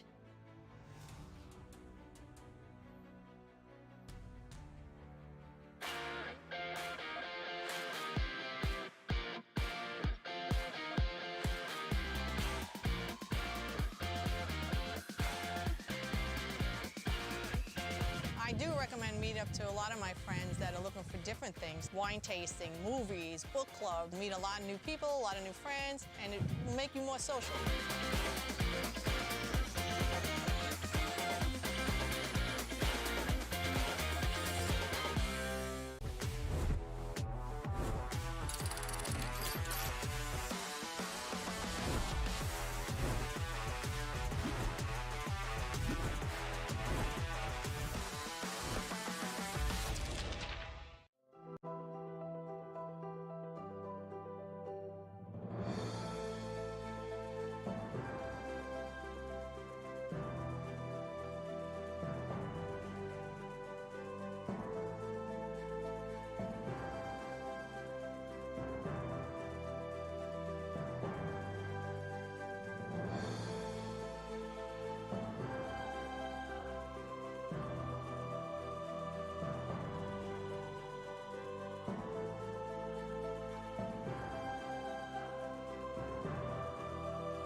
With all the decisive action that we've been seeing in the World Championship so far, this is the first time that we've got a full-blown endgame grind going on here as Jan Nepomniachtchi plays with an extra pawn in the position, but completely holdable for Ding. Ding answering impressively. He keeps up the pace. He has the confidence that he will be able to hold this. And we've seen a couple of moves there which have happened. And a nice move by Jan, putting that rook on the 7th rank. So taking away that option that Ding perhaps had with knight to h6, offering a knight trade as the f7 pawn that you're pointing at is Standa. Interesting how black's rook is on the 7th rank, hitting that f2 pawn. White's rook is on the 7th rank, hitting that f7 pawn. But are we expecting Ding to do what Ding has done? Come back with the rook, offer another trade on e7? Yeah, I see no reason why not. I don't know why the king on h2 rather than g1 would change anything. And after rook to e7, if rook to b5, rook to e2 is a repetition. And if rook to b2, stopping rook to e2, then knight to h6, knight to e3, and knight to f5. And we've seen this kind of dance before, right? So I don't see why it really changes much if he wants to play rook e7 at this point. It doesn't change anything, but I think we've seen Jan cleverly stop Ding from making the immediate draw. Just to go back where we left it in the break, the threat for black, it's not threatening to win material, but it's threatening to exchange material that would lead to an immediate draw. Say the rook went to b8 instead, then knight h6 forces the knights off. If you want to keep the knights on the board, you drop this pawn on f2. Now you no longer have a material advantage. If you trade knights on h6, this is very easy theoretical drawn territory where rook in 3 versus rook on 2, same side of the board, no advanced pawns, no passers yet. This is just a basic draw for players of this caliber. So that's why Jan instead went rook to b7, saying if you now try to play knight h6, looks like a great idea, but it's terrible because after takes, rook takes f7, I get to steal my pawn and protect the pawn f2 at the same time. That means white is 2 pawns ahead. That is insurmountable material lead. That would lead to a victory for white. So that is why Ding Liren, he's thinking here. He wanted to play knight h6. It's likely he'll return his rook to e7, continue to offer trades, and I don't think that Jan can really avoid it for that long because otherwise we're just going back and forth. Yeah, I think after rook e7, we either see the trade or we see the move rook to b2. Nothing else really makes sense, I think, because you either have to stop rook e2, knight h6 ideas, or you have to trade rooks. Trading knights seems to just be like the most drawish option out of everything. And rook e7, rook to b2, I think then we can predict knight to h6, knight to e3, knight to f5, and maybe at this moment Jan will find a different square for that knight at long last. Maybe he'll put it on, d5 or something. Eventually, he just wants to kind of get maybe now to f4. He wants to get g3, king g2, so that the f2 pawn is more well defended and his pieces have more freedom. It won't change the evaluation, but it's like you got to look for your small victories. First, you take your slightly better placed king, then you take some pawn advances. It's probably still going to be a draw, but you take what you can get. And Fabi, you're talking about small victories. Now, drawing this game with the black pieces as the kind of start that we had in this game and the mat situation, even though the result might be a draw, is that in some way a small victory for Ding right now, given the mat situation? I think definitely. Also, given the game situation, he was certainly in quite a lot of danger earlier on in this game. Out of the opening, he had equalized, but then a few inaccurate, possibly dubious decisions put him in very serious danger. And coming out of this with a draw, I think he'll be happy with that. One of the things that he can look forward to with a great deal of confidence is that with the white pieces, he is constantly creating winning chances. Game after game, he's getting winning chances. And even though he was unable to convert it in the last game and it ended in a draw, the most difficult part is first to get those chances. Against players of Jan's level, of Ding's level, you're not usually getting chances so often. So even to get that chance is already a big achievement in itself. Yeah. And sometimes we see both players getting chances in a game. We've seen so many twists and turns and ups and downs in these ones. And Robert, what's your take on that? Just how unique this match has been, I'm thinking back in time, right? I'm thinking about Fabi's match with Magnus. I'm also thinking about the Karyakin match with Magnus or the Wishy Magnus match. And you might get your chances in just a couple of games. You might get them in 2 games, in 3 games, maximum, just a handful of times. But in this match, in every single game, it's been both players having that opportunity to strike, showing amazing resource, showing defensive technique, also incredible tactics. It's been so unique thus far. It's been a roller coaster, and nobody could have anticipated a match where the players would trade victories, and Jan would go up by a point, then Ding would equalize, and Jan would go up by a point again, and then Ding would equalize once more, and then a third time Jan went up by a point, and then a third time Ding Liren, he was able to try to stop it, but the third time hasn't happened yet, right? He is once again down by a point, and he needs to catch up. He does have a couple victories to his name. He has been playing quite decent chess in the last 3 games, even though he lost Game 7. That's really such a critical point in the match.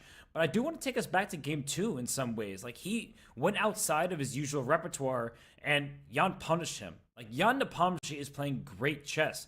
In this game, Jan was on the verge of taking a 2-point lead.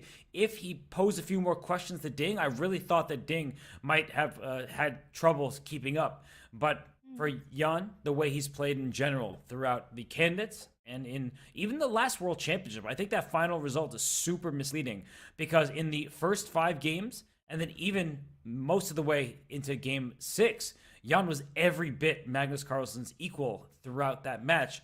And then Magnus decided to take control in that endgame. It was a long game, and finally Magnus was able to win it with a material imbalance, and then the match actually was easy enough for him from there. So I just think that Jan, he's proven himself to be a worthy contender no matter the opponent, and Ding Liren is finding himself sitting across the board from somebody who is really determined to win that World Championship title, who is not going to back down no matter the type of game that is played, and who continues to lead. He has not trailed for a moment in this match. Yeah. This is the match of their lives for both Jan Nepomniachtchi and Ding Liren. It is the ultimate dream of every chess player to become world champion, and here they are, the two of them. They've been such gladiators throughout the match, and you pointed out that Ding has made a comeback twice in the match already. Jan taking the lead, Ding striking back. Jan taking the lead, then Ding strikes back again. Currently, Jan has that 1-point lead. Now, the patterns that we've often seen with these two players in different events, for Jan, when it's going well, he almost seems unstoppable. He's such a beast, and it just feels like he gets more aggressive, more confident, and very difficult to deal with over the board. But for Jan, sometimes we've seen that when things don't go his way, when there is a difficult moment, he struggled in those. He struggled to come back from those. Meanwhile, Ding, in many events, he tends to have a slower start, sometimes even dropping some points, but then he becomes a total beast at the end of the event, getting closer to the finish line.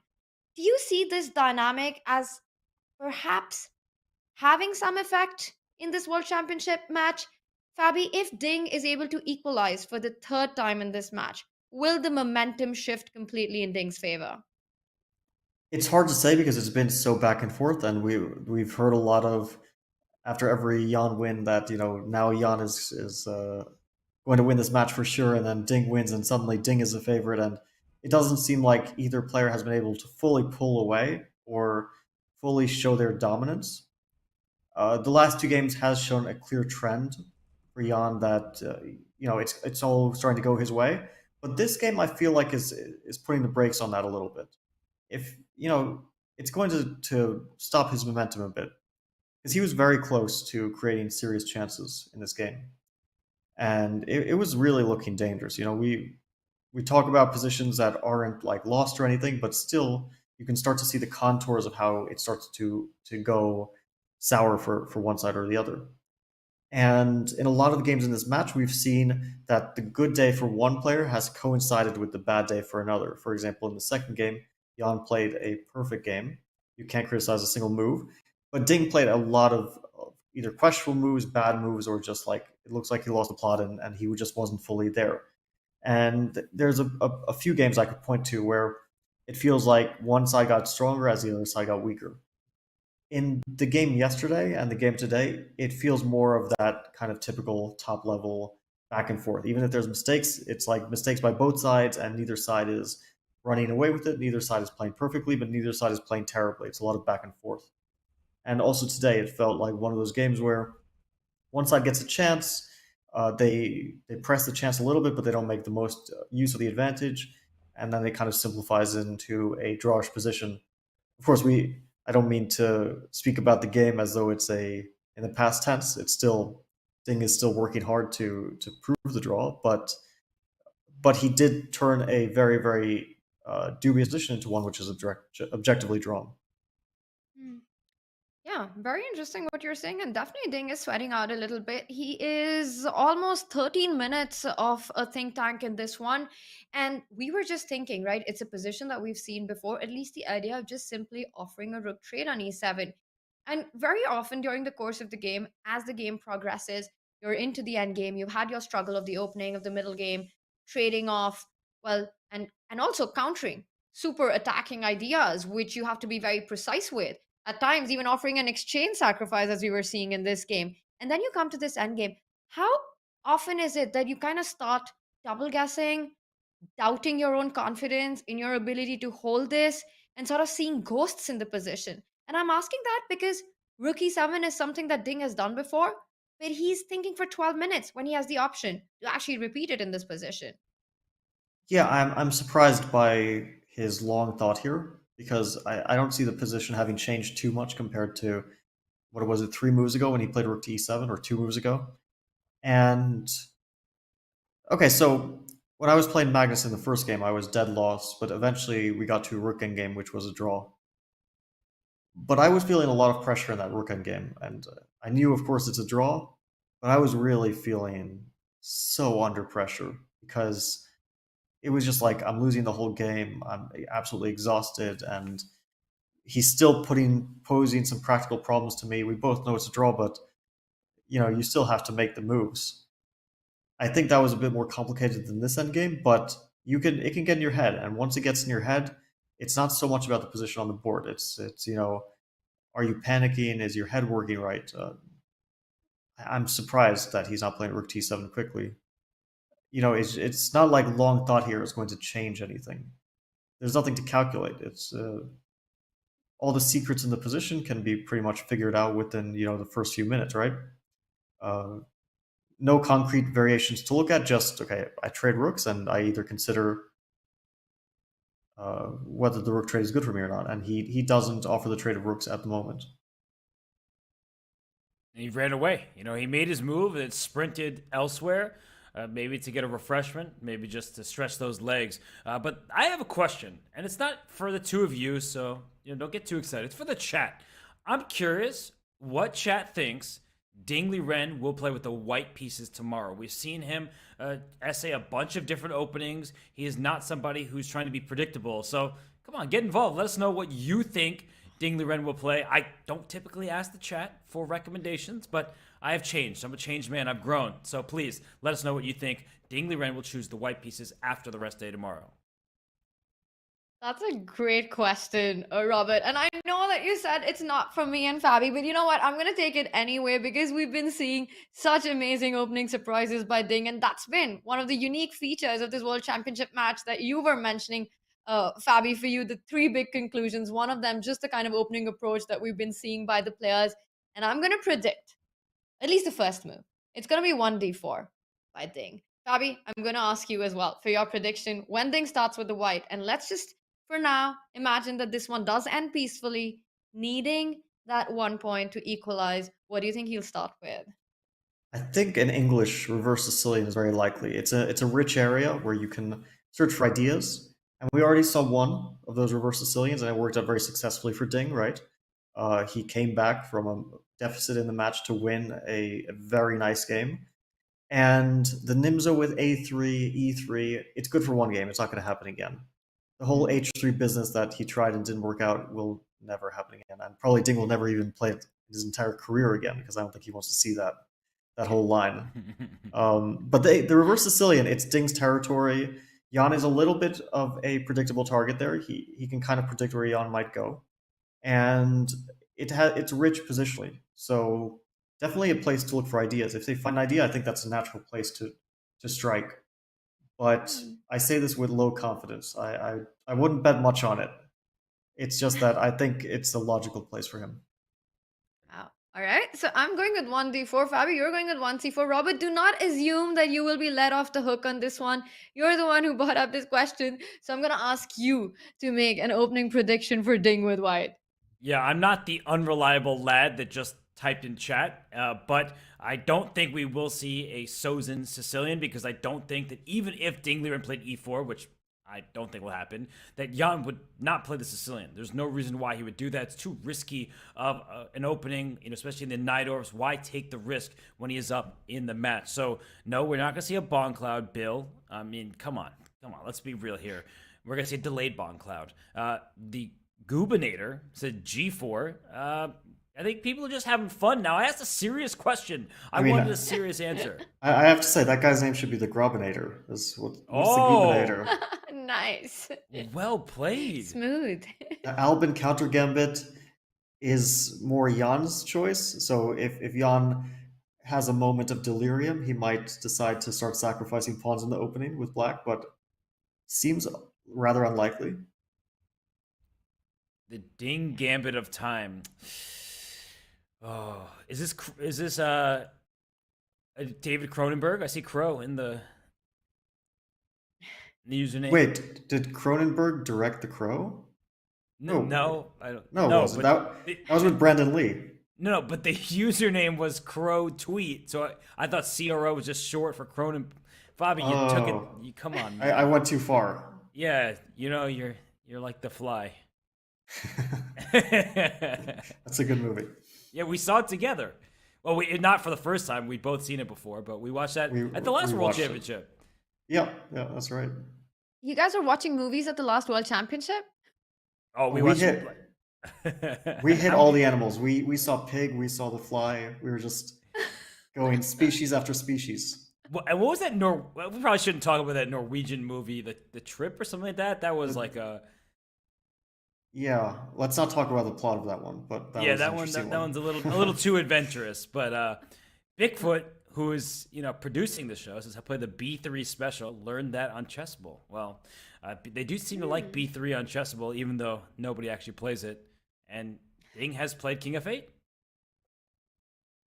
Wow. Yeah, Adiban would not have been too happy to hear that comment on 1B3, Robert.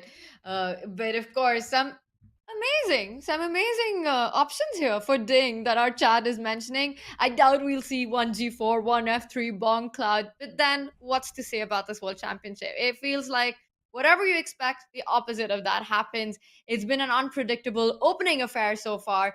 And right now, we are in this endgame affair with Ding Liren coming back with the king. Perhaps once again, with the idea of falling back with the rook, offering a rook trade. In this position, do we see any chances here for white to try to defend f2? The only thing that comes to mind is you've got to push the king side pawns. Jan's got to make that happen if it's a real try for anything in this endgame. Fabi, what's the way that the pawns on the king side can start rolling down the board?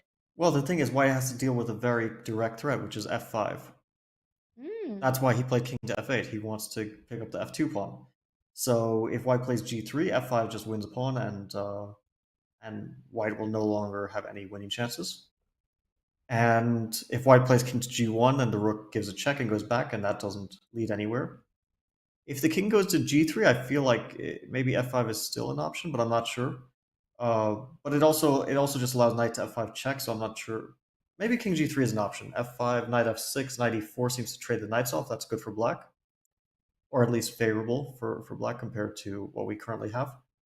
So this is one possible direction. King f3 is also a move here, for sure. And looks double-edged. I don't know if I would go for this with black because f5 is a rather committal decision. So maybe king g3. I don't see other logical moves because you have to deal with the f5 threat. Yeah. You know what I'm thinking? Even if white plays, like let's say white plays rook to d7 after king to f8 in the live position, Well, this kind of invites 94. I was even thinking like maybe f5 is still possible, but I don't know if he would ever go for it. Oof, just loses on the spot. Wow. And I'm wondering why. What's the killer blow here? Do you take the knight on d6, and is it because the g6 pawn is hanging? That's a good question. I didn't see an immediately huge problem with this. Interesting. Take the knight, take the knight. And what's the big move here? This is confusing. It doesn't look like it's a winning position, but somehow it is. You just go. Oh, it's just Sorry, Robert, HG and rook H4? g6? Oh, HG. Oh no, this is not. I was like, I was thinking yeah, about this, H4. yeah, in the initial no, pos- H4 is winning. You're absolutely right. H4 is the win. And then And the G4 pawn's going to fall, right? Even if you defend G6, King G3 is coming next, and you're going to eventually lose the G4 pawn. yeah, you're if King F7, King G3, and if Rook F2, Rook G6, and you lose that. So we're finding good ways, or at least I'm finding good ways for Black to lose. You're finding good ways to refute my good ways. So Rook D7 is also an option. King G3. White has a few things to consider here.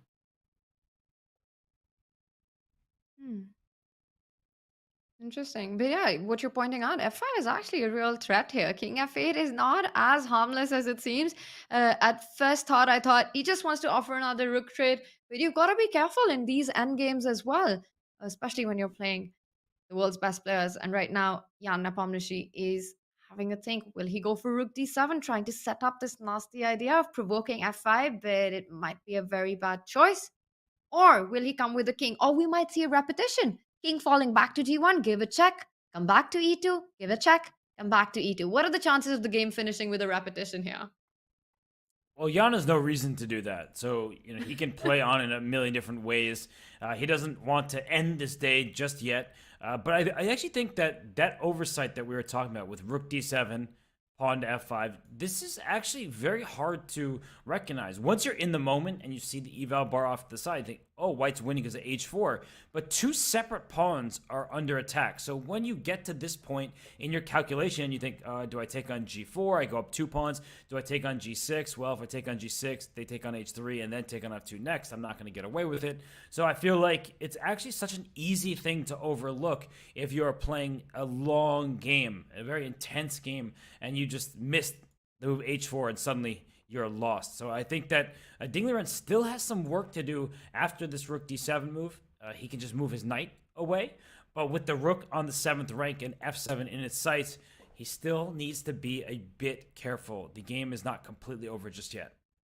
When I asked that question, Fabi, about what are the chances of giving the repetition, I saw you were smiling. Was that because you were going to say a big 0 this time? Yeah, this but one as well?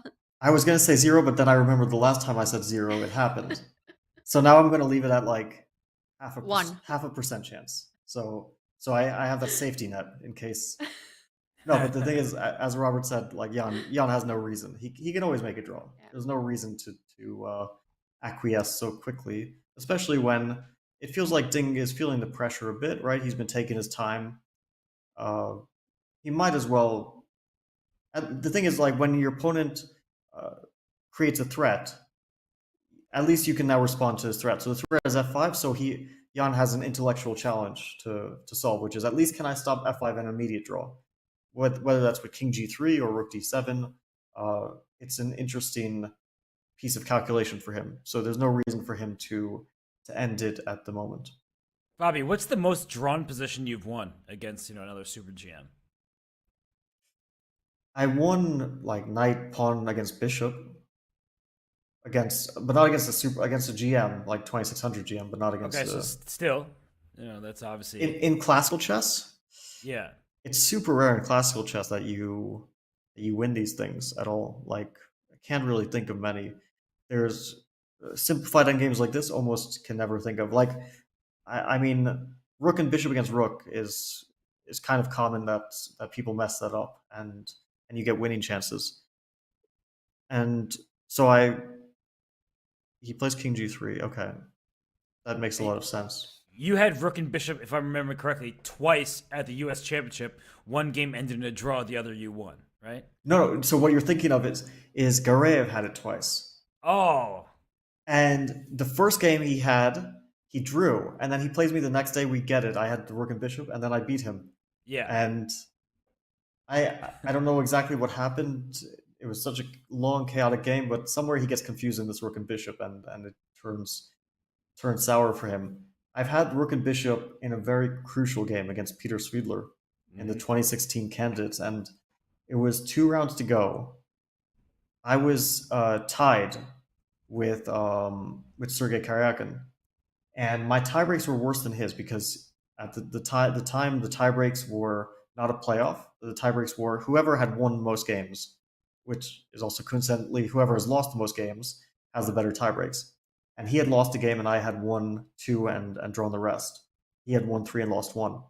And so I kind of knew that my tie breaks are bad. I need to get ahead of him in the score because I'm playing him in the last round as well with black. So it's going to be very difficult to win that game. And I'm playing Peter Swiedler. We reach rook and bishop against rook. It's a draw, of course, at the start, but then I'm like getting some chances, and eventually I get a winning position. I get what's known as the Fildor position. And I don't win the endgame, and it's obviously very crucial for the tournament results because I need to beat Karyakin in the last round with the black pieces. I don't manage to do that, and Karyakin wins, qualifies for the 2016 World Championship. And then I studied that rook Fildor position and a lot of other rook and bishop against rook endgames for like a few weeks straight, basically. So I would never forget, and I think I will never forget. But don't don't quote me on that. I might forget it someday. I didn't want to burst your bubble, but I think I also remember another rook and bishop endgame you had. Which one? Olympiad 2018. Is that right? Yeah, but that was against Duda. Yeah. Why do you have so many rook and bishop endgames? Oh, I have a ton. I once beat Levon in a rook and bishop against rook. I've had like a million of them. I find them super hard to defend a rook and bishop versus rook when you're playing on seconds. You definitely want to be the side with the extra bishop. Defending it can be such a nightmare. Mess those position up so many times. And I just feel like when you're the one who's got the extra piece, it's also equally hard to get that mating net going, to get that position where you're actually winning by force.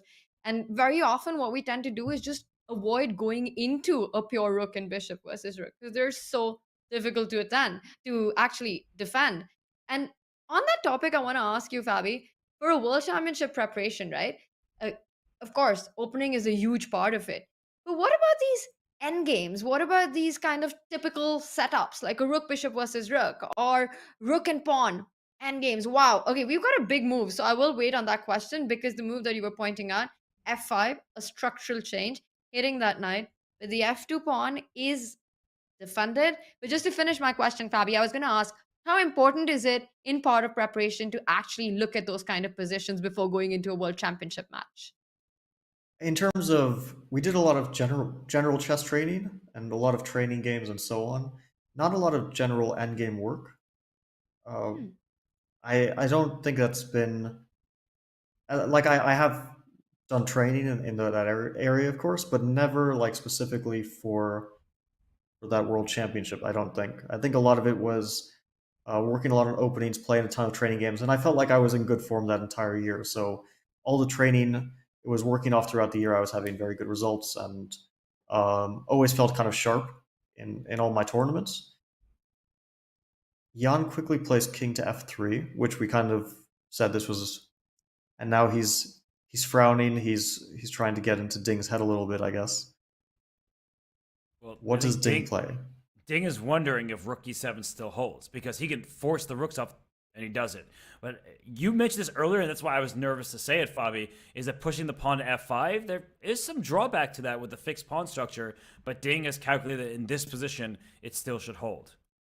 Well, what he's doing with this last check is that if black plays rook to e8, now he will be forced to trade the rooks. But he's very happy to not have black's king on e7, because then the king on e7 would go to f6. The king, if it's on e8, if black takes on e8 with the king, then knight to e5 is super annoying, because then you have to play g5, and you don't really want that it might still be fine, but you really don't want to make that commitment. Or you have to play knight takes c8, and might also be completely fine. But okay, it's a little bit of a problem to knight e5, king g7, king f4, king f6. Doesn't look tremendously dangerous, but yeah, white can give a check on d7 and it's still a bit annoying. And check on c5 or something. Yeah, it's always going to be very drawish, but at least white was able to provoke this f5 move. And this one's already dangerous, right? Like in this position, you need to calculate this way ahead that this pawn isn't getting to h7 quickly enough, because after king e7, I guess f5 is hanging. But the point is that it's hard to deal with all these threats, right? Like you protect f5 instead, h4. Like, how do you save this game? I have no idea if you even do save this game. And you certainly don't want to go for it. Here, maybe the draw is f4, so that after h4, king e7, h5, king f8, I'm in time. And if you ever play king f5, then, or king g5, there was probably like some f3 or something. Yeah, just throwing this pawn away and this way, so ruining the structure. That makes perfect sense. But I guess we're illustrating that it can actually come down to the wire here, and you need to be really, really cautious before just trading pieces and assuming that you have the draw. And that's what I was mentioning earlier with complacency. You can't do that. You always have to calculate if you're Ding Liren, and he's doing that. Right? Rook a8 check. He didn't automatically respond. He could bring his king up if he feels that's safer, but he's not assuming that rook e8 is a draw. He is calculating to make sure that that would be the case. And I also want to say Jan's been really good with just trying to create some small questions in this position. We've been talking about what a dead draw this is, right? We've been talking about it's almost a foregone conclusion that this will end in a draw. But he is making Ding think a little bit, decide whether this is the moment that he wants to trade the rook, whether if he moves the king forward, the knight comes back, and we see some improvement in Jan's position. The king is ahead of the pawns, the knight is in a good centralized post, and black has made, well, at least visually certain weaknesses on the king side that can come under fire, as you're saying, as you're pointing out, Robert. The king can move to f4, to g5 at the right opportune moment. And the most important thing is that Jan is forcing Ding to think. It's not as if Ding can make automatic decision. Right now, this is a big one. He needs to figure out whether going for this rook trade and again taking a big committal push with that pawn on g5. You move your pawn once, you can't take it back. That is just how it goes. And well, after that long think, Ding is ready for it. He's confident. He says that I've calculated this. Trade on e8, the only move. Is knight e8 an option also, or will he go for this idea of recapturing with the king and then pushing the g pawn? I'd be scared to put the pawn on g5 for sure, because the more you push them, the weaker they get. But on the other hand, you are avoiding any sort of king f4, g5 invasions. You know what I just remembered? I don't know how this came to me, but I remember that there was a game, Anand Carlsen, and sorry, Carlsen was white, Carlsen and Anand, and it was played like a long time ago. I don't know, some Vikings tournament, long time ago, I think. Might not have been Vikings, but Carlsen was like winning, and then suddenly it's going to this endgame, rook knight 3 against knight 2, and I remember these pawns.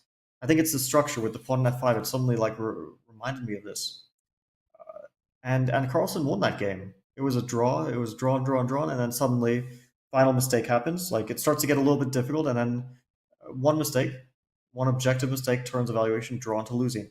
And I don't remember the details of the game, but just like vaguely remembering this game, which Carlsen won. I don't know if someone could do the research here, and someone from chat maybe could figure out how this game, exactly how it went sour for the knight and 2 pawns. But I suddenly remembered this game, and so there's definitely some scenarios where it goes wrong for the weaker side, for the side of the 2 pawns. I think I was commentating that. I feel that sounds very familiar. So it must have been in the last 5 years, but I can't recall exactly when it was, but I know it was. It was even one of the games that was on tour. So it wasn't Vikings, but not actually in Vikings. So it was in like Leiden or something. But I can't remember the year. But I know exactly what you're talking about. Yeah, I can't remember either, but Vichy was playing maybe, I don't remember if it was a long time ago or if it was like 2019. That sounds right. Let's see if the chat can verify that for us. But that sounds pretty accurate. I'm just like analysis. By the way, it's on the board. Just want to say that 95 G5. You've been calling out this endgame. You see G5 played. The only way to defend the pawn. This can potentially create weaknesses on those pawns. Is there? If white was to go h4 here, sacrificing the pawn only to regain that f4 square, but the more pawns that do get liquidated, the more pawns that get traded, black gets closer, a step closer to that draw, right? So h4, you got to hold on to that. Yeah, h4, gh, king to f4. It's still a bit annoying because if king to e7, then white gets this knight g6, knight h4, which also looks like a draw, but black is sort of paralyzed. I guess black can play knight e4, f3, knight d6, and g3, and now black has to play king to e6 and then king g5. Okay, it's you're definitely hanging on by a thread at this point, but it's probably still a thread which holds. Knight to f7, king g6, knight e5, and so on. So there's danger here. h4 is an interesting option, but it feels a bit like you don't want to take this concrete approach just yet. You still want to wait a little bit. You want to kind of poke around a bit more. And there's an alternative is if you could play f4 right now, that would be very dangerous for black, because if I could spring free an outside pawn, so just to sort of show what that looks like if I get a situation like this. No, exactly. It is winning for white if you could get f4 in. So the king being on f3, that is what prevents white from winning this game. And so that means after the move king to e3, okay, king f8 I was just trying to illustrate. Let's look at that one a little bit. King to f8, because I don't think it's like obvious how white wins, but take king to e7, let's say. I think it's just the move knight to f3, rather than king g5 even. Maybe king g5 is also good, but knight f3, king f6, knight to d4, king to g6, h4, king to f6, and h5, and you have gotten into Zugzwang. Wow. And so this is the type of way that you could lose these endgames potentially if you're being careless. So yeah, as you said, king to e7 would be necessary after king to e3. Wow.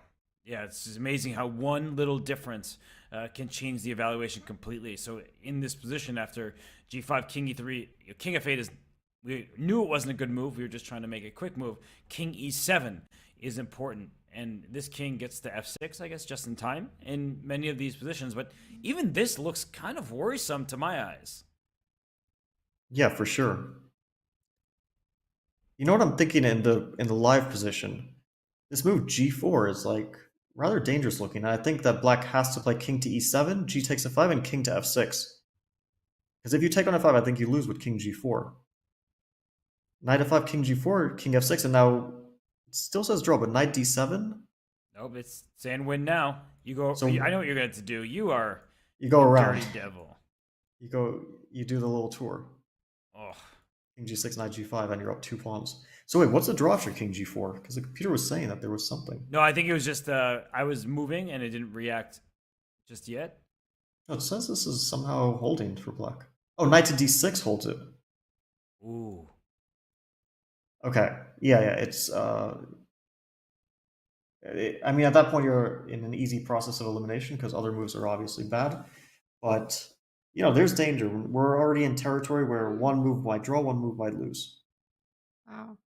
As it's getting closer to a draw, it's also important for Ding to be precise here and to find these precise defensive resources. We're seeing 2 ideas for Yan to continue posing problems. One is the one that you pointed out, Robert, sidestep with the king and threaten the move f4, which Ding would have to precisely navigate. It can get really dangerous. And after king e3, black also doesn't want to further advance his own pawns, creating more weakness on that king side. And the other idea that Fabi, you're pointing out, which also poses a very direct question in the position, is g4. How do you handle the tension on the king side? Once again there, Yan with his death stare, as we just saw. We see the clock situation. Well, Yan's got about 55 minutes, Ding around 30 minutes. Still about 6 moves left to make time control. How difficult will this be in these last few critical moves for Ding to be precise in this moment? Let's say whether g4 or king e3, do you expect Ding to handle it without too much problem? I think that this is already like Ding has probably seen all of the lines we mentioned. He sees g4, king e7. He's already seen it in advance when he decided to go for this. He's seen this f4, king f6 stuff. It's good territory for him because it's very concrete, direct calculation, and it's one of his very clear strengths, for sure. And I don't know if it was the best approach, but once he's here, I still think that this is so likely to end peacefully. The other thing is that maybe with white, I would try king to e3. King e7, king d4. Just want to go around and keep as many pawns as possible on the board. This is what would come to mind to me as an option for sure. And Fabi, just to get it out of the way, king e3, king e7 is the move that you're recommending to fight against the threat of f4. But is it really bad for black, instead of king e7, to go f4 himself to fight it? It's very scary because you kind of make a weakness, and I see it's not a good idea. And I'm guessing that's because you just simply slide back with the king. And then when you go h4, you're actually going to end up losing both your king-side pawns. I have a feeling this move is bad for a number of reasons. One is that the king can go to d5, and you don't want that king to be there, because then you'll slowly get, your knight will be forced to go, and then the king might invade via e4. The other reason is, as you said, like maybe king to f3 and h4, and then taking on f4 is going to be very bad for black. And then you just pick up that h4 pawn. And I'm even thinking that maybe white can just like sack the knight on f4, play 3 pawns against the knight. It's borderline losing from what I know about the endgame. Wow. I don't know if it's like always losing, but very often this is like a losing endgame. Here the computer says that it's kind of a draw, but okay, obviously white doesn't have to go for this, but I don't think that you want to allow this. You know, I would never want to allow knight against 3 pawns for sure. All right, so looks like king e7 would be the right way, and the only way that Ding has to find to counter the threat of f4 if Jan goes for the idea of posing this big question with a sidestep from the king to e3, opening up the path of that f pawn. 2 big choices for Jan Nepomniachtchi. Go for g4, another direct question, or sidestep with the king. And we see Jan, he's kind of looking into nothingness right now. What do you think is going on in his mind? It's a good question. I think he wants to play for a win, and he's trying to figure out the variation that challenges Ding the most. And no, I mean, that's the thing about chess players. They may seem like they're lounging, that they're about to take a nap, but they're always calculating. So Jan isn't just sitting here looking away. This is his calculation phase, right? He is really trying to figure out a variation that challenges Ding the most. And he's seeing, do I push the G pawn? Do I push the H pawn? Do I move the king and push the F pawn? Do I push no pawns at all and just march my king in first? He just wants to make Ding's life difficult, because the last thing chess players want to do is to hand their opponent a result. You never want to lose the game, so you don't want to blunder, but it's very important to these top players, and Fabi, you can speak this more than I can, of course, that when you have an advantage, it's not even necessarily about winning the game, because it's not a winning advantage, but you want to press and press and press, make your opponent suffer, make them prove that they can defend and get that desired result rather than just handing it to them. Yeah, this is one of those positions where, given enough time, you can basically figure out every detail of the position, every possible draw, every trap, every way that you could win if your opponent messes up. And with the amount of time he has, which is over 50 minutes, he could figure this position out several times over. So that's why he's in a relaxed calculation mode. He's calculating, of course, but he's not doing it in a way that he would calculate if he had 5 minutes on his clock, which is that he would be concentrating on the board intently. He's sort of, you know, he understands the position as a draw, but he's still trying to figure out all the details, and he doesn't have to be super laser focused at the moment. Now he's sort of like getting into the, you know, now I'll start to look at the position again. It's also a bit of acting, of course. It's like, if there's a win here, I'll find it, and I don't even have to stress out doing it. But yeah, I've felt this mode a lot myself. It's like, okay, we've reached a position where I just have to calculate it out. So I'll make my poses, you know, think this way, think that way, and eventually try to find some idea in the position. He has only like 3 moves that would even come to mind. One is king e3, one is g4, one is h4. Well, probably king e3 and g4 are the main moves to calculate. g4 is like a direct winning attempt. It's either winning on the spot or not, right? We saw black basically has to play king e7. Because if you push the pawn, then h4 comes. And if you take on g4, then king g4 will likely win the g-pawn. So g4 is the first move that comes to mind. After you reject that, you move on to king e3. After you reject that, you start to get disappointed. I loved how our chat pointed out while we were talking about chess poses that is the modern thinking pose.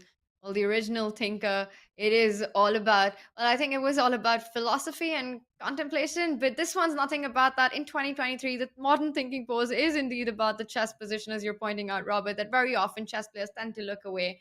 And they might not even be looking at the board, but the only thing in their mind, the only thing that they're actually thinking about is indeed the position on the board, calculating and navigating through these variations. We see Jan once again looking away. He is trying to decide which is the option that perhaps gives him the best chance and perhaps makes Ding really think in this position and offers the biggest problem for him to go wrong. It is a critical moment because, once again, if Ding is able to navigate it correctly in just a few moves, we will have a result for game 9.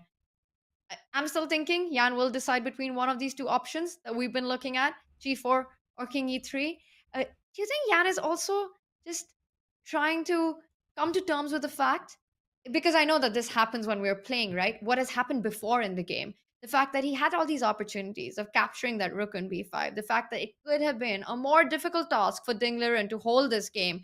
Is that something that plays on a player's mind while in the end game, all the missed opportunities of what has happened? Because sign me up for that club, happens to me all the time. And I think Fabiano has shown that chess players have great memories, sometimes to a fault. So it's hard to forget what has happened in this game, and sometimes hard to forget what happened a decade ago in some random game that was next to you. But in this context, Jan Nepomniachtchi undoubtedly is upset about how this game has gone because he did have the upper hand. He was playing very well for good portions of the game, and then he let that advantage slip. And what I like about this is it demonstrates a determination, not just to coast to the finish line. If draws are presented to him, he will take them and he will win the match by a point. But he is not saying, he's not resting on his laurels saying, I have a point lead, that's going to remain. He is trying to end this match under his own control. He wants to win games and get to that finish line. So I think that Jan, he should be a bit upset with himself. That's the sign of any chess player in any situation. And I think that whether or not he's a Rodin sculpture, that he is trying to find a way here to win this game. He knows that it should be a draw, but there is wiggle room. There is an opportunity for Ding to go wrong, and he wants to capitalize on it if he can trick him. Yeah, I think he's still in the game mode, not in the disappointment mode. That might come after the game. If this ends in a draw, then he might be disappointed, but hopefully for his sake only briefly, because I think one of the good qualities for a chess player is to be able to get over things quickly.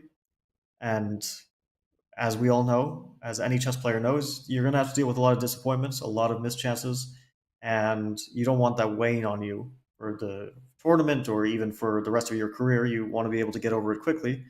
And I'm sure that he'll be able to, clear his mind of the potential missed chances. They weren't even that big, especially compared to, let's say, Ding's chance yesterday. But the potential missed chances that he might have had in this game, just clear his mind of that and move on to the next game, the next task, next opening, whatever it is. So, but at the moment, he's not thinking about the previous moves in this game. He's just thinking, do I have some winning chances here? If so, what are they? That is the big question. Where are his biggest chances in this endgame? Undoubtedly, Jan knows that draw is the most likely result, but he's going to try and milk this one out till the very end. We've often seen Ding being the one in driving seat, regardless of the fact that Jan is the one who's leading the match. Regardless of the fact that Jan has this 1 point lead, if you just look at the games themselves, very often Ding has had the upper hand. So Jan really enjoying this position. He does have the extra pawn. It's a game for 2 results. So one can totally understand his desire to try to play this out till the very end. And I have to say, I haven't seen Jan take this much time in the opening or the middle game as much as we're seeing him in this end game. Is that something that surprises you, Robert? No, I think that Jan has played a very good game for the most part. Of course, he spoiled some good chances, and he is going to regret it after the game, as Fabi is talking about. But he remains up one of these. So why not enjoy his time where he's got an extra one, and he's going to hold on to it and try to get it to the other side of the board and get a queen. So I think that Jan, even though he had some more chances earlier on, I mean, a draw is not a bad result when you're playing such strong competition like you're against Ding Liren. And he had the upper hand throughout the majority of the game.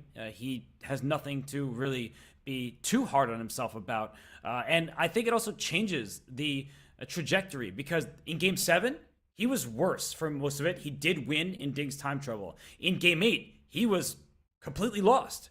At some points, he gave up a rook. It was a desperado. It was a bluff, and it worked out. But he actually was worse for the large majority of those two games. And then here in Game 9, he says, well, I'm just going to be ahead for the most part. He played some great moves. He had some good decision-making, and he may not score a full point, but I think it's a very good change of pace, if you will, for Jan Nepomniachtchi. Wow. On that note, I have to bring it up as well. Robert, check this out. I'm wondering if Fabi has one too. I don't have one, but I just want to say that I'm glad you guys have the mini pawns, and that you don't have the Danny-sized pawn hiding under your desk. No, we don't. Because that would be very disturbing. I've got the kid pawn and I've got the baby pawn as well. Oh, I have the baby pawn, but it's somewhere else, so I need to go find it. Well, right now, the player with the real pawn is Jan Nepomniachtchi in this endgame, 3 versus 2. He is really trying to grind this down. Guys, how difficult is it for Ding to be in this position, right? It's been a long day for him. He's had to defend from the very start, from the opening. Another black, by the way, where he didn't manage to equalize completely out of the opening. So still struggling there a little bit with the prep when it comes to the black pieces for Ding. So what do you think is going on in his mind right now? How confident is he feeling about this to be able to hold this one? I think that he's feeling very confident. I mean, the variations that he has to calculate, he's probably already gone through them several times, and it doesn't seem like White has an abundance of dangerous moves here. We mentioned some of them. But I feel like Ding has already calculated to his heart's content, and he's not probably overly concerned. He knows that the position is an objective draw, for sure. And now it's just a matter of, what will Jan try and responding to that.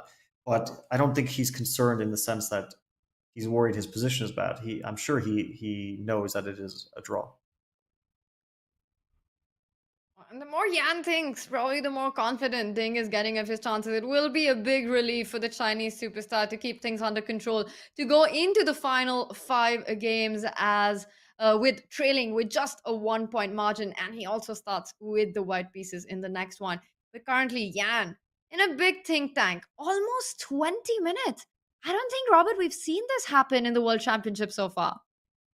It's rare. I mean, Jan Nepomniachtchi doesn't go that deep into the think tank unless he senses it's a very critical moment that he can't just work out with his very quick calculation skills. And so he's looking at this end game. He's just trying to find chances. He's trying to prolong the game, even though both players know it is objectively a drawn position. So for Jan Nepomniachtchi, it makes sense to me. I think he's doing the right thing. It's also instructive for the many players who are trying to improve their own game. When you have a situation like this, and you may think it's a surefire draw, try to find ways to challenge your opponent the most. Don't just trade off the pawns. So just to show something very quickly of what would be a very easy draw for Ding Liren is like, let's say you play this h4 move and you give this pawn up, and then you bring this king and you bring this king here, and I get this check. So essentially my point is you may give away all the pawns, and even if this knight comes here to win this pawn, this is actually as easy as it gets for Ding Liren. He knows his one task is to sacrifice this knight for that pawn. So as soon as your pawn pushes up to g4, I am taking it, and that is a draw because you can't win with a lone knight. So I made it look simple just because I was making very rapid moves, but for Jan Nepomniachtchi, he's like, I don't want to allow that. I want Ding just have a couple tough choices, and we showed in other variations that it can get tricky, even though the limited material should allow a draw with best play. Wow. And Yan really trying to figure out what is the biggest problem that he can pose in the position. This is his last chance. This is that critical moment where he can ask the most difficult question to Ding and just hope and pray that Ding might not be able to find his way. But it looks like this one will be heading towards a draw, and Yan would maintain his 1 point lead. Well, going into game 9, this is game 9. These were the odds that Yan had approaching game 9. And this is how it would change based on the results of how this game would end, the outcome of game 9. If Yan would win today, it would be a 94% odd to Yan winning the World Championship match. With a draw, our Chesscom stats team gives it a 78% chance to win the match in favor of Yan Nepomniachtchi. Coming into the game with odds like this, what is Jan's mindset, Fabi? Well, I think that for sure he is a big favorite, regardless of whether he won this game or drew it in the match, just because we're nearing the final stretch and he is ahead. And for the last few games, I feel like he has been the better player. Like for the game yesterday and for the game before, it really feels like Ding was the one making more mistakes. That being said, this game is a confidence boost to Ding, I think, for sure. And it's going to come down a lot to that next game with the white pieces that Ding has. Can he continue to create chances? He's not going to have so many games with the white pieces left. And you can't really count on winning with black. It's just too difficult, usually. It sometimes happens. We saw that second round, but usually it's too difficult. So will he be able to create more chances? That's really going to be the telling factor.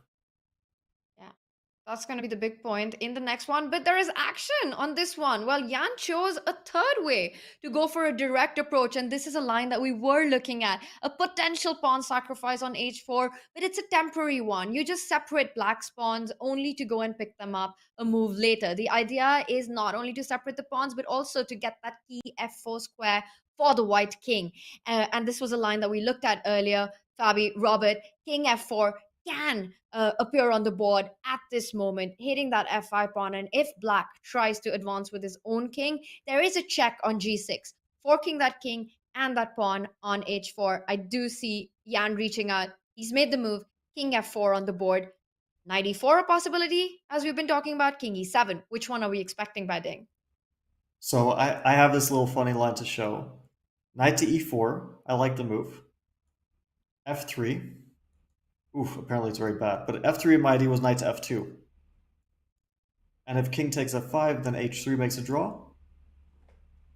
And if king to e3, there was this little trick. That's the only reason I wanted to show this line. King to e3, h3. And if king takes f2, huge blunder, h2 promotes the pawn. Of course, white would never fall for this. But I actually think that knight e4 loses maybe because of knight to d3. Maybe that's why the refutation is. And after knight d6, you just want to go king e5? Is that your point? Or is king g5 a better version now? No, apparently it must be king e5 then. King e5, king e7, and is it just f3? Or knight f4, knight g6? Is that an idea? f3, I like it as well, but... Yeah, knight f4, I was thinking knight to e4, but then f3 is pretty good. Then it comes with a tempo, right? Yeah.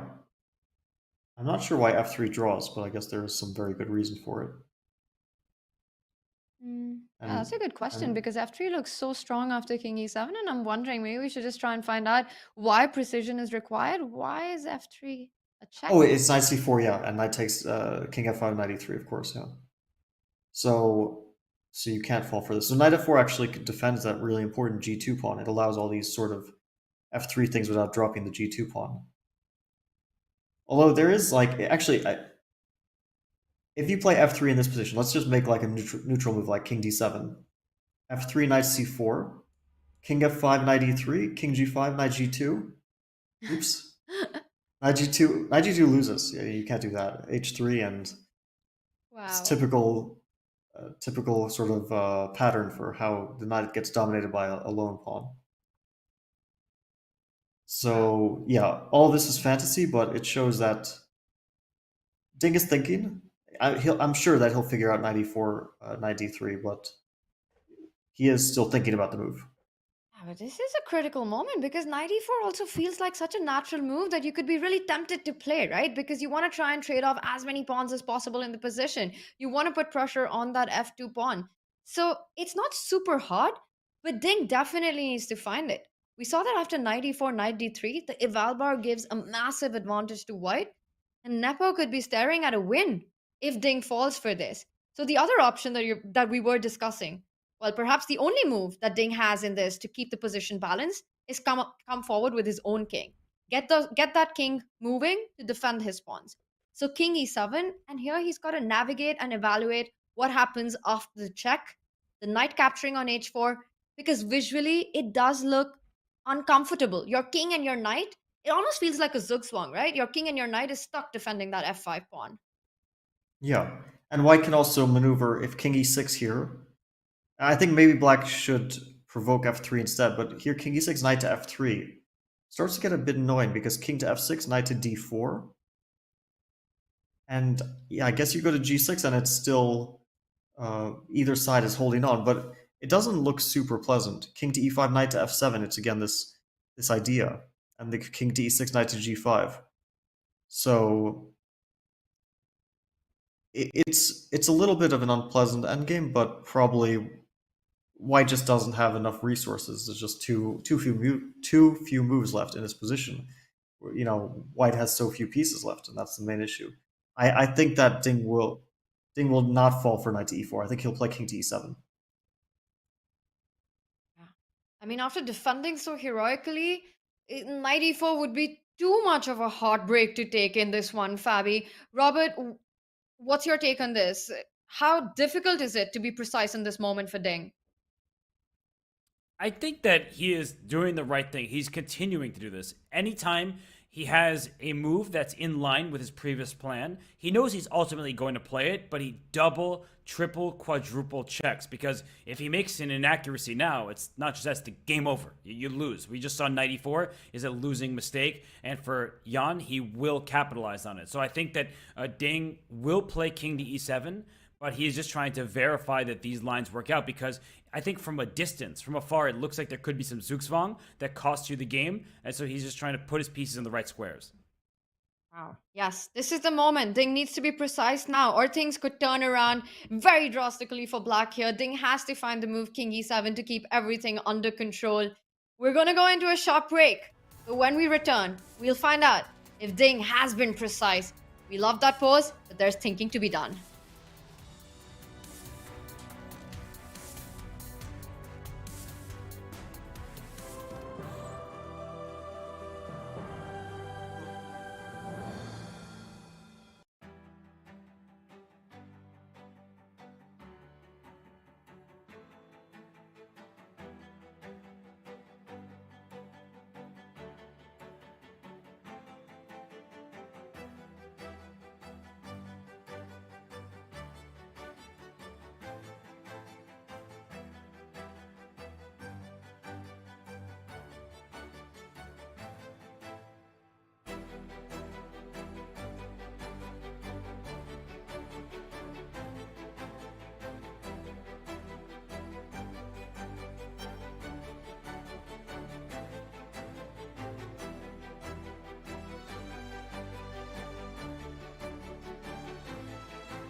It's been 5 intense hours of play in Game 9 of the World Championship match between Jan Nepomniachtchi and Ding Liren in Astana, Kazakhstan. And currently, after a heroic defense for majority of those 5 hours, Ding Liren with that final moment where he needs to find the precise move here. And he's got to make that move with the king stepping one step forward. Or it could all be for nothing. It could all be in vain. It is a big moment for Ding. He has been thinking for 10 minutes here. Fabi, you said that Ding should be able to navigate this without too much trouble. Robert, you as well echoed the same sentiment. But a 10-minute think, does that get you guys a little worried for Ding here? Yeah, I'm thinking that knight e4 could be a trap. I don't know what the thought process would be. I'm trying to figure out the thought process. Like knight e4, let's say you see f3, knight f2 is like a very clean clinical draw, but knight d3, why would you prefer that? Like, let's say you play knight d6 and you completely miss the move king to e5. You think only king to g5. Maybe you think that's an easier way to do it because then you play king to f7 or king to e7. And if not king e5, like maybe it's in like knight d6 here. And if not king to e5, if king to g5, then you think king e7. And you think this is a much easier thing because after king takes h4, black's king gets to f6, and there's no king on f4 anymore. So I'm trying to like work through the thought process of how you could come to the conclusion of knight to e4, and this could be a way. You have to miss king e5, and then you have to think this is an easier path to a draw. So I do see some contours for, everything's easy for us because we see the bar going up and down. These are really complex endgames. It's not clear to the players. I'm sure they both know that this is a draw, or at least they have like a very strong suspicion, but they don't know exactly which move is a draw, which is not, right? So they have to think on their own. So it's possible to make a mistake here. It's not out of the question. In a rapid game, I might even not even be surprised if it happens that someone plays knight to e4. The reason why it worries me is because obviously he is not 100% confident that the most obvious move, king to e7, knight to g6, king f6, knight to h4, he's not 100% confident that this is a draw because he's thinking, I will get zugzwanged at some point here, and I'll have to, like f3, because you don't want to allow knight to e4 check. f3, king f6, g3, and I have to allow the king into g5. And this is where his hesitation lies. He's thinking, oh, I don't really want to allow this, and he's worried. King e5 here, for example, might just be a losing move because of f4, king e6, king g6. Although, yeah, this for example, is losing. I don't know how black was drawing, to be honest, but maybe there was some way. So this is the stuff that he's worried about, and then he might see the move knight f7, and it might make him feel confident instead of king to e5. He might see knight to f7 check, and then he thinks, okay, king g6, knight e5. But still, you see this king to g7, and you still feel a bit worried about the position.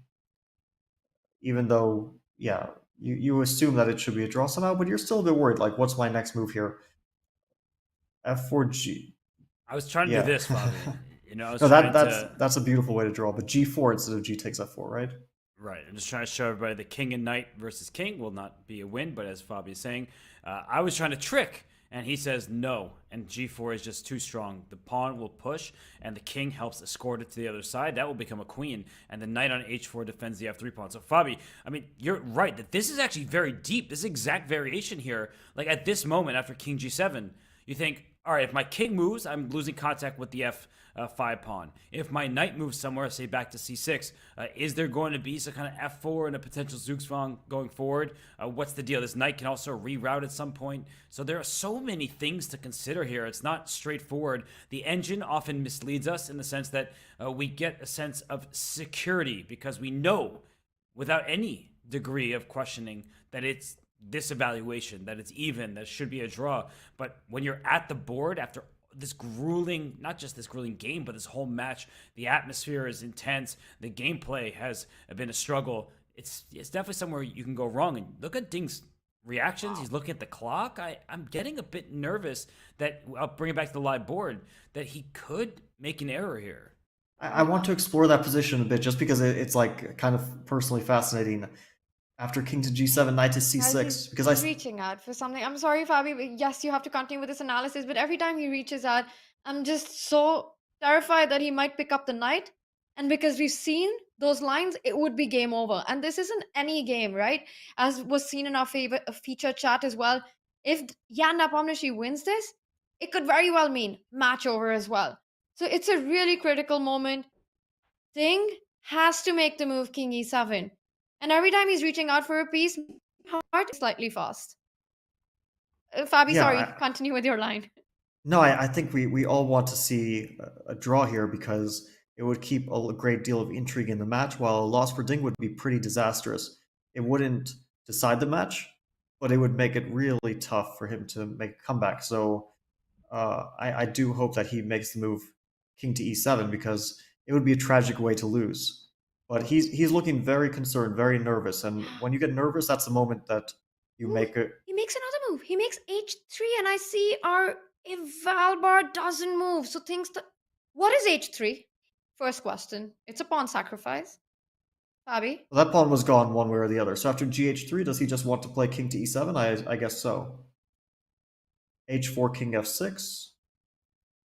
We didn't consider it, but it seems like a perfectly reasonable way of trying to make a draw. And maybe even easier than the kind of long lines that we were considering, right? Because now h5, knight to e4. And then if the knight gets to d5, that white king gets pushed back. f3, knight c3. Followed by... Oof. Maybe there's a... knight to c5 to avoid the knight d7 check. Yeah. You're absolutely right. And now knight to e6, and the king gets pushed back, and black makes a draw. Okay, we did see a capture on h3, king e7 play quick. So, you know, it's funny.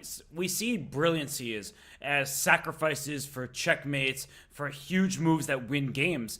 But, this allows him to potentially make an easier draw because these pawns are not connected. Connected pawns are always useful because they can protect one another. A pawn's best friend is another pawn. Now that the pawns are split, this knight will be able to jump around and start attacking them, and that should give Ding the ability to hold the balance. So h3 may be just a great choice, even if the evaluation bar doesn't react. It's just a really good move that makes it easier for him to accomplish his task. Yeah. Well, it's very good for him. Sorry, Tanya. No, complete your thought. Fabi, please take over. I was going to say it's very good for him that the evaluation bar doesn't react because he doesn't want to see the evaluation bar react at all. But yeah, it looks like a very practical choice. Because in these kind of positions, if the eval bar starts reacting, that's going to be very bad news. It's either going to go from balance to completely winning for white. And h3 just... impressive defense there by Ding. We were looking at these different options and it wasn't on our radar. This move wasn't a move that we actually looked into. So it just really shows the kind of focus and resourcefulness that Ding is bringing to this game. Just how important it is to find these ideas that just makes his process of defending this very crucial game as easy as possible. And we saw the eval bar say it approves. Things are still under control. And Robert, a really nice point made by you that why give up that h4 pawn for free when in the process you can actually disconnect white's passes? Yeah, I think it's a great choice. And I think that, now that it's on the board, I'm like, I kind of want to hit myself in the head and be like, duh, that just makes so much sense. But I love learning from the best players in the world. And for Ding to have that recognition that even if the alternative was still a draw, this makes his life easier because these pawns are split. And that variation that Fabiano brought up, where you get to maneuver your knight around. First, you protect your pawn, but you're going to end up maneuvering your knight around to c5. You're kick this king out of here. And the pawns can't defend one another because they are isolated rather than on adjacent files. So I think it was a really, really good choice. I see you saying chat said h3. Chat says all sorts of things. I'm supposed to believe you at every turn, but no, on this turn, it was a great move indeed. So Ding Liren and chat, round of applause. I love it. Well done on that. I'm wondering chat. here. I'm just kind of wondering, like, what is White's best try? Because obviously, Jan is still searching hard for the idea, and I think Jan would probably beat chat. No disrespect meant. But I'm thinking the move knight c6 is still an interesting try here. Take a look.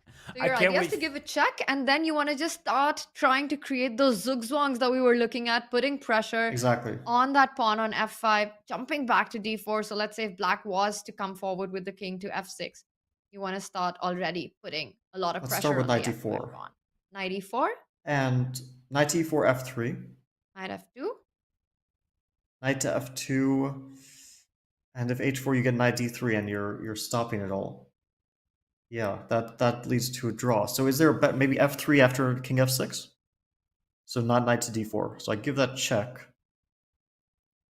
King to f6 and f3. Can I take away the d4 square with knight b5? I was thinking, but Robert, I saw you head towards f7. That also looks like a good idea. Yeah, I was just But trying. here, h4, is it super easy? I was wanting to get my knight to a checking square, but you just took away all my squares. Don't play knight h8 because then knight to e5. Well, it's funny. Even king g6 is knight e5, right? Just trade them off. Yeah, well, that's game over immediately. But wait, knight h8, knight e5, I'm actually not sure if that, like, king to e6. It's not obvious to me why, like, black is completely relegated to passivity, but how do you exploit it? It's shocking, no? King e6, h5, king f6, h6, king e6. Oh my god. That's insane that position holds. I mean, this is ridiculous. Like, you blundered knight e5 and somehow you still survive. Wow. Wow. Yeah, but it's so difficult to put your knight on h8 voluntarily and just from far away, just convince yourself that you will be able to hold that position. So you've got to try and think of all these angles when you choose the move that you want to pick up. Knight c6 check, Robert. And in that variation, I want to take a look at the other option. How important is it for black to actually voluntarily go to that h8 square? Is after f3, because knight d4, we saw knight e4, things are fine. Is knight b5 a big inaccuracy? It's not. So, it's good. Yes. That's a good move. Sorry, I was just saying that it's approved and you're stopping white's main plan. So, Fabi, take that. Knight b5. I'm coming for the checks, like this Fabi. move. Knight c3, coming in. Yeah. Yeah, exactly. So it's not only stopping knight d4, but black's only task in this position is get the knight to e6 or d5, give a check there. And once you give that check, once white's king is forced back, you no longer have any attacks on the f5 pawn, and you really can't, like, being one pawn up is not enough. You need to win that f5 pawn. So if you're no longer attacking with that with your king, you won't be able to find a way to break through. Knight b5 is a nice move. I don't see any ideas for white here. You can play knight to b4, but then knight c7 again stops knight d5 check and prepares knight to e6, and I think at this point we can already call a draw pretty much. So what will Jan try? Knight c6 doesn't seem to be working out as a great test. He's definitely concentrated, thinking hard here. Does it help to start with f3 in the current position as we have it? f3 and then wait for your king to make a move and maybe a better jump with the knight? Yeah, this is very logical because king f6 allows knight to d7 possibly, and king to e6. It might not really lead anywhere, but it's another thing for black to consider, so you might as well. I still think that I don't see where the knight's going. The knight really needs to, like, the c5 check doesn't work out. You kind of need to first put black in zugzwang with the knight on d4 and then get your king in. It's not about checking the black king around so much. Robert, and look at Jan. I haven't seen Jan in this pose so far in this World Championship match. He's really trying to find his best chance in this endgame, where it lies with Ding Liren with impressive defense there. Robert, what do you make of Jan? The amount of time he's spending right now, how focused he looks in this position. Usually, even in bad positions, Jan almost looks dismissive. He comes on the board, he makes a move fast, gets up immediately. He's got this confident demeanor regardless of what the actual objective eval is. Right now, this is a very focused Jan, Robert. He can sleep all day tomorrow if he needs. It is a rest day in Astana, so he doesn't have to come to the chessboard. He can rest his brain, and he must be exhausted because this is a long match. But I think part of it is that he really respects Ding Liren. So when Ding gets the white pieces, Jan's like, uh-oh, what am I going to do? Because let's talk about the last 3 games that Jan had the black pieces. In game, I'm losing track now, game 4, was it? That was when Ding won with white. In game 6, Ding won with white. In game 8 yesterday, Ding probably should have and would have won with white in like 98 out of 100 games. But Jan did survive that one. So Ding Liren has proven that he can take down Jan Nepomniachtchi when he gets the white pieces. So Jan doesn't want to just sit here and be like, okay, I'll be fine in 2 days. I'll totally be okay with the black pieces, because evidence has shown that he has not been very okay when he gets the second move. So I think that it's both focusing on the extra material in this game, but also giving that nod, that credit to Ding Liren, like, hey, I need to beat you when I have the white pieces because you may beat me when you get white. Yeah, I think that's why Ding should be happy with this result. If he makes the draw in this position, and it seems like he is not slipping up, he's heading that way towards a draw, he can be happy because not only has he beaten Jan twice in the last 3 games with the white pieces, he's also, as you mentioned, gotten a winning position in that 3rd game, which he didn't convert. But the interesting thing is that he did it with different openings every single time. One was reverse Sicilian. He didn't get an advantage from the opening, or if it was a very small one. Then he got a London system. People don't play the London to get an advantage from the opening. They play it to get some sort of tough, long fight, right? And there he actually did get some sort of advantage, but it was a rather small positional one, which eventually turned into a big one. And then he plays a super sharp Nimzo, all different approaches, different openings, but somehow each game he's getting chances. It's actually quite inspiring, I have to say, that he's somehow finding opportunities under every rock that he looks under. So London here, Nimzo there. It's for like a top player or a strong player, it's inspiring to see how he's managing to outplay such a well-prepared and strong opponent as Jan. And very often in these World Championship matches, we've traditionally seen the approach of having these openings and then finding a sort of a slight deviation or an offbeat track much later on. But players tend to stick to the main structure of the starting moves, right? In your World Championship, we very often saw the Petrov appearing. We saw Magnus stick to his Sveshnikov, the Rosolimo happening, and then some deviation down the road. Even in the Jan Magnus match, we saw the Catalan being repeated, the anti-martial being played out. But here from the very start, from move number 1, we've been seeing new openings by the players. And I feel like Ding has been the one who's been leading that brigade. And of course, his team with Richard Rappo has got a big role to play in that. Some of these openings that we've seen happen often seem to be like a one-game try, including the London, where he convincingly, it was a crushing victory with the white pieces. Or even the fourth move h3 idea that we saw in the Queen's Gambit decline by Ding with the white pieces. Fabi, can you tell us a little bit about these one move opening ideas that we see at the biggest stage being played out and the importance of having those in your repertoire for a match like this one? Yeah, so the reason why most opening ideas these days are one game tries is because let's say you go back 15 years or 18 years and you're analyzing with something like Fritz 8, so some engine that people might not even be familiar with these days, because everyone knows about Stockfish now and Leela and all that. But back in the day, you play the first move e4, and then you decide you want to analyze the Najdorf, so you respond with c5, and Fritz says blunder. White has an advantage of 0.8, and those were the days where you couldn't really trust engines in the opening. You actually had to go super deep and really dig and dig and dig to figure things out. And even after an enormous amount of digging, it would still take a lot of practical games and wins and losses and trial and error for people to figure out the right approach in opening. Now, once someone plays an idea against you, you enter it into the computer, and the computer gives you every single answer. It tells you the truth in every position, or as close to the truth as you can possibly imagine. So the analytical work now, the burden is much lower. It's much easier, and that's why you can't really repeat tries, because the computer just tells you the answer right after the game. That's even if you don't know it before the game, because, for example, we saw in the last game that the Nimzo that they played, Jan actually knew the line in quite a great deal of detail. he knew what was going on. It was just that he didn't remember exactly precisely all the details of the position, right?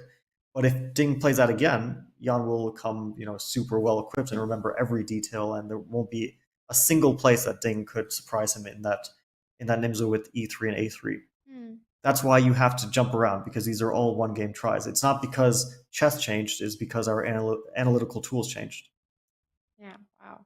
And we see this line also being played out that we were looking at. So Jan goes for a direct approach, gives a check on c6. And just to close on that topic that you were saying yesterday with Anish and Robert, we were talking about the E3, A3 Nimzo approach. And Anish mentioned that you are the specialist of that Nimzo. How did you feel that being played out and the way that it was handled with the white pieces by Ding? Well, I picked this whole variation up because Grishuk played it against me in last year, one of the Rapid Chess Championship games, and he beat me rather convincingly. Like, I basically didn't know what to do. I got crushed out of the opening, and I started to play with the white pieces, and I had quite good results, even after my opponents knew that I was playing it. Still, the computer is kind of always saying black is doing well, and it's one of those positions. I know I just said, like, the computer sees everything, but it's one of those positions where the computer tends to overestimate black's position a little bit. So sometimes people search for those spots where you can be misled in analysis, because even though the position is objectively good for black, it's still practically very difficult. So if you're not analyzing super careful, then you can still run into difficulties in terms of what you analyze might not be as easy as you think. So that's why I picked it up. I recognized, as Grishuk did, although I have to admit he did it before me, that the variation is very difficult for black from a practical point of view. But the approach that Ding went for, this early 92 G3, was actually an idea of Aram Hakobian's, who maybe not a player who, like, everyone in chat would recognize immediately, but he's a strong grandmaster, and it's sort of his specialty. So I think when Ding prepared it, his inspiration was not Grishuk, it wasn't me, it was actually Hakobian. Robert, we've got some moves on the board. So this is a line that we were looking at. And we thought that this allows the black knight to jump to e4. Robert, would that be just a game over situation with this ending in a draw coming into the activity with knight e4 right now for Ding? It is, and Ding knows it. I can see he wants to move. Like, he is about to grab his knight. He's at the hop into e4. He doesn't have many moves. That's the good thing about his position. He knows it should be a draw, and he doesn't have too many options, which means that the options that he will realistically choose from at this point are going to still hold that draw. So knight to e4, going after the f2 pawn, that makes perfect sense. You just want to trade all the pawns off. And even if white pushes the pawn to f3, which has been valuable in some other lines, you can bring this knight to f2, go after this h3 pawn. Please take my f5 pawn. I'll gladly take your h3. We're just swapping off material, and it should result in a draw. And after h4, knight d3 check, get your king out of here. And you see Ding, he's hovering. He really wants to pick up that knight. And I think he sees that the end is near in a good way, that the draw is about to occur. Yeah, that's... I think knight e4, he's getting... We already saw his hand sort of hovering. He's getting ready to move that knight there. I think it's coming right now. It's coming. Incoming knight e4. It's happening. He reaches out for the knight, pulls back with knight e4, as Robert pointed out. Put that pressure on the f2 pawn. The more pawns that get traded, the closer to the result you get. It's on the board, knight e4. f3 is the only reasonable chance, I guess. And then you mentioned the move, Tanya, knight to f2, going deep into the enemy camp, but attacking h3 and attacking the d3 square. So after h4, you have this very important knight to d3 check. Otherwise, you might be in trouble, but knight to d3 check chases the king away. Yeah, because the other check, you could actually end up trapping your own knight after knight f2. And if white was to go h4, you've got to be a little careful, because knight h3 check, the king comes back and starts hitting the knight, and there might be no way home after that, Robert. Yeah, just to show that if you get a little bit tricky here, you tricked yourself, because the king comes back, the knight goes to g1, and the knight covers e2, which means that this king can step right back. The knight is trapped. It's lost. That would be a win for white. But Ding, he has this one under control. He goes knight f2 and h4, looking pretty forced. He's like king to g3 back. The knight still goes to the d3 square. And yeah, Jan knows that this game is about to conclude. A fair result, I would say. I mean, Jan had his chances early. Ding was saying, no, I'm not going to lose this one. I'm not going to suffer a 2-point deficit. And a new score sheet, he'll have to put his name atop it, but soon he'll also write the result down. Not only putting his name on top, he will have the signature soon. He has navigated all the critical moments to perfection. What a Herculean defense this has been by Ding Liren in what has been the longest game of the 2023 World Championship match so far between these two players. Knight d3 check given. Jan Nepomniachtchi falls back with the king to g3. So no draw offers yet.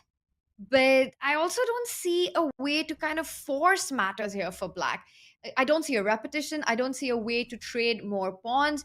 So are we expecting Jan to continue playing for a while, or will that surprise you a little bit? I think we're gonna still be here for a little while. it's still a position where you can just try for a while without any risk.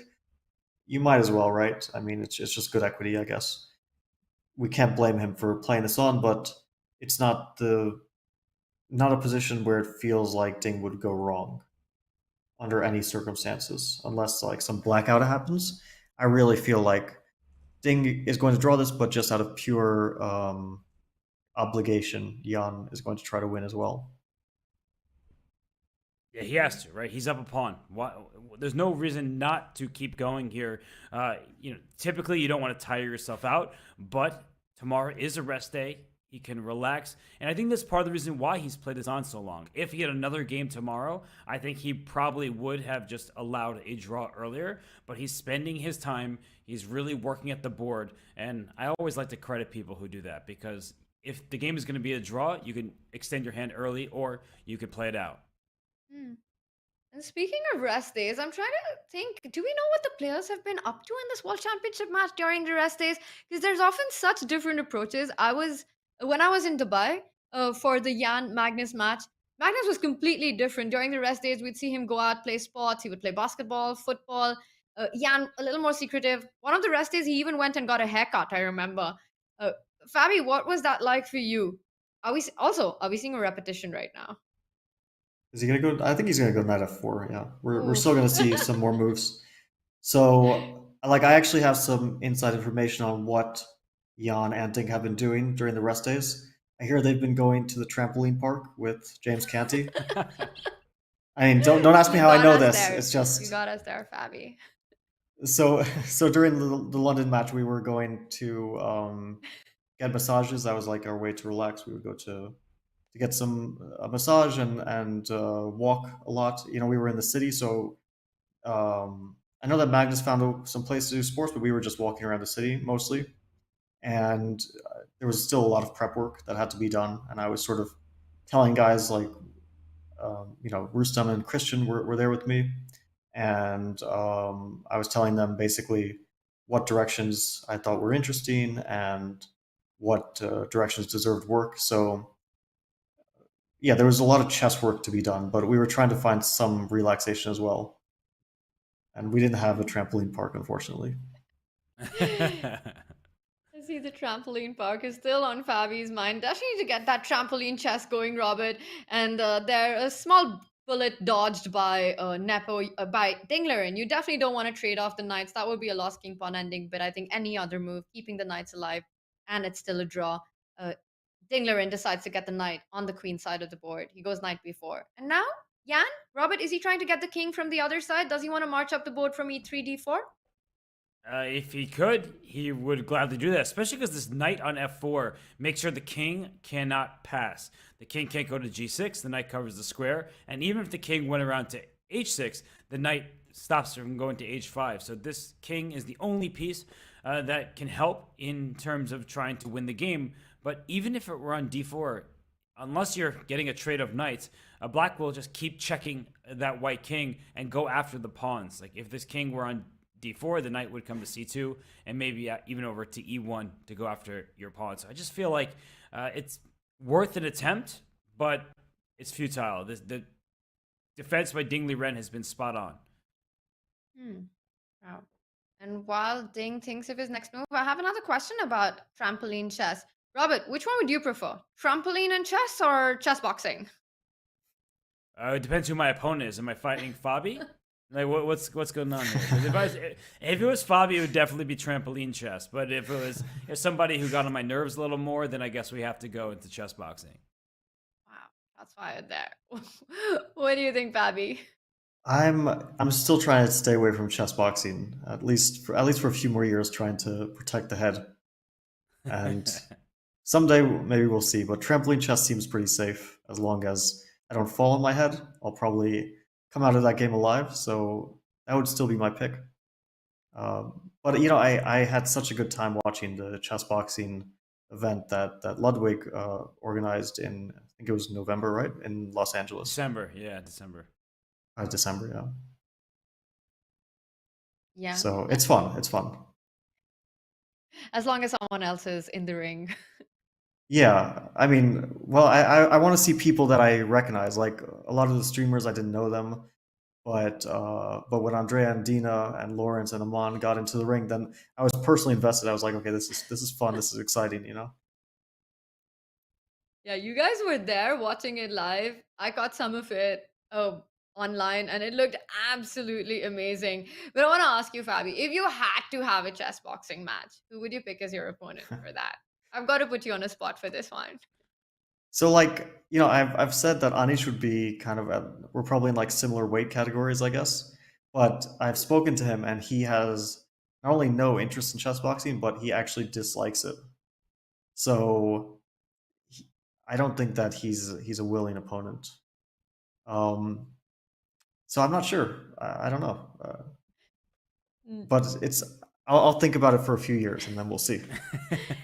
Not a willing opponent, but Robert, both Fabi and Anish are your very good friends. If they actually took to the boxing ring with chess boxing, who would you be rooting for? Would you have a favorite in that one? Well, I thought you were going to ask me who would I choose to fight. So I'm glad you asked me this version of the question. Who would I root for?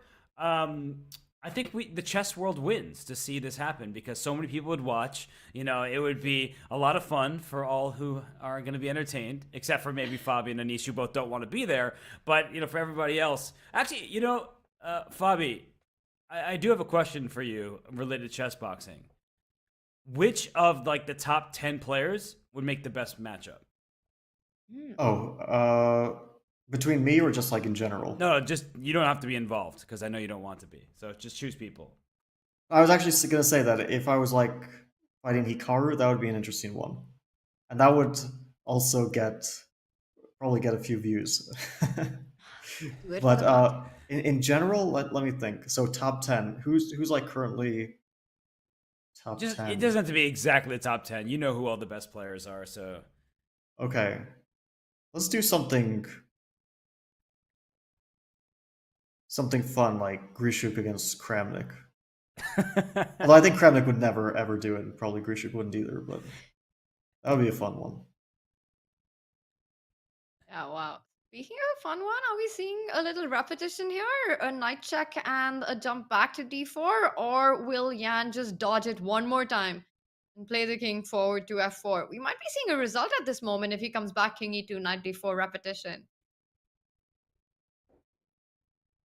Yeah, it's looking difficult to find ideas here. King f4, knight d4, knight c5 maybe? You can give that one a try? Yeah. Though this knight can also give a check. Yeah. Back here. The knight's just going to dance around a bit. Also, I just thought of a potential chess boxing match. So, Fabi, what do you think? I don't think either of these players would do it. But in terms of age, weight class, strength, Dominguez and Grishuk? Dominguez, Grishuk. That would be interesting, but I feel like Grishuk probably is maybe in a different weight class. I don't know. I just approximated. That would be fun. I was also thinking like, okay, let's go like Jan. I mean, we're watching the World Championship, so we might as well include Jan in the chess boxing. Who would he fight? Maxime? Oh, but Jan is definitely in a different weight category. That's not. But Maxime is a good one. He Maxime against Anish. Chat is saying Magnus versus Anish. That would be fun to watch. No, I mean, Magnus definitely outweighs him by quite a bit, so I don't think that would be fair. All right, just King a little back. king dance and a knight dance going on. But he could give a check and then come back to d4. It's hard to go wrong in this position. But it's been amazing to watch just the way Ding has actually kept this game under control. Some very difficult moments, starting from the opening up to the middle game. And now we see he's probably going to just come back with that knight to the central square d4. And once again, the same position as we had it. I think Yan is slowly but surely giving up on his ambition here. And as I say it, no king e3, no repetition. Yan goes for a different path, putting that knight on f4. Why not? Let's keep this game going. What's the record for longest game in World Championship history? I saw a featured chat about it. I think it was around move 150. So we're on move 72. They have 41 minutes left for Jan. This could go on a while, everybody. So, buckle in, have a good time. Maybe grab a little bit of a snack. I'm not hungry. I don't know who would say that. But, enjoy yourself because this is an end game. And for newer players, you often don't reach end games. And white is up a pawn. So I do think many people would wonder, why is white not just winning? Why is white not better? It's because the pawn can't go very far. At some point, white can push this pawn to h5. But as soon as you do, the black king will step into g5. And then the pawn can go no further. So, whoa. Ding, as soon as I say that, brings his king into the game. And I guess after king g3, he'll just bring his king right back to f6. And I'm just wondering, Robert, on that point, can white actually go h5 simply? I'm thinking if you take on f4, h6, and you might not be in time to catch that pawn. Oh, you're not? You're not in time. But you just go back king f6, and you're actually happy to have provoked h5. Although there's still h6 there, so the king cannot approach the pawn. But black probably just plays a move like knight to c6, I guess. And the pawn also can't advance. So you'll play knight to e5, you'll play knight to f7, you'll eventually corral that pawn. It'll take a little while, but you'll get there eventually. Although this formation, it's like there are some dangers in general. Not in this position, but sometimes you would see this formation and you would think like the pattern kind of sets off a few alarm bells. Agreed. It looks like it could be a winning configuration, even if in practice it is not. But Ding, he has this one under control. He's just bringing his king into the center. He is ready to sign those score sheets when the game concludes. But for Jan, he's just trying to figure out a way. Can he still be challenging here? That was one good attempt by Tanya. Like, just throw the pawn up the board. The black king would not take the knight. It would have to go backwards. And that wouldn't be the end of the world for black because, as Fabi said, when you push the pawn, that vacates control of the g5 square. So let me go right back over and try to snag that pawn. So I do feel like Jan knows that the result is going to be a draw. He is just trying to test Ding a little bit. And I guess, Fabi, you played a world championship, right? When you had a position that you knew should be a draw, maybe you're up a pawn like this, how did you determine when to call a day? Well, I think I was more on the defending side of some of these. I had one endgame which was very, very clearly like I needed to play for a win, and I exhausted every possible try I could there, and I was even objectively winning at some point. And then Magnus had one rook endgame that I remember was very unpleasant, and he basically exhausted that to like until it was bone dry, until there was not even a single try left. And that's kind of Magnus's general style, that he's going to exhaust a position. He knows it's drawn. There was at some point a question during this match because we had a position that was, typical 0-0-0 evaluation, and we both knew it was drawn. But still, Magnus tried a bit, and he was kind of moving back and forth and so on. And in the press conference after, one reporter asked him, "Did you know that it was a draw?"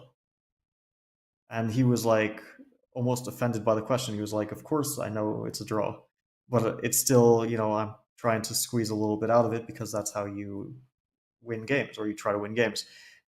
I mean, likewise here, the players know that it's a draw, and they've known it for a while, although I think at some point they were both kind of questioning, like at that moment when Ding was thinking about h3, certainly it wasn't 100% draw in their minds, but at this point they know it's a draw, but still, okay, you try to squeeze every little last bit out of it.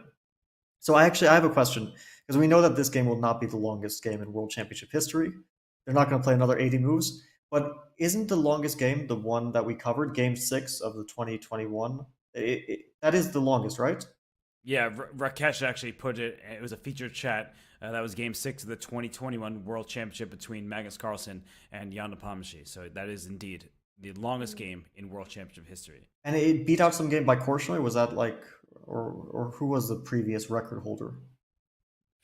You're asking me to remember that? You kidding me? No, I just remember we had this discussion 1.5 years ago, but I can't remember which the previous record holder was. I don't remember our conversations from yesterday. Let me go check our WhatsApp messages. But you expect me to remember this? Yeah, no, I know what you're talking about, but I honestly don't remember. I think it was a Korchnoi game, but I can't say with any degree of certainty. Yeah, and that Game 6, it was not just any game. It pretty much decided the whole World Championship last time Jan Nepomniachtchi was on this stage fighting the match against Magnus. And Fabi, you were talking about press conferences, and we've been so lucky as chess fans where we've had the thoughts of the players. The players are obliged to be at the press conference, share their thoughts, their emotions after the match. And it's been amazing to watch these two in these press conferences. But I want to ask you from a player's perspective, right out of a game, and sometimes the game lasts very long, sometimes the result doesn't go your way. I know that you had 12 draws in your match against Magnus, but it's still a duty that you have. You have to go for the press conference. How is it from a player's perspective dealing with that, and of course the questions that are asked? Yeah, it's not always fun, but we kind of accept it as a occupational hazard. And also we're, top chess players do pretty all right financially, so it's pretty normal that we have professional responsibilities and that we give a little bit back to the public, and that we sometimes, even if you're very upset, you should go to a press conference. Sometimes organizers are very lenient with that, and they don't want to torture the players. But for a World Championship, I think you definitely expect that the players show up to a press conference, give their thoughts. I mean, this is a once in 2 year event. It's not every day that you have a World Championship, so it's expected that you want to hear the thoughts of the players after.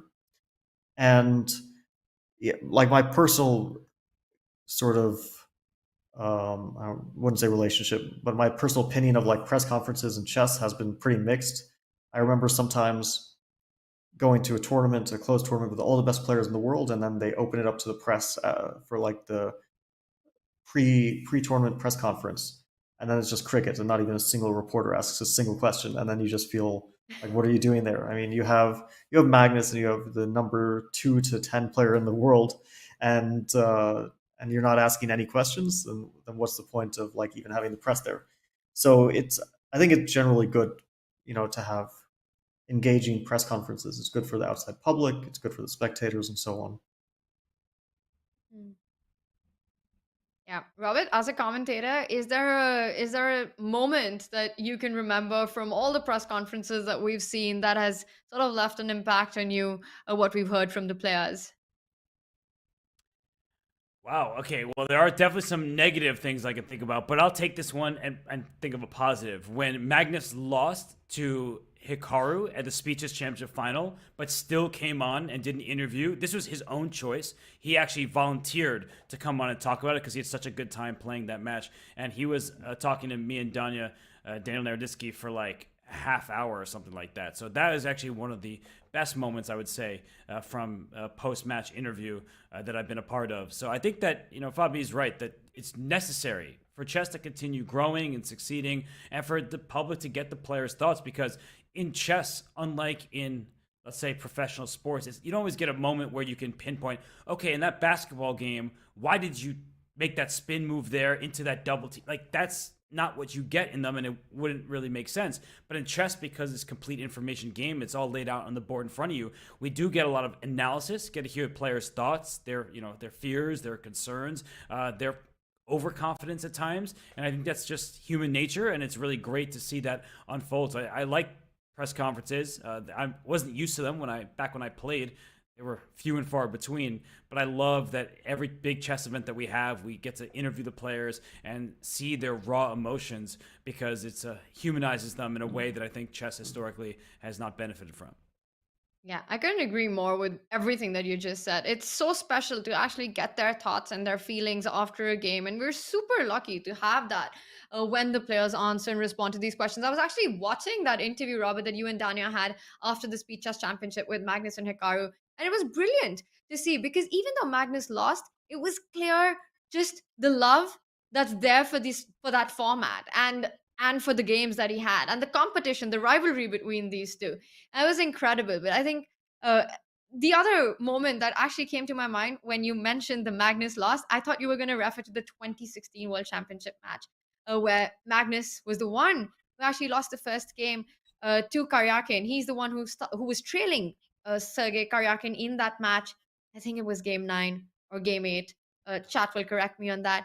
But what happened after that? We saw the emotional toll that took on Magnus. And he came for the press conference and immediately just decided that he did not want to be a part of it. Sergey was doing his interviews, and Magnus actually walked out of the press conference. Very often, Fabi, there is this emotional turmoil that goes on in players, and sometimes you just don't want to face any of it. Yeah, I can understand his frustration, how upset he was. I think he even accepted a fine for that because it was kind of obligatory, and he was fined a certain percentage of the prize fund, 5%, which is quite a lot of money. So he must have been pretty upset. I mean, of course, for Magnus, it's not about, let's say the World Championship is much more important than just the money itself. So I can understand his frustration, how upset he was. On the other hand, it's kind of expected that you do follow through with it. And I think with time, he sort of curbed his emotions when he was losing a little bit. He's not as upset usually when he loses as before. I think we see the same in, like, let's say Hikaru and other players, that with time, it just becomes more, I guess you're more used to it. Also, you put things a bit more in perspective. Like, you realize, one loss is not the end of the world, as very often young players realize or think that, I just lost this game. And I remember when I was like 12 years old, I would think every single loss is the end of the world. It's like some great tragedy. And I don't even remember these games that I played when I was 12. But yeah, with time that changes for sure. Do you remember the game we played when we were like 10 and you beat me in Argentina? Yeah, I remember that game. Oh, so you don't remember your games when you were 12, but you remember that game when we were like, I don't even remember how young we were. I remember the games that I win, Robert. Oh, okay. Well. No, so, I actually remember when we were playing in New York, because for members of the chat who don't know our origin story, like we both grew up playing in the same chess scene in New York City and with the same chess coach, Grandmaster Miran Sher, and so we played a lot as kids. And I don't remember the result. I just remember the opening. It was that fried liver attack. It was some crazy game when we were like 7 years old or 8 years. I don't know, something like that. And I don't remember the result, but I remember the room that we were playing in. It's like a very, very vague memory, just like scattered details. That sounds like a setting for a horror movie. So I'm a little concerned for the two of us. I don't think we've ever recovered. But I just want to, sorry to bring you into that conversation and then sidetrack back to the game. But I think there was a nice idea by Jan Nepomniachtchi that's instructive, and he just moved his knight away. But if we can bring up an analysis board quickly, this was kind of a cute try, where if Ding Liren got very active and tried to bring his king up to h5, this is going to backfire because the white king would slide up to h3 to defend the pawn, and black is in Zugzwang. If it were white's move, then white's in Zugzwang. You would have to move your knight away, otherwise you'd lose your pawn, and the black knight would enter. But in this case, black has to move back, the white king enters, you lose this pawn, you lose the game. So I just wanted to point out that variation. Yeah, that's a very relevant detail, and the writing's on the wall. It's a draw. Yes, and exactly as you pointed out, it was a mutual Zugzwang, and Ding Liren managed to get his knight. The f-pawns were swapped, and handshakes. Game 9, and we see that Nepomniachtchi. Did you see that? He feels it. He's disappointed with this result, with how the game ended. Shaking his head in disbelief there. A big moment, a big missed opportunity. He feels it. And wow, I haven't seen Jan like that after a game, Robert. He probably felt that was a potential match clincher. If he won this game, had a 2-point spread over Ding Liren, then Jan was probably like, I'm going to be the world champion. But Ding Liren held his ground. He was not going to allow Jan to take this game, and that's huge. I mean, that emotion we saw from Jan, that is a bit surprising. I mean, he was never that clearly won, but he was never winning. He was just better, and to see that from him, I mean, I don't know if that's a good sign, actually. Maybe he thought that the night ending was winning at some moment, and because it was close, and maybe he really felt like he was very close to winning, and maybe he thinks he missed something, although that wasn't the case as we saw. They played absolutely correctly, and the game was always balanced in the end game. Yeah, maybe it was just that he felt he was close throughout the game. It's just like he was always on top, but just never quite enough to win. Yeah. And starting from the opening itself, Jan Nepomniachtchi had his chances. He tried, but what an impressive Herculean defense by the Chinese superstar Ding Liren, holding his own in a marathon game. And that means we will be going into game 10 with Jan Nepomniachtchi having just a point margin. And Robert, you pointed out a win in this match would essentially a win in this game would essentially mean a match victory. Ding would need a miracle out of that one. Now, while the end game phase was one that we knew would end in a draw, but the opening and the middle game had some big moments, some big chances there. Robert, take us through these critical moments that we saw that demanded full attention and fantastic defense by Ding. Yeah, Fabiano, interject wherever you find an interesting moment, but the opening stage was in anti-Berlin. I almost forgot because it was so many hours ago, but after knight f6, Jan Nepomniachtchi wanted no part of the main line, so he made the move d3, which has become the main line. So Fabi, after this opening stage with bishop c5 and c3, where was the first critical moment in your eyes? I think that the first critical moment was probably when Ding played the move queen to c7. It's quite deep into the opening phase, but this is all quite known theory. And this knight to b8 maneuver that Ding played was known, and rook to the e1 here. And I think it's still theory with rook to d8 and h3. And I saw a bit of surprise when Ding played c6 in this position. But it's still a very normal move, and only when he played queen c7 we were surprised. Or even knight to a6, I think we were already quite a bit surprised that the knight was going in that direction. But queen c7 especially, we thought the knight was going to c7. Suddenly, he blocks the c7 square for the knight, but he's playing so quickly, it's clear that he has prepared this. Ding has, and we saw his idea was to play bishop f8, knight c5, but we were still surprised by this direction from Ding. Yeah, it was an interesting choice from him, and then he followed it up after Jan's. I really like this move after a bit of time. Bishop a2 is a mysterious move. It did block some key variations from Ding Liren. We talked about one of them being that if the bishop dropped back, white would only then bring the bishop to e3, and after knight c5, a move like rook to d1, if you play bishop e6, white then gets to take on c5 and ruin your pawn structure with bishop takes e6. So it's kind of a waiting game at this stage. But Fabi, after bishop a2, we saw the move b5, taking advantage of the bishop not being on that diagonal. And I think this was maybe the first really critical moment of the game where Ding Liren played rook b8. Yeah, rook to b8 was a move we were critical of, and I think in hindsight, absolutely correctly so. It led to a lot of difficulties for Black, and it was the whole reason why he was on the back foot the entire game. If instead he had played the move that you suggested, bishop to f8, a pawn sacrifice, and we were also considering taking on a4, but I especially like this move. And if white takes the pawn, the move is preparing knight to c5, and if white takes it on b5, the knight to c5 comes anyway, and it has a direct threat of bishop to a6, trapping the queen, along with ideas of knight to d3, and although white is up a pawn, the concrete factors in the position give Black more than enough compensation. And he would have had no troubles. I don't think Jan would have taken the pawn, and we would have seen a totally different kind of game. Instead, Ding played rook to b8, which was a crucial tempo, because he defends a pawn which probably wasn't going to be taken anyway.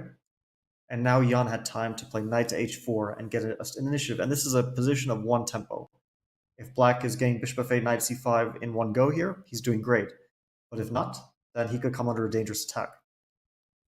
And he brought his bishop back. The queen came up to f3. This was what you were indicating should happen a while back. After b takes a4, bishop takes h6, a very big moment in this game. If the pawn took on h6, the queen gets to take the knight. That pawn on g7 was doing double duty, protecting h6 and f6 at the same time. This would be a huge issue for the king, especially with the bishop waiting on a2, trying to deliver a checkmate with a potential rook lift, a knight jump, a rook swing, and that would be a mating attack. So instead of taking on h6, we saw that Ding, he goes in with his knight to c5, and after knight g6, grabs his pawn on b2. This was some brave stuff from Ding Liren.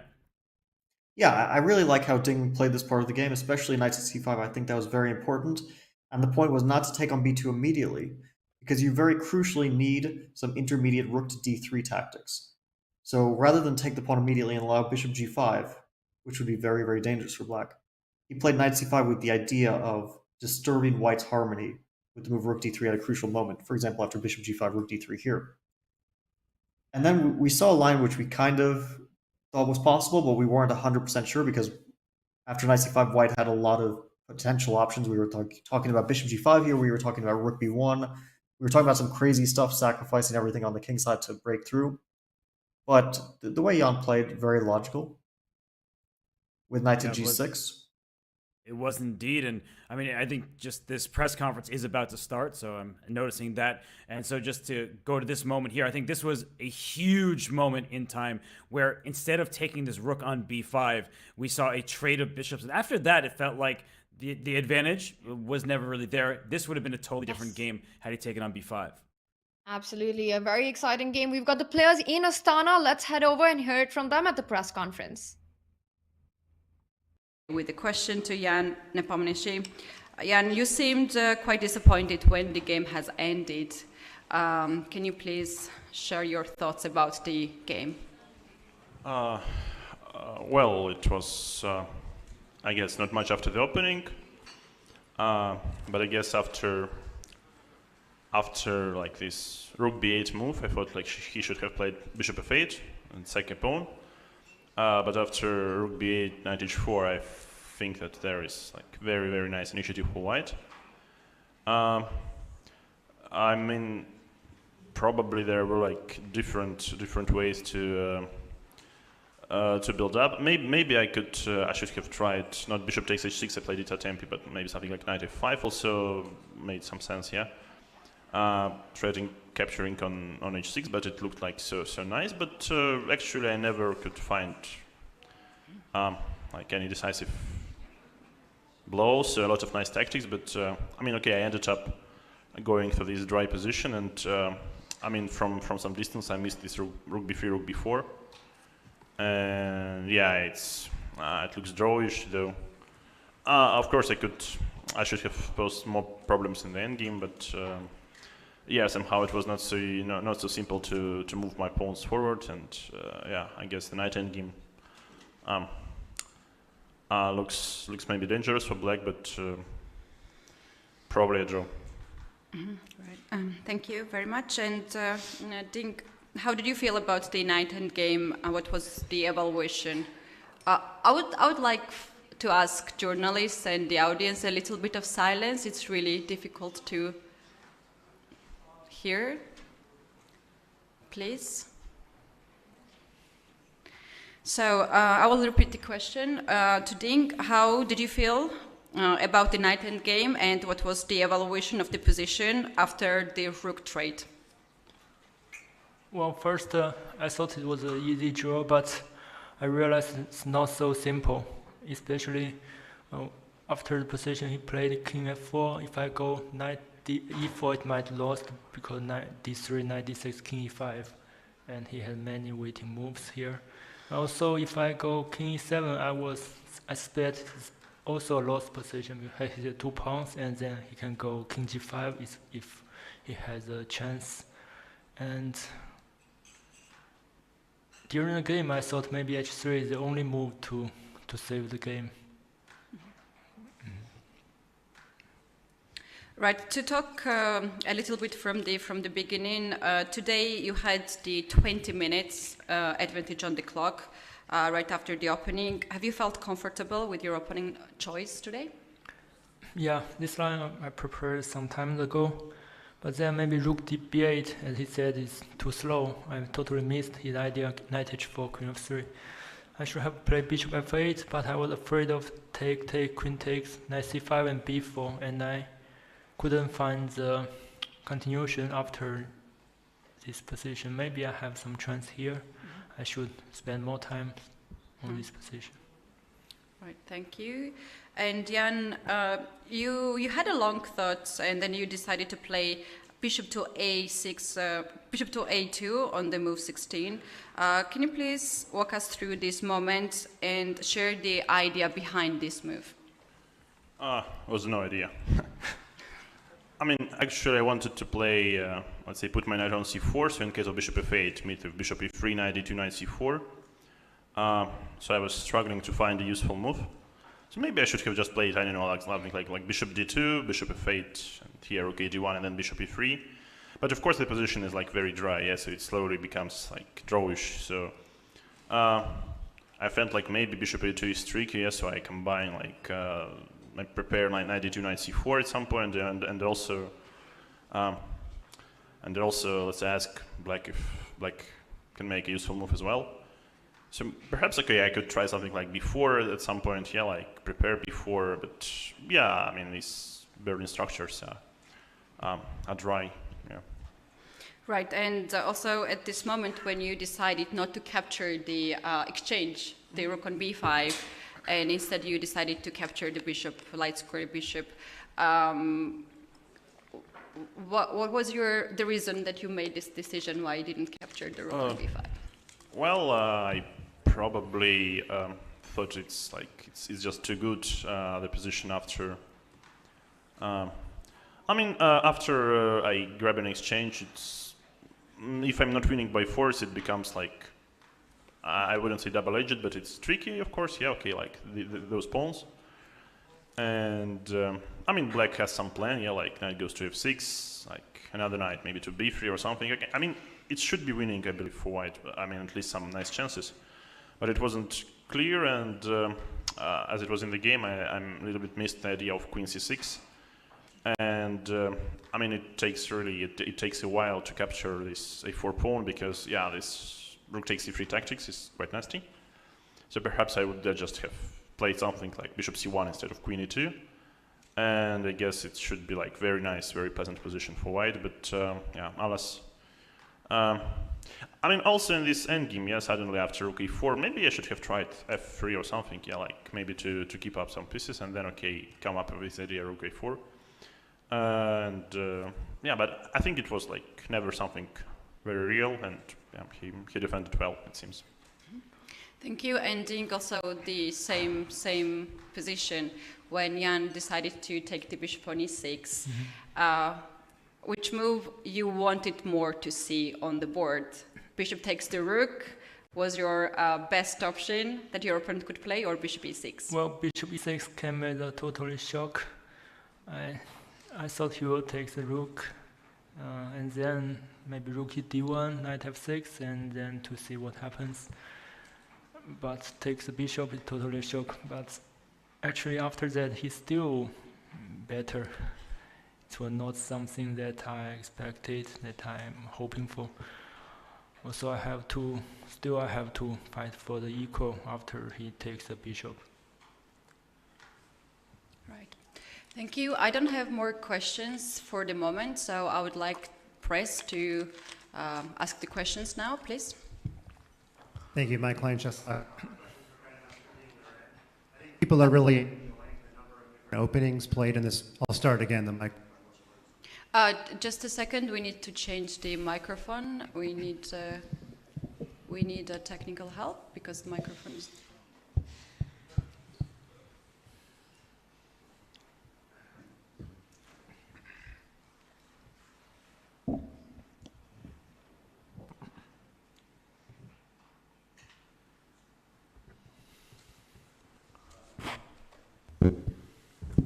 Okay.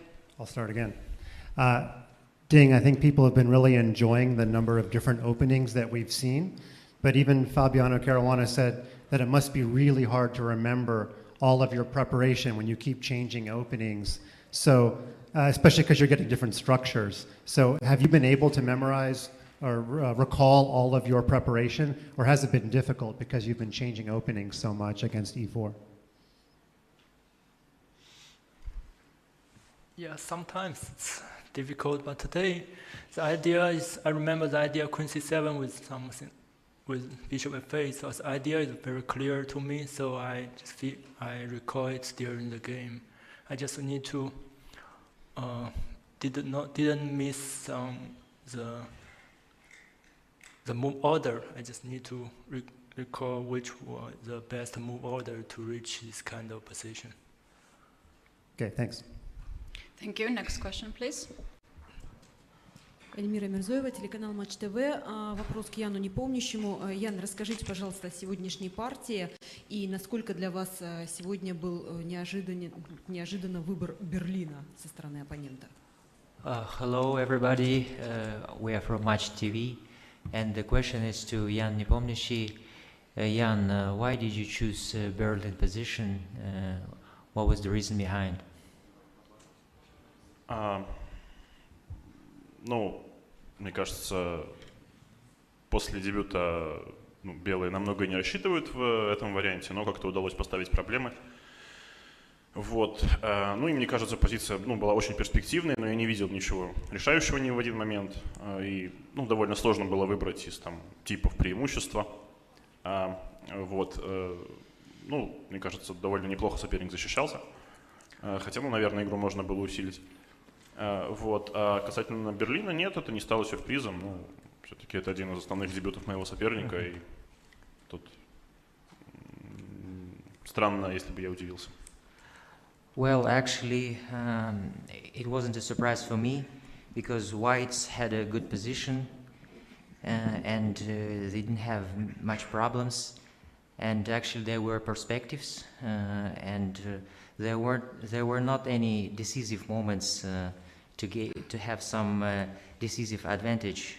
So the Berlin was okay for me, and it's normal to have it in such games. Thank you very much. Next question. Leoncho Garcia from El País. I have a question for each one, please. Ian, what feeling weighs more now in your mind? You keep your 1 point advantage one more day, or you lost a good opportunity to win again? And for Liren, from 1 to 10, how do you evaluate your self-confidence right now? We go with Jan first. Thank you for the question. I guess it's like the same, like try to make good moves, try to do my best, and yeah, and see what happens. Thank you. Ding? Well, the confidence of what, to win the overall match or to win the next game? Confidence in yourself. Confidence in yourself. Myself, in general, I guess, right? Yeah.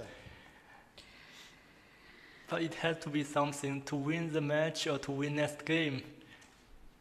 To win the match. To win the match? 5. Thank you. You saw the face of Jan, right? I saw something from this side. Do we have more questions? Yeah, this question is for both players. I've actually heard several people online say that at various points in this match, they're actually yelling at their screen while watching, which I've never heard of before, but they're so emotionally invested in the game. And I'm curious, have either of you ever watched someone else play a chess game and you've gotten so emotionally invested that you yelled at the screen or anything like that? I can maybe start with Grandmaster Jan Nepomniachtchi on that question. Thank you for the question. I guess like every online tournament, like doesn't matter if I play or if I follow, I'm constantly yelling something, yeah, constantly cursing and so on, yes. Yeah, but jokes aside, yeah, it's quite nice that people are, yeah, find the classical chess and the match so exciting. Thank you, Ding. I'm sorry, can you repeat the question? Have you ever watched a game online that was not your game and you were so excited about what was going on that you yelled at your computer? Like you were cheering for someone or wish they had found a particular move? Sorry, can you repeat the question again? Do you get excited when you watch other people play online? Watch other people play online. Yes, people are getting very excited watching your games. I'm not excited to watch the other games playing online. That's fair enough, I guess. All right, do we have more questions? I see we don't have more questions, but we have Twitter segment, and Jesse will bring some of the questions of the spectators in social media. Hello, Jesse February here. My first question is from Alex for Ding.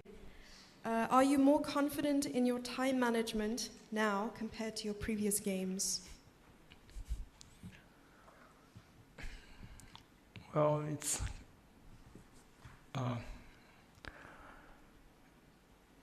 it's connected. The time management, the quality of the moves, the length of the calculations, it's all connected. So I spent less time to calculate today, but the quality you see dropped a lot. All right, thank you. Next question, My next please. question is for Nepo. How many pink shirts did you bring with you? For real, yeah? Enough. Alrighty. All right, so after the game, do you ever go back and watch the commentary or read comments on social media to see what people say? This question is for both of you. Jan, let's go with you first. Frankly, I try to restrict myself because once you start the problem is like so many people making commentary, on every major chess channel there is separate commentary. So once you start digging into the topic, it basically there is a chance it will consume the rest of your free time. So better not to even start. Right, thank you. Ding, if you would like to answer this question. After the game, if you watch commentary or some comments? Yeah, sometimes I will follow it because despite of this, it's very hard to totally keep away from all the social media because the tournament's so long. Even if you decided not to follow, but at some point you're back to the same routine at some point. Right, so you have not uninstalled any social media applications. How about you, Jan? Sorry? Because I think in one of your interviews you said that at the previous World Championship match you have uninstalled some of the applications. How about this match? Have you uninstalled some of the applications to focus more? Yeah, I guess a couple of weeks before the thing. Yeah. Okay. Thank you. Do we have more questions, Jesse? Yeah, I have one more question. So given how exciting the match is so far, would you ever consider writing a book about it?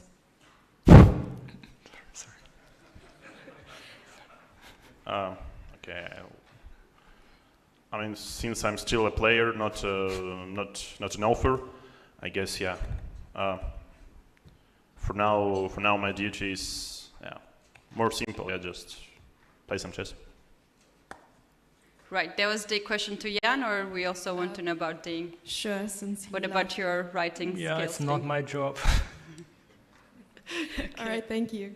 Thank you very much. Do we have more questions from press? I will not ask more questions because it has been a really long day for players. Tomorrow will be day off, and the next round will resume the other day at 3 p.m. local time. So thank you very much for coming here and answering our questions.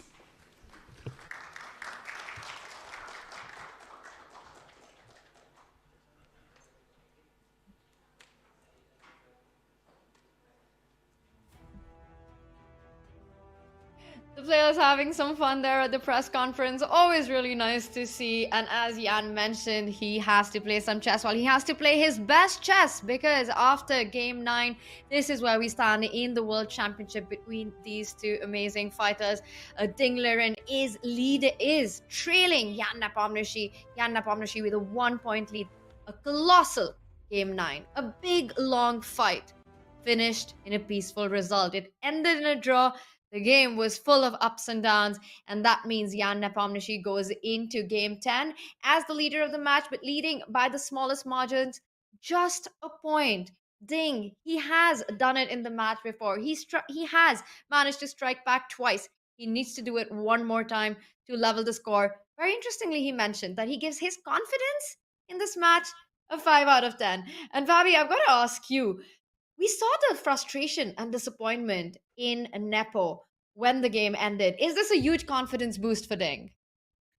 I think it is definitely a confidence boost, and we said before the game even started that this was an important game for him to stop the bleeding a little bit, because the last two games were both rather disappointing, to put it mildly, if not tragic, for his chances in the match.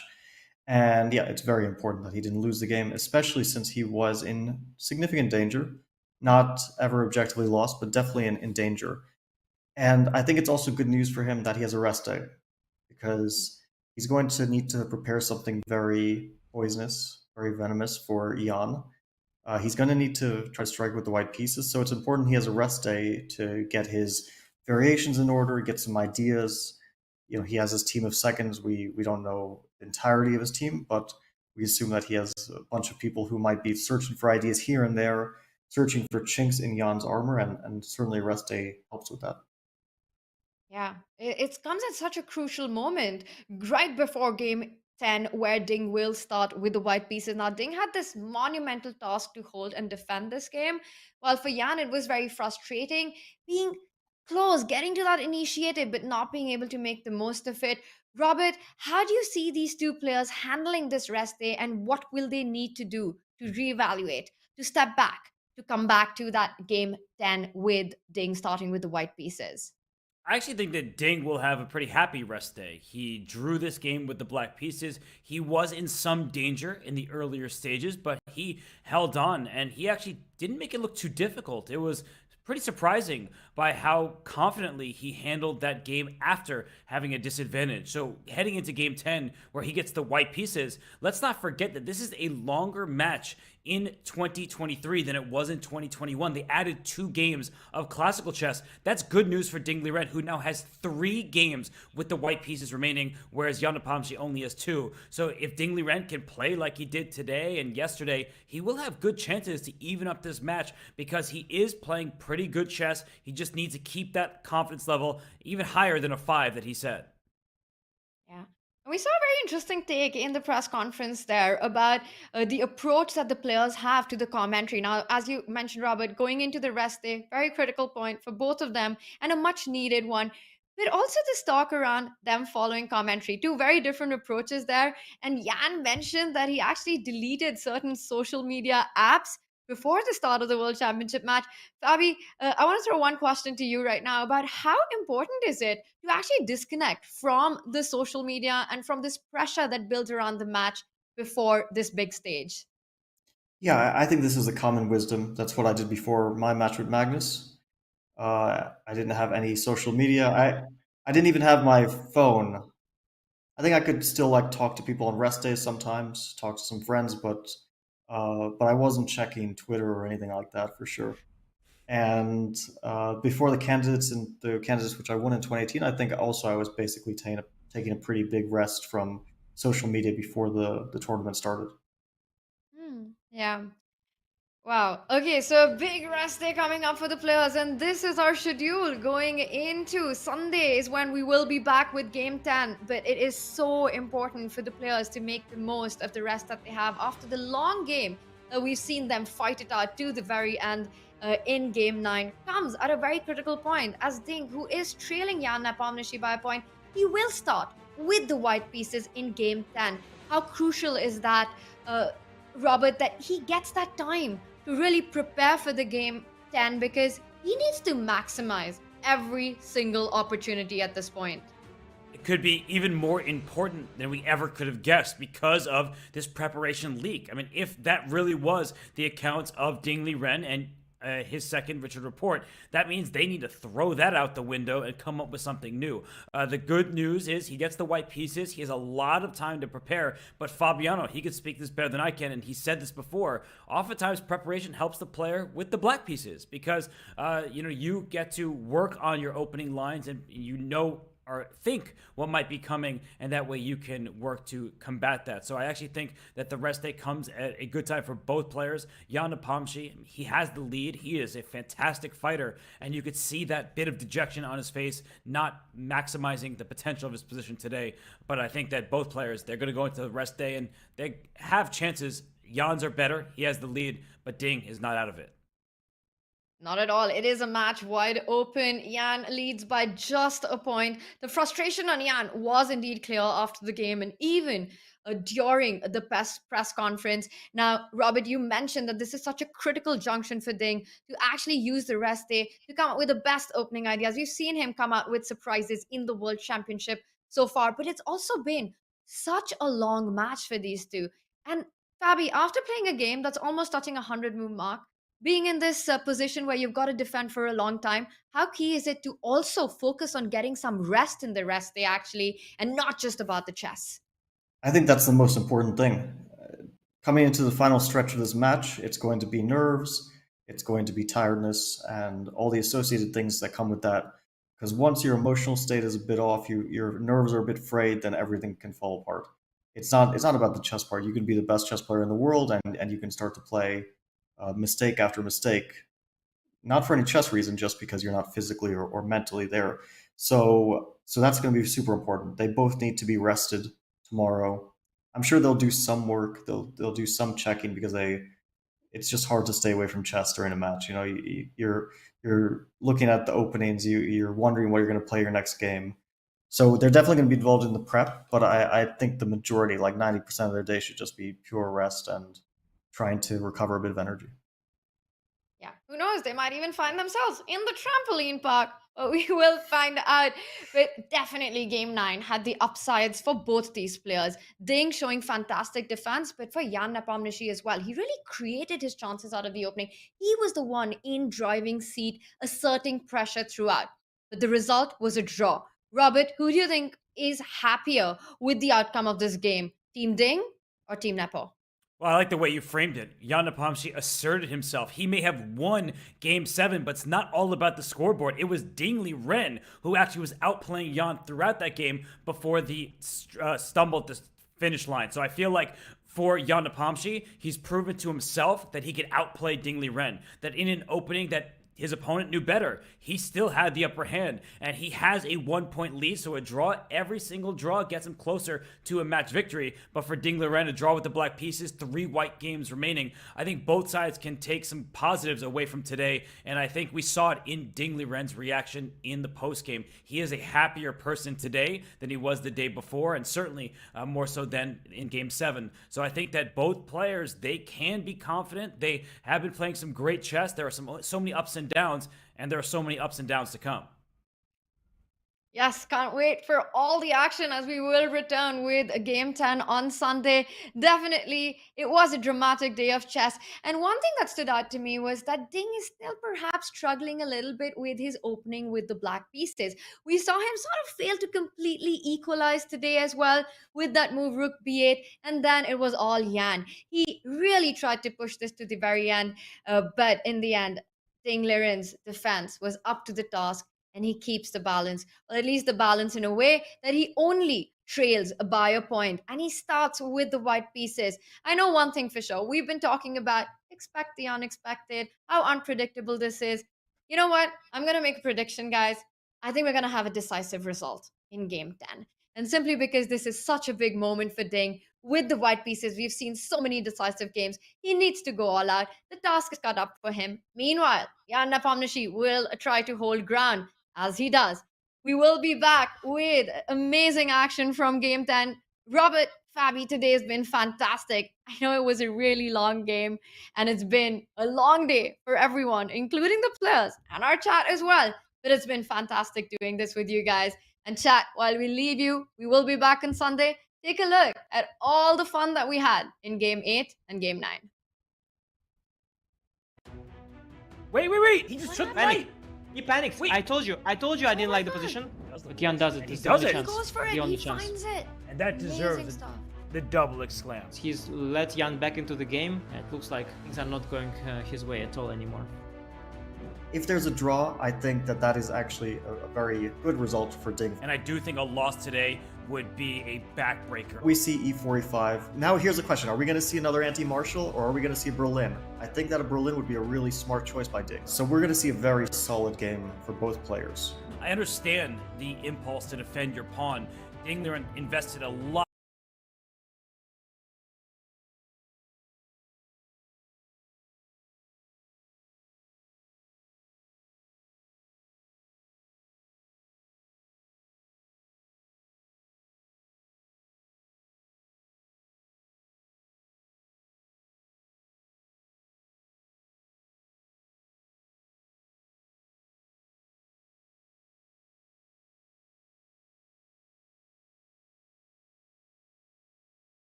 Wait! He just took panic.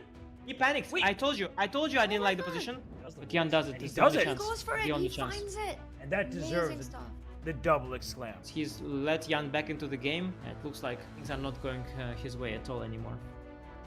If there's a draw, I think that is actually a very good result for Ding. And I do think a loss today would be a backbreaker. We see e45. Now here's the question. Are we going to see another anti-martial or are we going to see Berlin? I think that a Berlin would be a really smart choice by Ding. So we're going to see a very solid game for both players. I understand the impulse to defend your pawn.